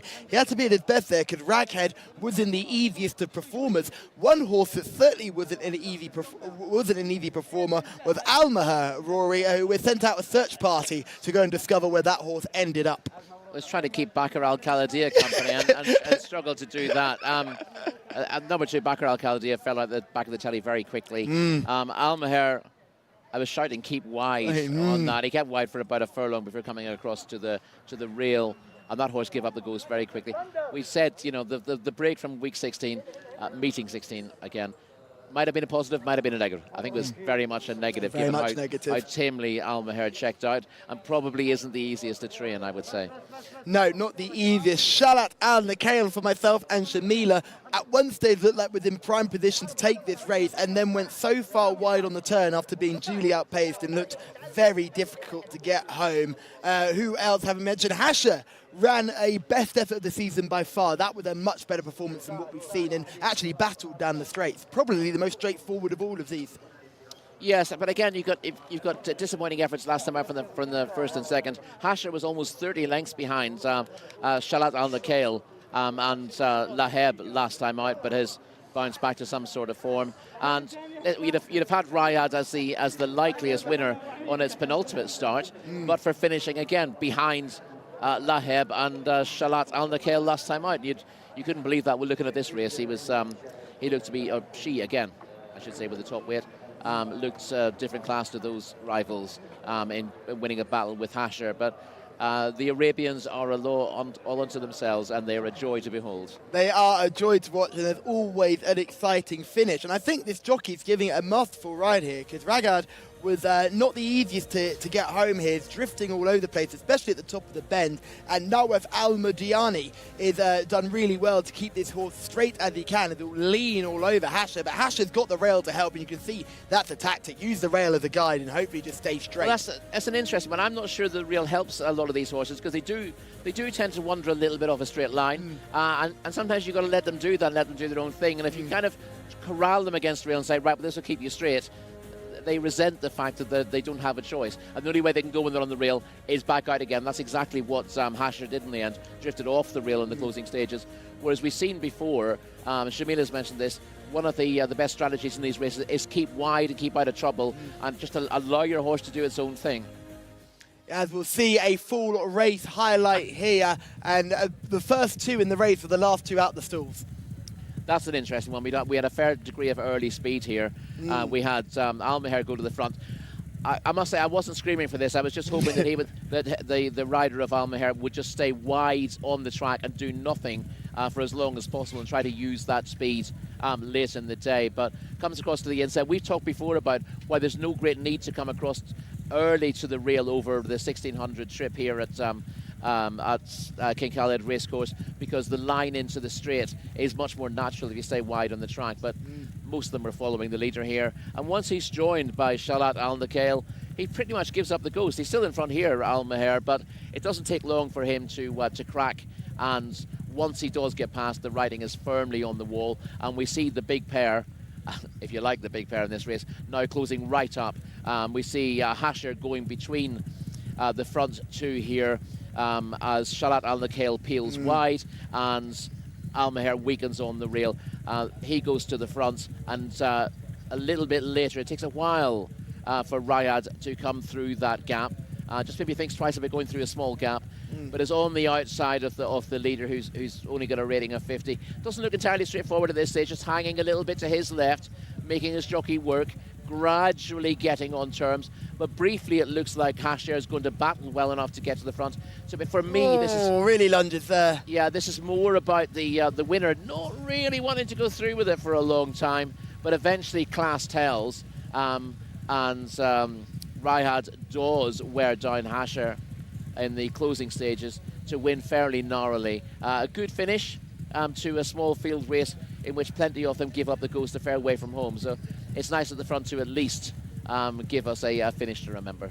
A couple of takeaways from that. Shalat Al Nakhail gave his jockey no chance. The door would firmly close to Hasher. Shalat Al Nakhail drifts off the bend and says, come on through. Yeah, Don't worry about me. Pass as you like. And that's very disappointing to see as a supporter of Shalat Al Nakhail, but the jockey could do nothing about that. Our winning rider, Nawaf Al-Diani, is a really smart jockey here. He sees his horse is lugging in when it's responding to the whip. So he puts the whip down and goes hands and heels, as you can see here. And once he gets absolutely alongside that horse, he then uses the stick behind and gets to find that result. And that's where he gets the best response. Yeah, listen, he stops that drift. I'm a big fan of jockeys putting the whip down when it's not having the best effect, and getting the horse straight and getting the horse going forward. Sometimes a lot of horses will respond perfectly straightforwardly to the whip. You remind them that it's coming to the end of the race and you're looking for maximum effort, and they know that and they will go forward for it. But a lot of horses will begin to hang when they feel the whip, and the thing to do then is put the whip down, use the reins to get the horse straight, get it running back into the bridle again, and then ride it to the line. And that's what he's done here. And I think if he hadn't put the whip down, he wouldn't have won the race. No, absolutely. If he kept using the whip in the right hand, I'm sure he would have just drifted straight in behind Hasher, and we would have been talking about Hasher's shown guts to win that race. And at the end of the day, that's not true. Hasher just stayed straight. But if actually the winner had the class, and Rajad is the horse that's just come on the outside and has just been able to steadily get balanced and then go and win the race. Yeah, and if you actually look late on, Hasher does begin to, like a lot of horses do, drift off the rail late on. So again, if the jockey keeps his whip in the right hand, you could have seen the pair of them collide in the latter stages. And if that was the case, then it probably would have suited Hasher, who was just in front. Yes, would have suited Hasher indeed. But we move on to our next race, which is another Arabian contest, but this one is 0 to 80, and this is the fillies handicap. And this race seems a lot more interesting to have a look at from a sort of form perspective, isn't it? I think there's a lot more horses we can look at who are a little less exposed, who've got good runs to their names. Yes, this is much more like it. I don't think I'm going to find the winner of this either, quite frankly. But it's a really competitive looking race. Some form lines are a little bit difficult to get for where they've happened elsewhere, like Noor Jalan has one in the UK, for example, but I couldn't. I don't know how to dig out the winning form in the UK at this stage. I'll find the key to that soon enough. We're still leaning on Shamila for a lot of that stuff, aren't we? With Shamila and the Emirates Racing Authority to try and give us a clue in some of these Arabian races where the form is from different countries, not just Saudi Arabia. Yes, indeed. But some form that does come from here is fairly easy to read. Meitha Al Khaladia, I know you're looking forward to this, in the gutters, was a debutant winner over course and distance last time out, coming with a strong run from away back in the field to score with Jcsa, who's number 10 here, back in third, and Alexia, number 7, in fourth. That's solid form. Now, there are questions as to whether Meitha Al Khaladia could get herself in trouble getting so far behind today in a stronger race. From a wide draw. Yeah, from a wide draw and Sol 13 as well. But Alexia and Jcsa have got really consistent form, so they're pretty good yardsticks. And the fact she's able to beat both of those first time out is a promising start to her career. Yeah, I think Jcsa, the horse who doesn't often like to win races. I've followed this horse quite a bit. It's been running regularly since we've been out here and tends to just do enough, but not enough to win a race. Easter de Soleil, the horse that I'm very keen to have a look at, because this horse won back in meeting 28 and then ran a good race to finish third in meeting 31. Yeah, beat no other horse than Mawazine when taking her maiden back at meeting 20. Beat Mawazine 4.5 lengths. You need to be beating Mawazine by at least that kind of margin to justify that. But that's all she had to do on the day, Easter de Soleil. A better run, to be honest, was when 7 lengths third to Faretz Al Jazi last time out in what was a pretty good time, 1:58.32. Her time in finishing third last time out compared to 2 minutes 0.2 for the top one. And I'm pretty sure that was the way for Faretz Al Jazi dropped in class dramatically to try and get a win on the board, not the second time up where she came from the clouds to win in the dying stride. I think that was the later race. So again, the form of that race gets another boost, though, doesn't it, surely? Indeed, yeah, Faretz Al Jazi, a pretty classy performer in the context of this race. That was a good run from Easter de Soleil, and largely a consistent performer as well. So we'll get to see one of those runs on the BT, I think. And on the times, she's got the beating of Meitha Al Khaladia, but you'd have thought that number 1, Meitha Al Khaladia, would have improvement having just had the one run. The question is whether she's ready to go again second time out. You know, it's not never. We've been let down before. Am I ready to get hurt again? Yeah, absolutely, I am. always willing to get hurt, aren't you? Yes, Meitha Al Khaladia will certainly be my selection just on paper. It'll be great when we can have a look at them in the parade ring as well, just as we see the final replays of the winner of our last race crossing the line. And again, well, I'm going to put the trainer's hat on. What do you do with a horse like Raghad after that win? Where would you go? 1 0 to 55? Where next? 60. 0 to 60. Try and find a yeah. 0 to 60. Trip's not a concern, is it? You find any 0 to 60 you can find. Most of these horses, you know, for all they have their quirks, they're usually fairly adaptable trip-wise. Yes, I think they will be adaptable. But horses that will be running over the same trip today, over 1,600 metres in our penultimate contest, are these fillies who are running this 0 to 80 Arabian handicap. And I'm looking forward to getting into this. Any of the others that we haven't given a mention to, Katbat Al Khaladir is a horse who I thought was trending in the right direction, but is not quite picked up. But Alex will take us through the runners and the riders. Callum, thank you. Yeah, let's take a look at this full field then. 14 of them lining up. Meitha Al Khaladia, the very interesting top one here, with the mounts of Al Furhadi. We've got Hajja, number 2, Nira, number 3 for Abdul Ella Al Hussein. 4 is Muna, will be ridden by Khalid Al Mimoni. Then you've got 5, Katbat Al Khaladia for Alex Moreno. 4, Noor Jalan, that's the 6, Noor Jalan. 7, Alizia. 8 is Easter du Soleil. And that one will be ridden by Camilo Ospino. When we head over the page, the first one we see is 9 Munir, Jimmy Carrion aboard. 10 Jade du Carrier will be the mount of Abdullah Al-Khamis. 11 Al Maruta, decent second last time. 12 is Ayat. 13 Mabubat Jude, and 14 Noor Afdel rounds out this field here. So 14 of them for this 0 to 80 fillies contest. Boys, I'm still celebrating after the last. Sure you are, Alex, and so you should. You picked out Rajad and you were very, very good with your selection. You looked at the back form, deep into the back form, and came up with your selection, and hopefully you can find a winner in our nets, because at the moment it's you and Shamila with one winner each, myself and Rory languishing behind with not a single winner to our name. We've got to get that changed, Rory. That's all right. Yeah, no pressure. No pressure, no pressure at all. I'd like to say that Gloria Flashage was our honorary winner. Yeah. So at the end of the day, we're all on one winner and we're all together moving on to our next. I'm not sure that's going to fly, to be perfectly honest. But Not sure our producer's going to agree with it at all. I think he's going to make sure we are well and truly need to find ourselves an actual winner. And in this race, it's very hard to look beyond the two horses we've highlighted earlier. But are there any others that you're intrigued by in the card? Jada Carrere, again, a horse that just doesn't seem to like to win, but at least has the experience. Yeah, and generally pretty consistent Jcsa Carrere, not from 11 in her career to date. Third to Meta Al-Khaladia, as we said, a meeting 26, and fifth to Wakur Al-Khaladia, last time I'd beaten 9 3/4 lengths. Solid form, but you'd have thought something above her in the weights would be good enough to beat her again. Ayat, the Qatari bred, horse number 12 on our race cards. That was third in meeting 31 last time. That's a good run to go to war with, isn't it, surely? Issa de Soleil? Or no, Ayat, Ayat, number okay. 12, sorry. Yeah, Ayat beaten 13.5 lengths in that race. That's the downside behind Oja Al-Khaladia. So we've got the form lines tying in there. That was a 1,600-metre maiden. This is clearly a much tougher contest, but she's lightly raced. She's only had the 4 runs all told, so she comes forward for the seasonal debut. Then Ayat, the Qatari runner, it could be interesting. Mahubat Jude is another one who's got plenty of experience under the tank, but has shown very little going forward recently. Well, it was only a length and a half behind Alma Russa, who ties a few of these together, went fourth 2 races back, but she flopped last time out, and that's a big worry, and consistency, not her strong suit. But again, you could say that about a few, couldn't you? It was a bad flop, wasn't it, last time out? 14th in meeting 29. That's certainly nothing to write home about. Hadjar, a horse we've talked about off camera, No Risk Al Mori, a stallion, an Arabian stallion that we actually know a little bit about in the UK.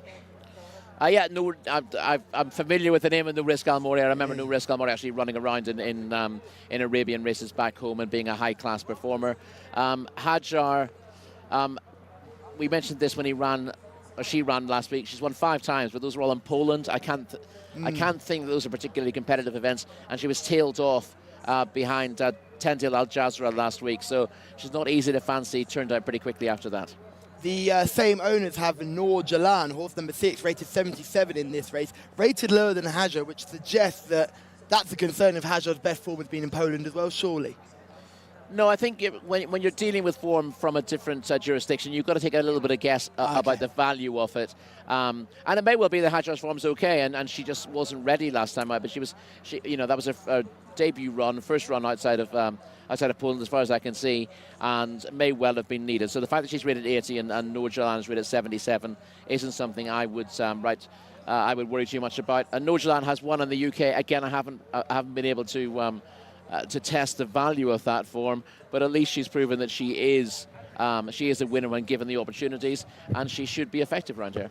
Just saw Shamila featuring as well, again getting out and about around the place. Muna is the horse I want to talk about, horse number 4, a French recruit, has won overseas in France. That could be a decent line into this race. I'm intrigued by that rating of 80. Yeah, I think Muna's actually won in Qatar.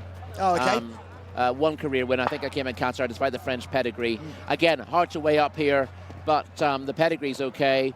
The handicapper, I don't think has got an awful lot to work on with a rating of 80, and she has to be considered in what's a tough race. Yes, I'll certainly be considering her alongside Mesa Al-Khaladir, who won back in meeting 26. That was before we came out here to witness the Arabian racing, but I do remember watching it online. So that horse has come back from a break, not as much of the break as the horse you selected in the last race, but still, it's got to be a slight concern, surely. Yeah, I think it's always a bit of a concern when these horses are coming. Again, as I said, I don't want them turned out too quickly, but sort of 2 to 3 weeks between runs seems like the ideal sort of prep. It suggests that that's been planned. There've been no unusual hold-ups in between times. And when you see a long break for a horse that's had opportunities, you assume they must have had some kind of setback.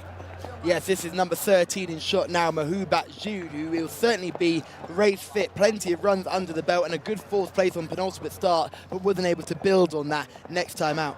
Yeah, and has won 2 from 16 career starts, but not that easy to fancy in the context of this race. This is Mesa Al-Khaladir, 1 from 1. Surely had a chance, and that's followed by Hajjar. Let's talk about Mesa Al-Khaladir. Yeah, listen, she's run on really strongly from a bad position to get up late in a race with talented horses. Jcsa was 3rd, Jcsa was 4th. That's solid form. The question is whether she can build on it now. This is number 3, Niara, 5 from 22. Was 2nd back at meeting 9, but that was in a 3-horse race where she was well beaten. She's got plenty of wins. She's won a 0 to 90, a 0 to 75. She's won an Open, but she's an 8-year-old now and she's not in great form. Muna is one of the international raider, but this is Katbat Al-Khaladir, number 5. Katbat Al-Khaladir is a dual winner over the 1400 metres at Riyadh, running poorly in handicaps of late though. Number 6 is Noor Jalan. This is the one that's won in the UK. We don't know an awful lot about it other than that. If you're an Arabian racing fan in the UK, please show us how we can search for the horses. And let us know in the comments, please. Oh, please. Alesia is horse number 7, not from 7, but has had 3 good runs in a row. Yeah, she's got early speeds, which is a decent thing to have from stall 12 here. She was 4th to Mesa Al-Khaladir last time out, led there and faded late. If she can set a slightly lesser pace, just to catch Mesa Al-Khaladir on the hop, and then make use of her track position, she's got a chance of winning this. So Easter de Soleil is number 8, Munir is number 9. This is Jade Carey, who is number 10. Yeah, she was 3rd to Mesa Al-Khaladir meeting 26, and then ran a perfectly respectable 5th to Wakur Al-Khaladir last time out, but beaten almost 10 lengths there. Al Marusa is horse number 11, 2 wins from 8 starts, and 2nd last time out, Dashing Grey. 2nd last time out saw her finish 7 lengths behind Shamik Gouda. Beats Mawazine by half a length on a maiden. That doesn't seem good enough to win this. Yeah, the Mawazine form isn't the strongest. Ayat is horse number 12, the Qatari form coming to the show. Beaten 13.5 lengths, went 3rd to Oja Al-Khaladir over 1,600 metres last time out in a maiden. Has improvements and getting quite a lot of weight from the top ones here. You'd have to think that Ayat is a short list horse. Number 13 is Mahoubat Jude, who comes here for a rating of 58. Yeah, again, definitely well handicapped on the pick of her form, Mahoubat Jude, but really disappointing last time out, having finished a length and a quarter behind Al Marusa when 4th 2 runs back. A repeat of the penultimate start would be good enough to see her in the picture here. She comes out of stall 1. Coming out of stall 14 is number 14, Noor Al-Fadel, the last horse on the field. Noor Al-Fadel was runner-up at meeting 16, but she's been poor the last twice, and with a rating of 58, she qualifies for much weaker races than this. Now, as they continue to circle around, one horse who has been brought into the naughty corner is horse number 2, Hajjar. So they're just going to take a look at Hajjar. I think the vets are having a look at Hajjar from what I can see. Just got into the naughty corner. Wasn't messing around in the parade ring. So just one to watch for maybe a tack adjustment or a vet check. Just waiting to see what they do over there. This is number 2, Hajjar, who is the horse that we're looking at. So if you're a supporter of number 2 Hajjar, just a word of warning, it has made its way into the naughty corner, which is not necessarily a negative, but it's something that we feel is worth acknowledging. Now, as we've gone through those fields, any of those cats right, I'll tell you one who interests me. Al Marusa looked like far too fat to be running in a race. That was the thing that caught my eye. The grey filly, Al Marusa, horse number 11. We saw a horse that we quite liked in the parade room with Shamila, who looked stripped, fit and ready to go, running no sort of race. So are we looking for horses who are a bit chunkier to run better races? Yeah, you need to know these horses individually to see what kind of condition they carry. The purebred Arabians don't tend to carry much condition, so it's interesting to see that Al Marusa seemed to have a little bit of a tummy. Yes, Al Marusa certainly having a tummy, and Shamila can give us a guide on what she likes in the parade ring. Well, it's our last Arabian race of the day, and not only can the Al Khaladia horses not be beaten on the track, but I don't think they can be beaten off the track either. I have to go with horse number 1, Maytha Al Khaladia. She just looks stunning. Obviously, she's fairly unexposed compared to the rest of the horses in this race, but she looks fit and just stunning. Thank you very much, Shamila. I want to throw a question straight back at you here. Talk to me about horse number 11, Al Marusa. Do you think that horse is carrying too much condition, or is this just an individuality thing? I possibly think that the horse could be carrying a bit too much condition for this race, especially. Like, Arabians should be thin. They should be essentially like greyhounds. So if they're carrying a bit too much condition, this could be a red flag. Thank you very much, Shamila. I did think as much, but it's nice to get our expert to confirm that. That pushes me again towards Maytha Al Khaladia. Good to know that horse is looking good in the parade ring. If we can just see number 11, we'll probably tighten up now the jockey's got on board. Some of them do under the girth, but just looks a little bit too tubby for my liking. A little bit concerned about the condition of that one. Easter de Soleil, I think this horse is a very big danger. I agree. I'd have Easter de Soleil and Let's See as my interesting ones against Maytha Al Khaladia. I'm going to be against your selection, not just because she does lack the experience. I could see her getting caught out running at a handicap for the first time, despite doing it nicely in maiden company last time out. She did have to come from well back in the field, not the easiest to do. And I think the widest draw for both Let's See and Easter de Soleil, they're drawn in 11 and 12. I think that would help the pair of them. I think staying wide on the track is a good thing. Over course and distance, and if the pair of them stay there rather than going across the rail early, I think that should help them get through this race. And it's a toss-up between me. I'll decide just before the off. Toss-up between Let's See and Easter de Soleil as to what my selection is. I'm similar to you. I'm not fully committed to Maytha Al Khaladia. It probably will be my selection, but I like Muna as well. I think Muna bringing the Qatari form, French-bred animal. I'm intrigued to see how Muna gets on. That rating of 80 keeps on jumping out at me, so I'm interested to see how that horse runs. Could run an absolute stinker and make me look very silly, but I'm interested between Muna and Maytha Al Khaladia. Easter de Soleil is another one I'm keen to keep a good look at. Talking about positioning and where you're drawn on the racecourse, this is the 1600-metre start. They come flying down that stretch before the shoot. But before we go into that, let's have a look at some form. This is Maytha Al Khaladia winning on debut in early August, come from miles off. Yeah, easy to assume that Maytha Al Khaladia is the one in front in what look very similar colours, but one's got the inverted V and one's got the V. So Maytha Al Khaladia is actually back in about 5th place at this stage. And looks beaten, quite frankly. I mean, is staying on from the rear, but you think she's got too much to do, but she is relentless from this point forward. And the really likeable thing about this performance is that she keeps pretty straight in pursuit of the leader, another one of the Al Khaladia horses.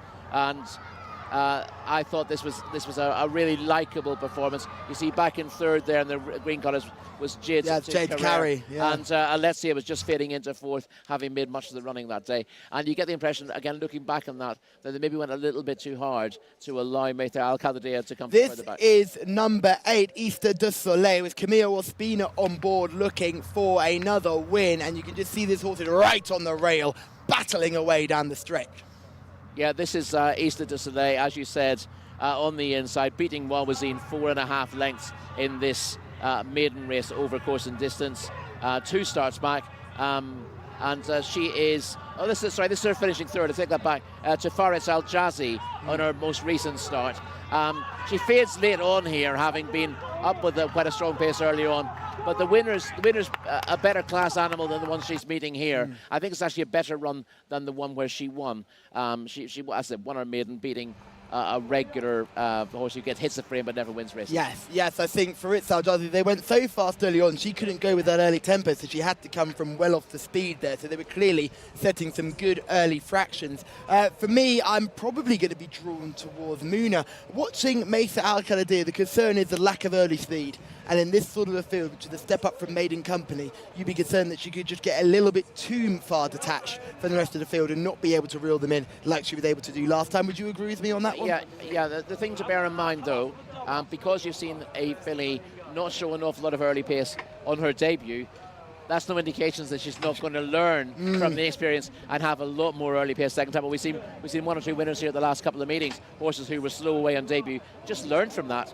And second time, they go, oh, I know what this is about, and they bounce out the stalls and make all the running. So I wouldn't be convinced that she's going to be as far back as she was last time out, because you're judging that information on one run, and as a good statistician will tell you, you don't make firm conclusions based on one piece of evidence. Absolutely not. Would you be concerned about the wide draw, or are you happy just to stay wide all the way throughout? I think the wide draw is a positive here. We looked at the way the last race panned out. I don't know the winner and the second sort of came through runners towards the inside, but there was no benefit from the leader who was drawn wide coming straight across to the rail in the early stages. And as we've seen over the mile, you just want to keep away from the cutaway, or sort of from the change of tracks there as they cross the intersection after a couple of furlongs. So wide draw doesn't bother me in a race like this. Also, you get a natural run round the bend if you're wide on the track and you move in late at that stage. So if class begins to tell you stay wide on the track early, the horses who aren't good enough to go with the pace drop away a little bit, then you're able to come in with get that rail naturally out of your way and get a natural run round the bend. So essentially, that's Meta Al-Khaldi is installed 13, Alessia is installed 12, Jcsa is installed 11. Ooh, just one thing to note there. That's Mesa Al-Khaladir that was just in the vet section there. That was something we should certainly bring up. Mesa Al-Khaladir is not in the circle or in the tack readjustment circle. It is being ridden around out the back of shot in the vet section, just behind the taping that just goes across the face of the track. So that's something we'll keep an eye on to make sure that horse gets a run, being circled away from the rest of the field. That's something that I certainly should be mentioned. Jcsa, the horse we've already talked about a lot. Muna, horse number 4. You may not have colours in your race card. We'll let you know those as soon as we can get a good old look at them. We didn't get a chance to see Muna's colours either, so certainly we'll have a look at how that goes. Hajar, with the horse you saw, number 2, kicking up a fuss going down to the start. I'm doing yet another tack adjustment on Hajar. That Hajar's had more adjustments than my old car. Certainly hoping for the best run there. This is horse number 7. In short, that's Alizia, who had been taken away from everybody else as well, doing a little bit of a tack adjustment there. This is in the middle, so they're just readjusting the girth. That's perfectly natural. When you get back on board a horse, they can either tighten up or breathe back out, and they need to get their girth readjusted slightly. Particularly with the Ravens, as well as Shamila was saying, you know, you're looking for them to look akin to greyhounds, and if they're that thin, then there is much more of an issue with potential saddle slipping than they would be with a more robust thoroughbred. Well, it's that time again. It's time to talk about selections. Shamila is going for Mesa Al-Khaladir. I am going to take her on with Muna, horse number 4. Rory, who do you like? I am going to go with Alessia here, who's the one we see in picture, and hope that her saddle stays straight through this race. I think she was a little bit better than the bare result when behind Mesa Al-Khaladir last time out. On paper, she can't win this with 2 of these finishing in front of her, but I think if she can ration her speed a little bit better, she can hold on. No one going for Easter de Soleil, which I think could make us all look silly eventually. But thank you for everyone getting involved in YouTube as well, liking, commenting, subscribing. It's great to see the likes keep rolling in. Keep those comments coming. Let us know if you're Team Rory, Team Callum, Team Alex, or Team Shamila. And a reminder that Shamila is going for Mesa Al-Khaladir, number 1. Rory is going for Alesia, horse number 7, and I am going for Muna, horse number 4. It's time to hand over to Alex in the sky. Alex, who do you like? Very simple for me here, Callum. Mesa Al-Khaladir wins. I think that she's a progressive individual. Good start, loads of promise, flying home to win, obviously, as you saw, and I'm expecting her to make it 2 out of 2. With regards to the 4 here, Muna, you mentioned keeping an eye out for the colours. You're looking for orange and blue, the combination, if you're following that runner who's about to head up towards stall number 7. You can see there actually the dark jacket, orange chevron on cap, which wasn't in some of the publications. Next pair coming up, Mesa Al-Khaladir, one of them, a little wide on the course in terms of the draw, but as the guys have touched upon, that might not be too bad. Jade du Carrière moves forwards to stall 2. That runner's in. Last one on the way. Final runner being pushed into line.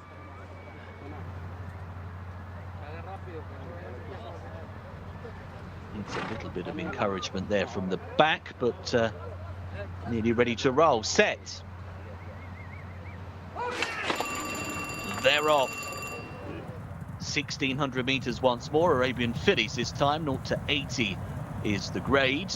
Decent enough start from Maytha Al Khalidiyah out wide. Certainly showing more early toe than on debut, and also deeper on the racecourse. Noor Afdal is handy enough. Prominent is Hadjar, and right towards the near side of that group is Munir. Black and white the combination, but Munir's hanging a bit, lugging to the right. That has a knock-on effect here as they now start to tack over. So they are heading towards this near side rail eventually, with Munir up there in company with Hadjar and Maytha Al Khalidiyah. Deeper on the racecourse is Noor Afdal, the blue and white silks, probably just about second overall. Munir's not far off them. The dark blue and orange up the inside tries to creep forwards. Easter du Soleil is in that leading wave now. They're being followed by Almharos, who tries to get to them. Alicia next in the pack. Light jacket of Kaitbar Al Khalidiyah. Back through them is Ayat at this stage, also in the rear division, Jade du Carrière. Towards the back, Noor Jalan has got work on as they're about to head inside the 600. Up top then, on the inside rail, Munir tries to burrow through there and get past the pace-setting Easter du Soleil. They're followed through at this point in time by Noor Afdal. Now Maytha Al Khalidiyah tries to produce the effort. Also picking up is Al Mahrosa from the back end of the field. Jade du Carrière, the dark green jacket, is coming as well as they work their way for home. Heading towards the final 1,500 meters, and now Maytha Al Khalidiyah set down into the drive and sweeps on by. Maytha Al Khalidiyah opens up by 4. In second spot is Munir. Down to the inside is Muna. Oh, she's pretty good, you know. Maytha Al Khalidiyah is going further and further away to remain unbeaten. Maytha Al Khalidiyah, very impressive indeed. She could be a right old talent, couldn't she? That was taking. Got up there, got in behind the pace, a better break today. And then, when pulled out into the clear, striding further and further away. It's another winner for the Al Khalidiyah stables, the Mutlaq team, and that couldn't have been much easier if she tried. So super impressive from her. Be looking forwards to finding out the winning margin here. Going to be double figures, I suggest, in terms of the distance between first and second. It was 6 3/4 lengths, not quite as far as we initially suspected, but geared down, really, wasn't she? She was far too strong. Look at that. Noor Jalan was the one with the red cap there, who's eventually got second, come off the gallop there. That's a good run from that runner to get second place ahead of Munir in third. So it's 1 your winner, 6 in second, 9 in third. Further celebrations from me. It's another Arabian race selection going in. And Shamila, actually, we're both at the double today. And this one, Maytha Khalidiyah, I think needs to be going into the notebooks. She could be a very classy prospect.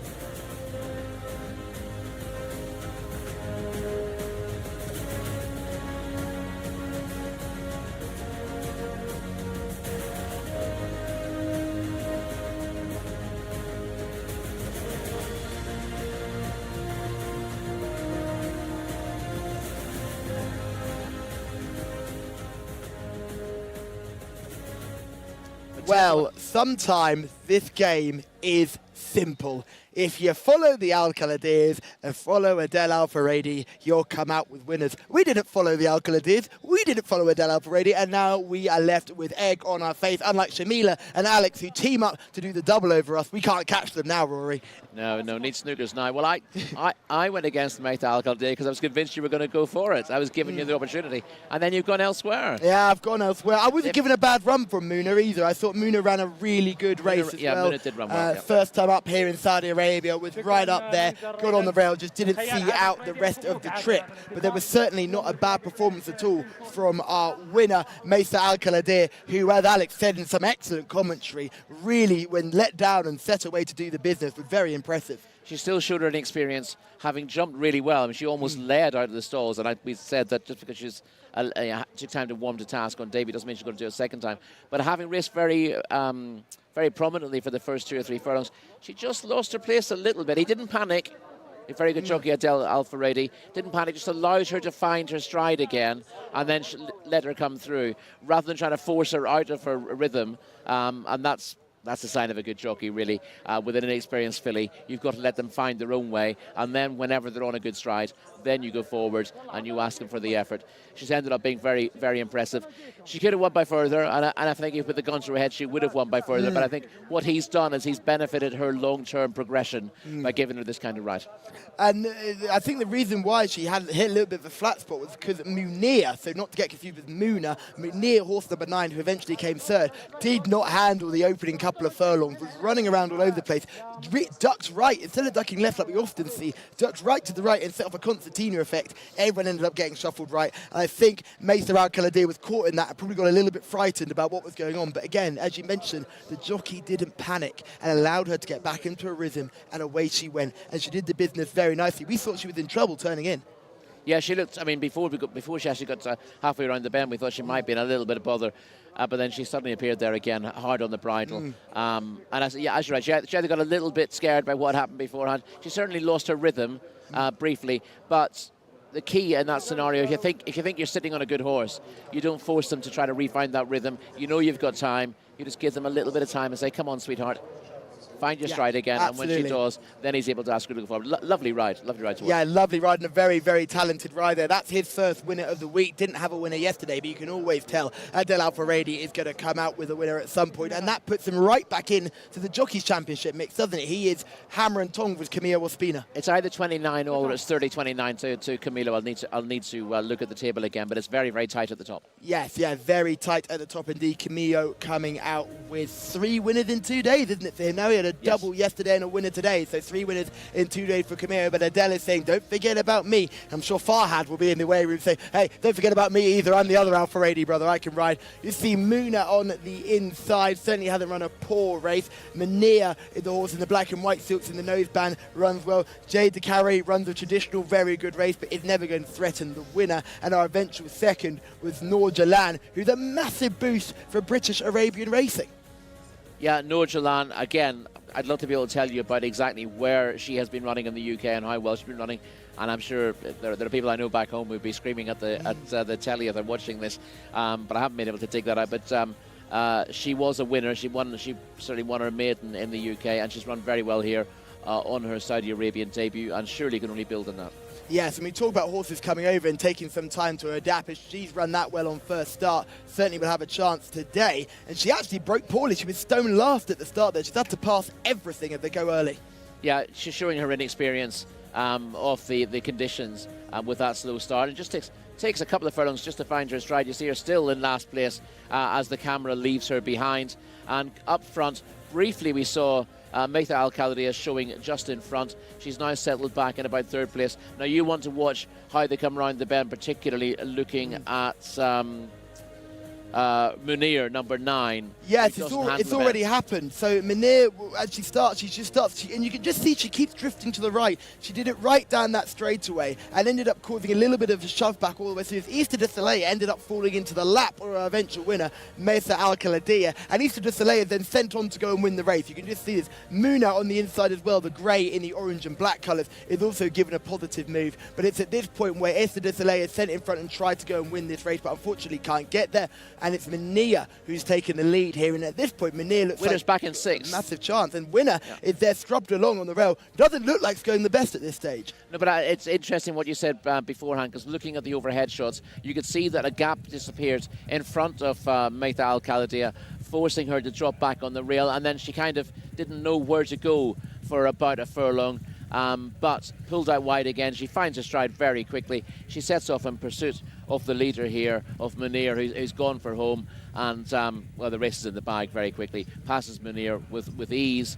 And you see Muna coming from much further back, and Noor Jalan it's Noor the one Jalan we see finishing finishing off strongly with the red cap, the second colours there of her owner to grab a place. That was an eye-catching run, but there's nothing more eye-catching than the winner's performance, given that she probably lost 3 or 4 lengths around the bend with a little bit of, not interference as such, it's just that there looked Racing to be incident.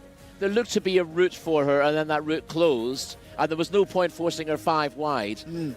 That would have been counterproductive at that stage. So Adele decided to drop her back. I think she seemed to get a little bit confused by the message at that stage. She dropped back off them into about 5th place. She was perfectly well placed at that stage, but she then seemed to lose a little bit of impetus, and he just gave her a furlong to gather herself back up again. But when she did, she was very, very strong. Munir briefly looked like she might have had a winning advantage very early in the straight, but as you saw from the overhead shots, Meitha Al-Khalidiyah swallows her up. She really does pick her up very, very quickly and goes to the line in strong fashion. She's clearly ready rated 80 before this. She'll be going up 10 pounds for that. She won't have much more time in handicaps. She's going for good races. Yeah, she'll be going for big and better things. Alma Russo, also we questioned the fitness of at the beginning of the race. She actually had to come very wide and end up drifting almost towards the stand side rail, but stuck on nicely. I think she came in about 5th or 6th position. So she ran a good race, and I imagine she'll come on from that for sure. Yeah, better run than it looks. She was kind of forced wide off the bend by another wayward runner on her inside as well. She should do better. As you said, she maybe wasn't 100% fit for this, but she's run a usual solid race, and she's pretty reliable. Let's talk about Adele Al-Faredi, because I know he's a jockey that we're very keen to bang the drum about because he's so talented here. I like to call him the silent assassin, because I think he does things very quietly, but he's meticulous about when he rides, and when he gets it right, he is just unbeatable around here. Yeah, we obviously haven't seen him in winning action for a couple of days here, but he's at the top of the jockeys table for a reason. You see his form there. He's cool. He's unflappable. And I see where you get the silent assassin thing from. So he's not punching the air as he crosses the line. He's not making a show of himself, and that's his style. So yeah, Adele has shown himself to be the leading domestic jockey, and as good as any of those. I mean, we talk about how good Camilo is. We talk about Wigberto Ramos, who's been here for years. Naif Al-Anas. You've only got to look at the stats to see that that Adele Al-Faredi is very much the top of the pack among the locals, and the locals aren't in any way lagging behind. Oh no. It's mostly Panamanian jockeys who ride here as well. The majority of the foreign jockeys are Panamanian.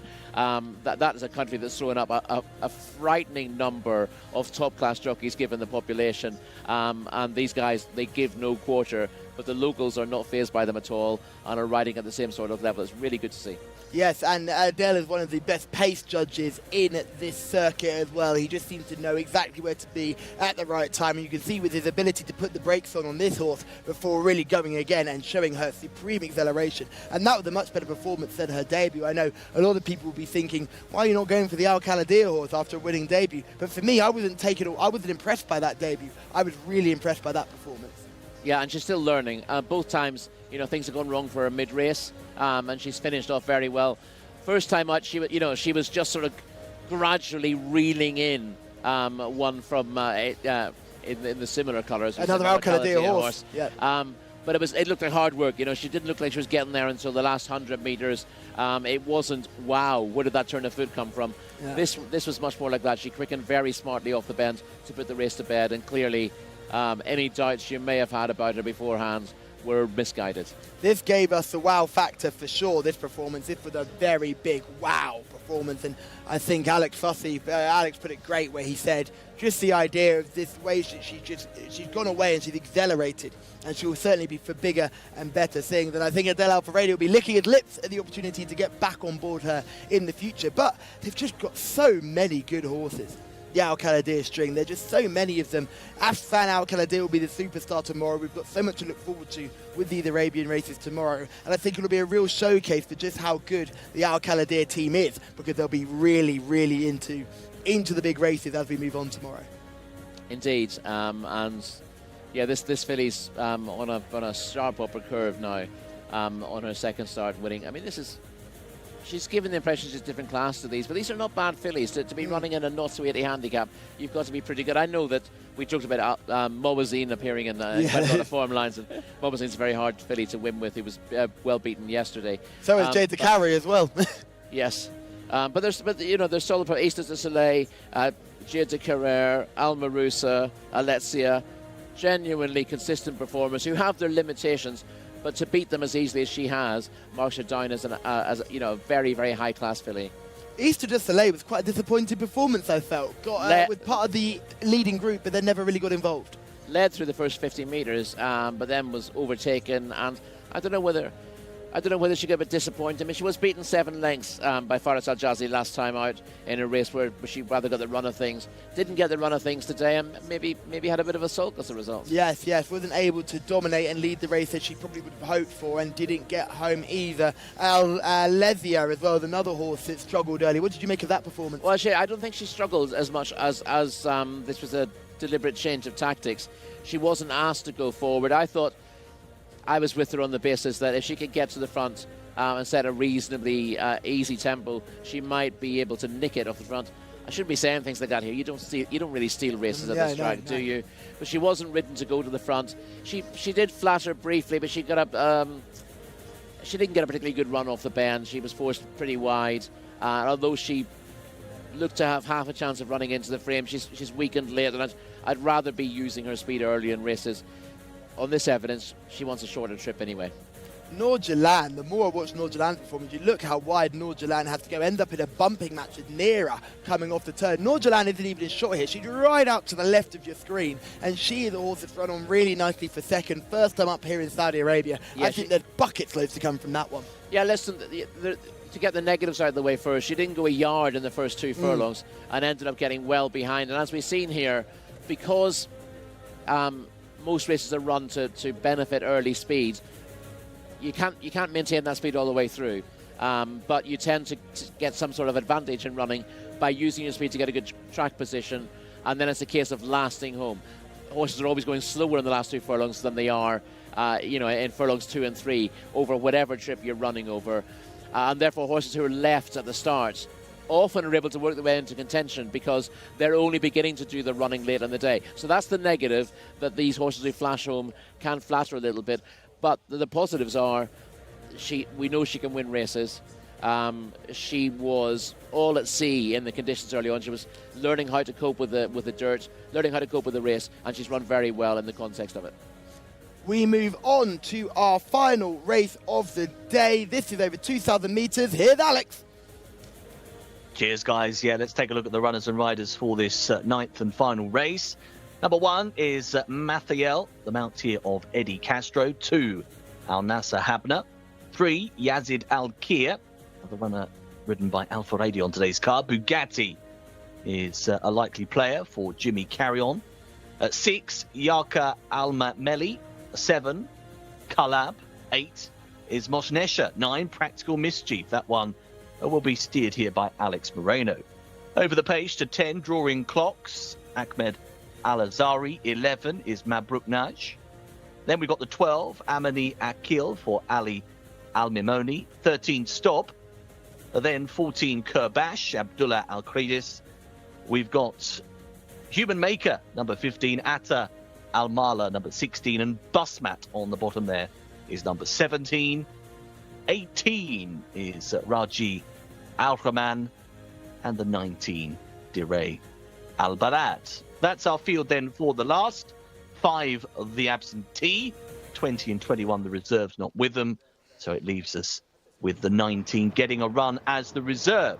Runners in the paddock for the lucky last. Thank you, Alex, and they are indeed rolling around the paddock for our lucky last, and we have been left with a really good contest to round out the card. They're only maidens, but lots of these we've seen plenty of times before. Yeah, and there's a fair standard here. No superstars, but plenty of horses rated 60 plus, and plenty of form to get stuck into. Yes, so we'll get plenty to stuck into. We've actually got 4 horses we're going to have a look at in the video form section. I know Shamila absolutely adores Bugatti with a very unlucky second last time, so I'm sure that horse will have a massive chance here as well. So I know Shamila will be keen to look at that one. Of the debutants, I was drawn to Alex Moreno's Practical Mischief coming out of stall 9. I know these connections are always dangerous on debuts. As Farhad bin Fayan, Almondale colours as well, which are very good in these things. They're not very often seen, but when they are out here, they often tend to be running very well. Yeah, certainly one to bear in mind, Practical Mischief, although from what I could find, he's a 4-year-old who's yet to race, and all 4 siblings who've run so far have failed to win. So that's a little bit of a question mark. That'd be a concern from the breeding perspective. From a bloodstock perspective, any pedigrees that you're keen on? Well, there are, again, I don't look at pedigrees once a horse has run, half a dozen times. Yeah. Pedigrees are most important for horses who haven't run or horses who've yet to find their trip. Once we know what their trip is and what their own quirks are, then the pedigree becomes a secondary thing. Matayal, horse number 1, 0 from 9. We need to improve. Yes, second in a 2180 fillies maiden at Riyadh in February, but beaten 9 lengths last time out. So hard to fancy on recent evidence. Alanzar Habna is horse number 2, 0 from 3 in all 3 runs this season. All 3 runs this season, and to be honest, it looks very limited in those. One of the hardest ones to fancy in this field. Yazid Akir, horse number 3. 6 lengths third to Amtarat and Ursula, who's a filly we've seen on regular occasions in a 0 to 65 handicap last time out. This is very much his level, Yazid Al-Khair, and could well be in the money. This is Bugatti. Shamila will like this one. Yeah, Bugatti was a good length second to Ghost Inmost in an older horse maiden here last time out over track and trip. Has just about the best form in the race, but is 0 from 16 with a few places in there. Just a little bit of a question about his courage. Yarka Al Maeli is horse number 6. I should say her with Bugatti. Yarka Al Maeli, Al Maeli is no better than 6th in his career to date, and therefore fairly hard to fancy with a rating of 55. Carlab is horse number 7. A second in a local bred maiden at Riyadh over 1400 in December, beaten 8 lengths. Quite a big step up in trip, and didn't cut much ice at meeting 31 when 6th. Mosnasar is a real eye-catcher in the parade ring, gorgeous horse. Mosnasar does look good, but only rated 50, has had 15 runs, never closer than 4th. This is one of the debutants, Practical Mischief. Yeah, it looks okay, Practical Mischief. Doesn't look too far short of a run on that evidence, but as I said, I couldn't find enormous encouragement from what the siblings have done so far. Yes, the pedigree is a slight concern with the siblings not doing much on the racetrack. Drawing Clocks is horse number 10. I know you like this one. Yeah, this is very interesting. Probably a career best when a length and a quarter second to full marks over course and distance last time out. That was at meeting 34. Ticks all the right boxes, Drawing Clocks. These colours will be luminous sleeves rather than the dark green sleeves you see on your race card. Mabruk Naj, the horse we've seen recently, came 3rd in meeting 21. 3rd in meeting 21 to Always Shake. That was over the 1600, stepping up in trip. Was beaten 9.5 lengths there, so does need to step up. Shamila is not in the parade ring anymore. She's made her way to our mini set for the wrap-up show, but she still had a good look at these. Shamila, who do you like? I am in the mini studio, and hopefully you and Rory will be next to me very shortly. A horse that stood out to me initially is number 15, Humor Maker. Only because of how big he is. I had to do a double take. He looks like a quarter horse. He looks 8 hands tall. Like, I've ridden national hunt horses smaller than him. Only for that reason that he stood out to me, but I think it would be absolutely criminal if I didn't go for Bugatti. Hopefully she can rev her engines all the way to the finish line and get her head out in front for that so deserved win, and she looks beautiful in the parade ring.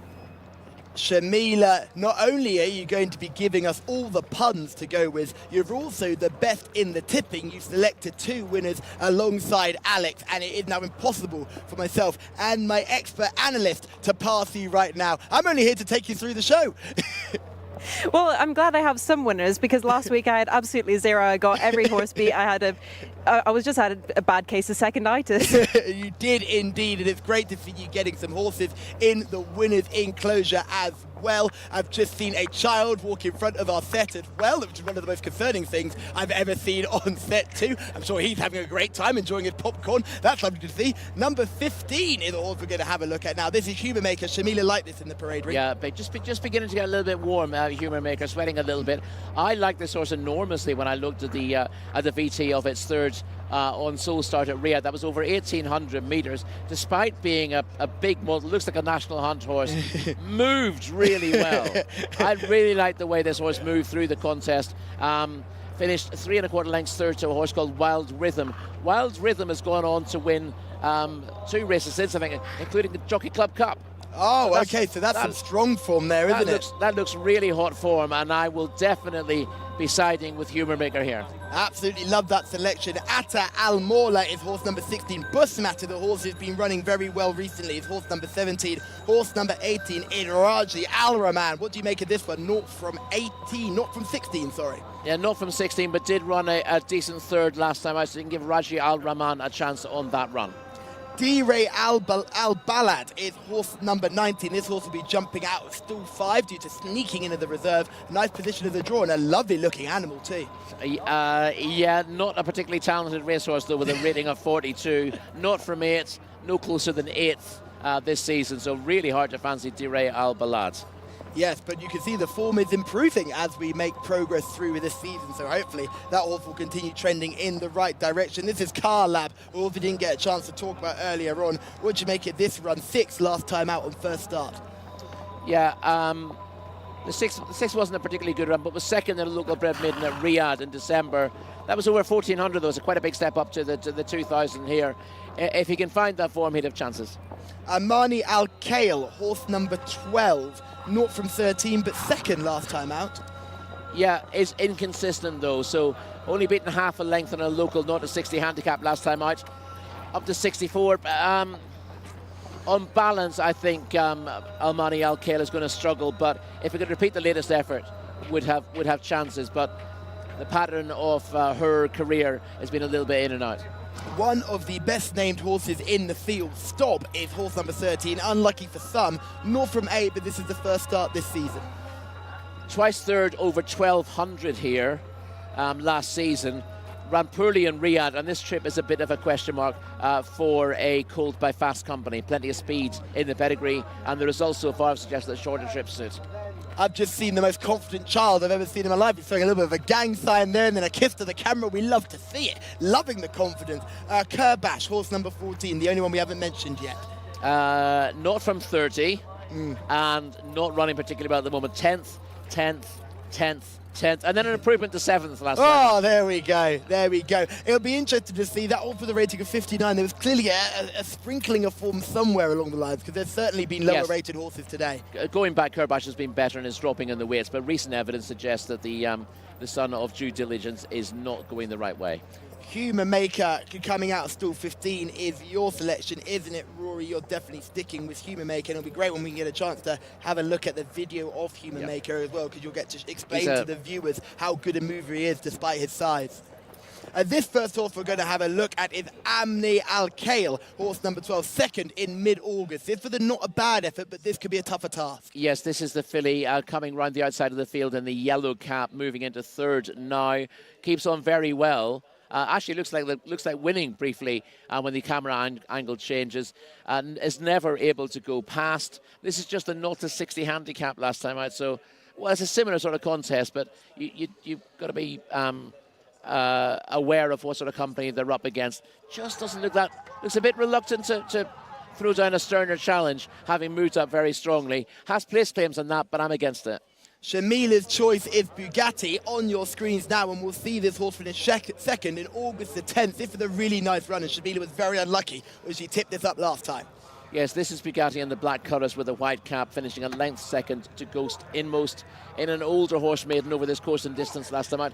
Again, moves up to challenge, looks very likely to get the job done when hitting the front, but comes under pressure when getting to that position, and you'll see the Bugatti just gets worried out of it late on by the horse in the rails and ends up going down by a length, but still ran a big race and was putting clear of the others in the finish, so Bugatti would definitely be in the shortlist. Yes, I think Bugatti got lost in the finish there, really. Seemed to be left all alone and then drifted towards the rail. And when the other horse came outside, picked up again and certainly wasn't going backward, as we can see. Bugatti just giving his ride, and not the easiest of times going down to the start. It's brilliant, this 2,000-metre start. They come straight past our presentation position so we can get a good old look at them. And Bugatti wasn't the easiest going down to the post. This is Drawing Clock second last time out. Comes from the clouds in those luminous green sleeves.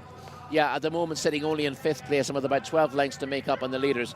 But Drawing Clocks makes very solid late inroads to finish a length and a quarter second to full marks. Once again, that's over this course and distance, the 2,000 metres. So clearly suits Drawing Clocks, who is not from 7 but has thrown in his best 2 performances on his last 2 starts. And despite a slightly awkward head carriage, he does run all the way to the line here. Yes, one to keep on the shortlist for sure. And finally, the last horse we'll look at is Human Maker. This is Riyadh form. What do you make of this one, Rory? You like the way this horse moves? Yeah, it's a pity we can't see the early stages of the race where Human Maker was midfield early on, but really devours the ground with this stride. And you see how powerful he is and how well made. Now, he just doesn't quite get home on this occasion over 1,800 metres.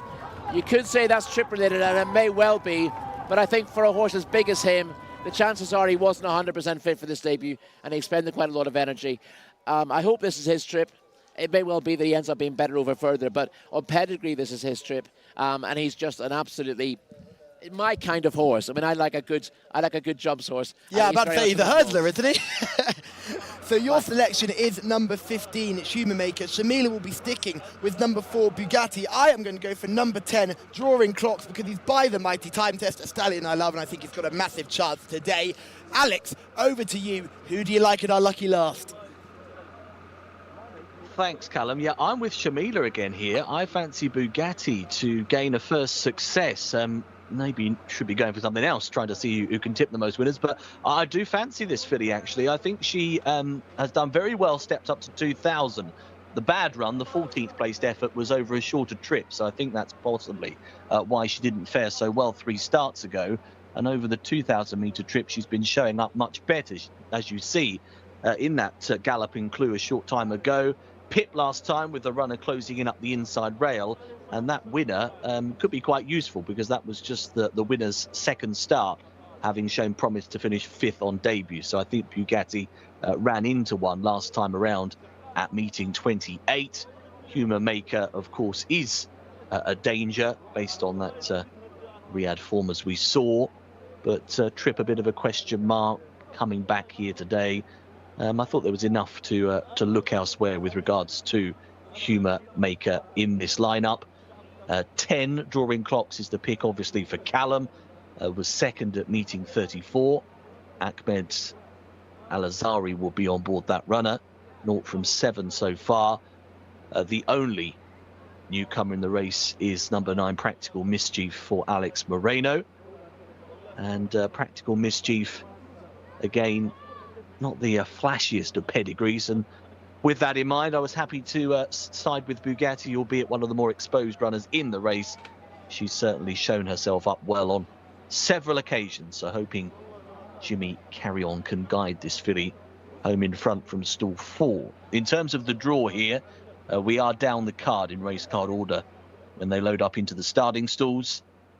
The only exception of that will be the reserve Diray Albalad, who gets in and will come from stall number 5.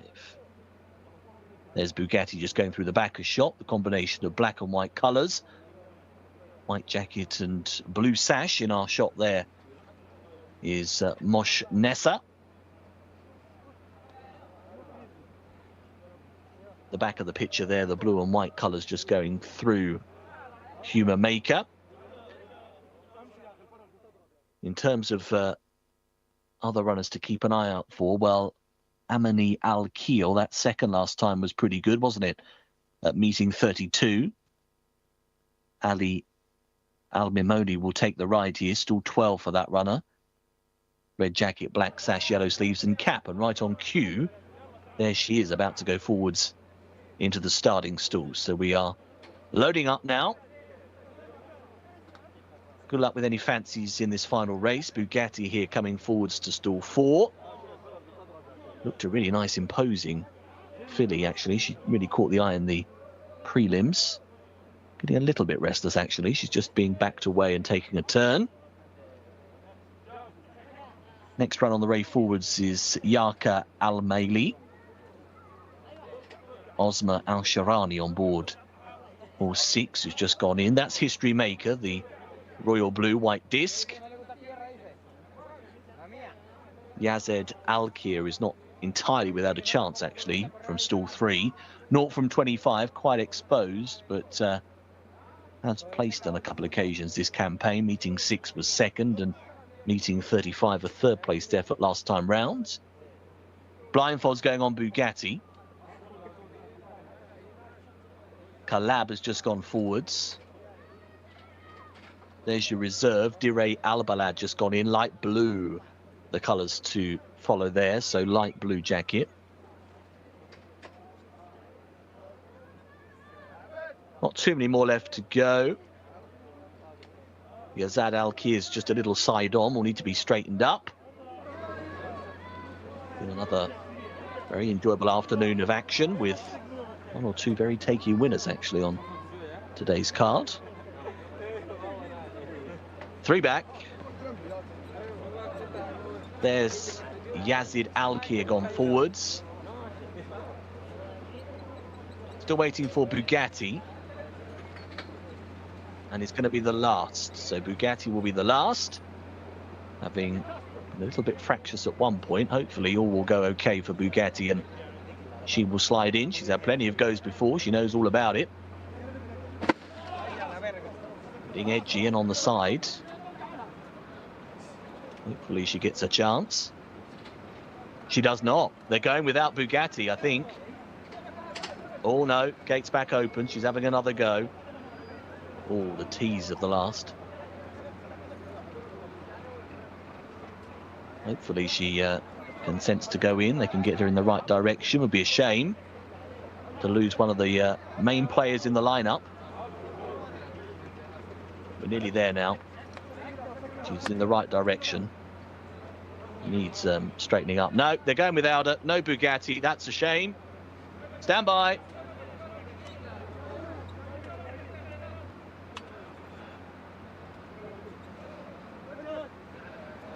Long old wait, flags up then at last. They're off. Underway without Bugatti here for this 2,000-meter maiden contest. Up the inside, Al Nasser Habna got a good start, the grey and blue silks. And also coming forwards is Practical Mischief, showing plenty of good early toe on debut. They're being followed by Yarka Al Mali as they head under the winning line first time round. Moshnesha next in the field, white jacket and blue sash. Deeper out is Busmat in a combination of black and orange. That runner tries to tuck forwards and be a bit handier. Brukat Nadj is in company, blue and red, and the red jacket of Calab is in against the running rail.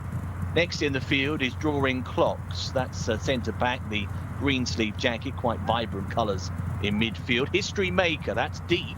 Blue and white jacket will spin to the left as we look on here. It's about 15 horses wide down the back straight. It's around the outside of Raji Al Rahman at the back end of the field. Amani Akil has only got a trio behind. Mathael is one of those right out of it at this stage. Yazid Al-Kir also in that rear division, and Dire Albalad. Contested lead here, tied up top, heading towards the end of the back straight. Up top it's just Practical Mischief. Shows up inside the final 800 metres with a neck advantage.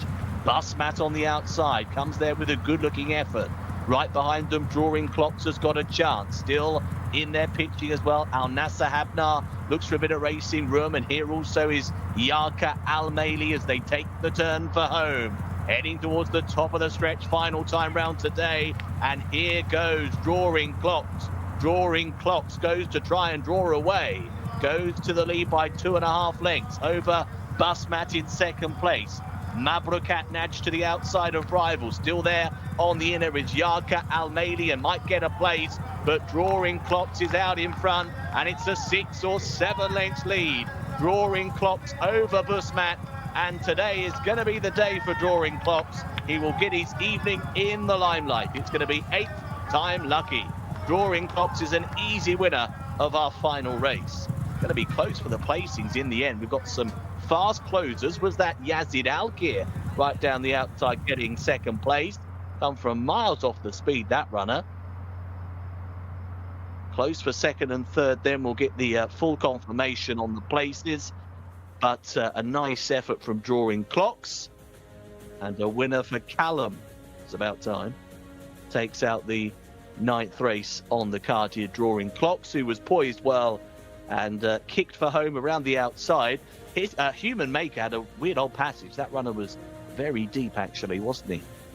Rory's selection in the race, and Bugatti, of course, didn't take part, so was withdrawn at the start. Yazid Alpir did get second, that's been confirmed, so that's a strong closer for second, and Busmat, who was always up there, eventually finished in third. 2:17.44 the winning time, 5 3/4 lengths the official margin, and it's 10 beating 3 and 17 in our final race of the day.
Well, I can't believe I'm saying it, but Drawing Clock has finally got his head in front. It only took him 9 starts, but he's done it finally, and he's done it mightily impressively.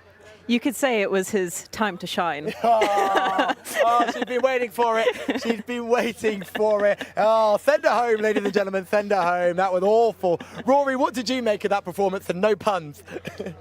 Listen, first of all, only 8 starts to get his head in front. 8 starts, sorry, I apologise. And he has been improving recently. But as we said, that length and a quarter second to full marks last time out was a good performance. Slightly awkward head carriage, but he had Busmat chasing him down in the straight, so that probably helped his chances here. Yeah, no need to worry when Busmat is behind you, because he finds it hard to get his head in front. Just a little bit about Drawing Clocks and his stallion. He's by Time Test, a horse that was a very good performer, Group 2 winner in the UK and ran very well in France. Went to the Breeders' Cup and ran another good race at the Breeders' Cup as well.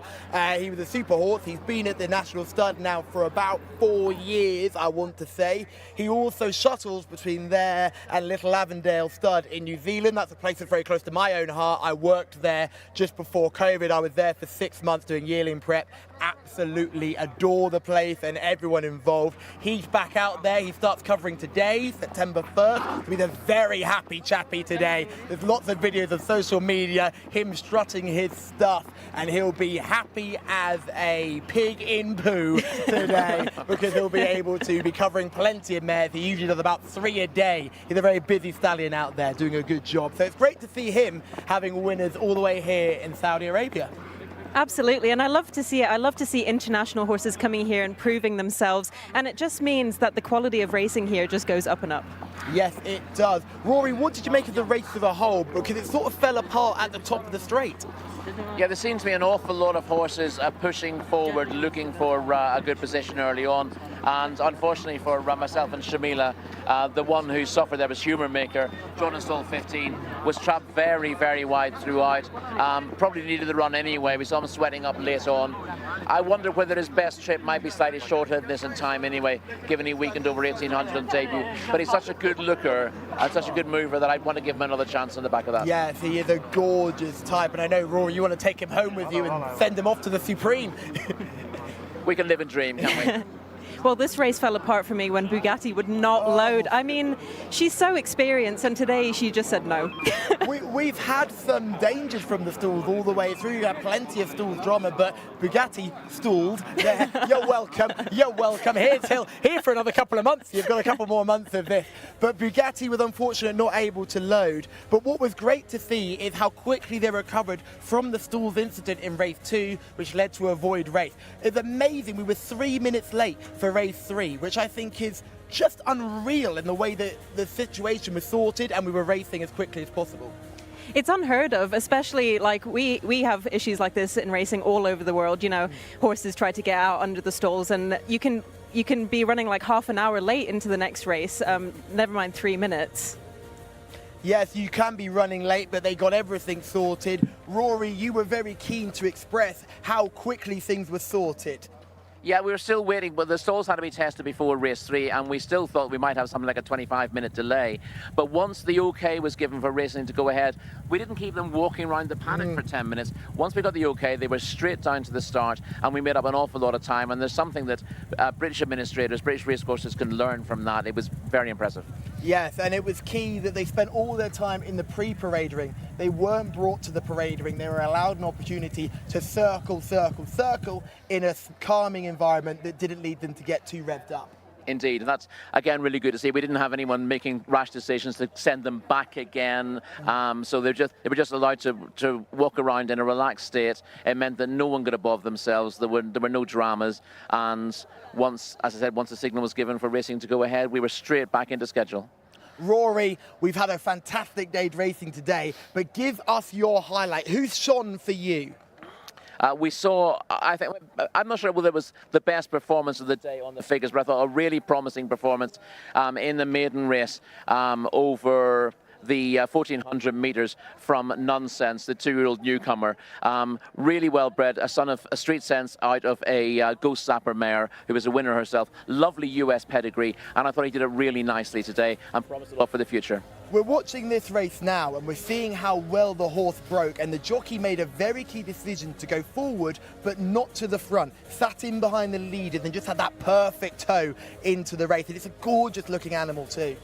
Yeah, sorry, Shamila. Yeah, absolutely, and the jockey was so delighted after the race. Obviously, when they're debutantes like that, you don't know really what to expect. Even if they're showing a lot in the mornings, they could come to the race and flop, but Nonsense didn't. Mohammed Al-Daham was in the saddle and he was able to just guide this horse, and we can see this horse really extending as they go away to the line, and it's such a comfortable victory as well. And we can see turning into the straight, coming down the straight, he's put so much distance between him and his rivals. He's used speed, which you don't often see in these 1,400 contests, and then use that stamina as well to maintain his position, which is just always dangerous. Yeah, always nice to see them hit the line hard, as Nonsense did here. And on pedigree, he's going to want a mile. He's going to want 2,000 metres to show his best form. To show this kind of speed to blitz his rivals over 1,400 on debut was really promising. And let's hope he can keep progressing and he becomes a cup horse, and that maybe somewhere down the line he can retire to stud here, because it's great to see those sort of Street Sense and Ghost Zapper in the bloodlines here. Talking about cup horses, we've got a couple of cracking cup races tomorrow. We've got some belting contests to look forward to. It's all about Saturday, and it comes up tomorrow. A dramatic evening of cup racing awaits, culminating in the King Faisal Cup, a fitting tribute to the beloved former Saudi ruler. Which horse will follow Flying Grey Asfan Al Khalidiyah in achieving ultimate glory? Don't miss all the action. Saturday, September the 2nd, live on the Saudi Jockey Club YouTube channel.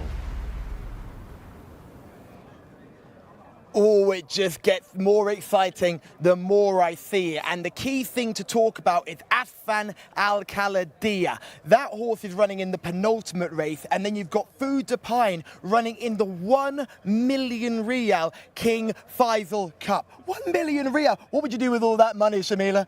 Oh, I don't know, maybe buy a few more Arabians. Buy a few more Arabians indeed, and you'll be at the entertainment area. We're making you work plenty hard. We've got a whole new stage set up here, so there'll be plenty to get excited about. Absolutely, we've got singers, we've got dancers, we've got games and ice cream. What more could you want? Games and ice cream. I stopped listening at that point. Rory, what did you make of tomorrow's racing? Are you excited? I'm very excited. There's less numbers than there are today, only 8 races on the card, but full of quality, and as you can see, a million UK sterling on offer on the cards. $1 million UK sterling. It all comes up tomorrow, and I, for one, I cannot wait.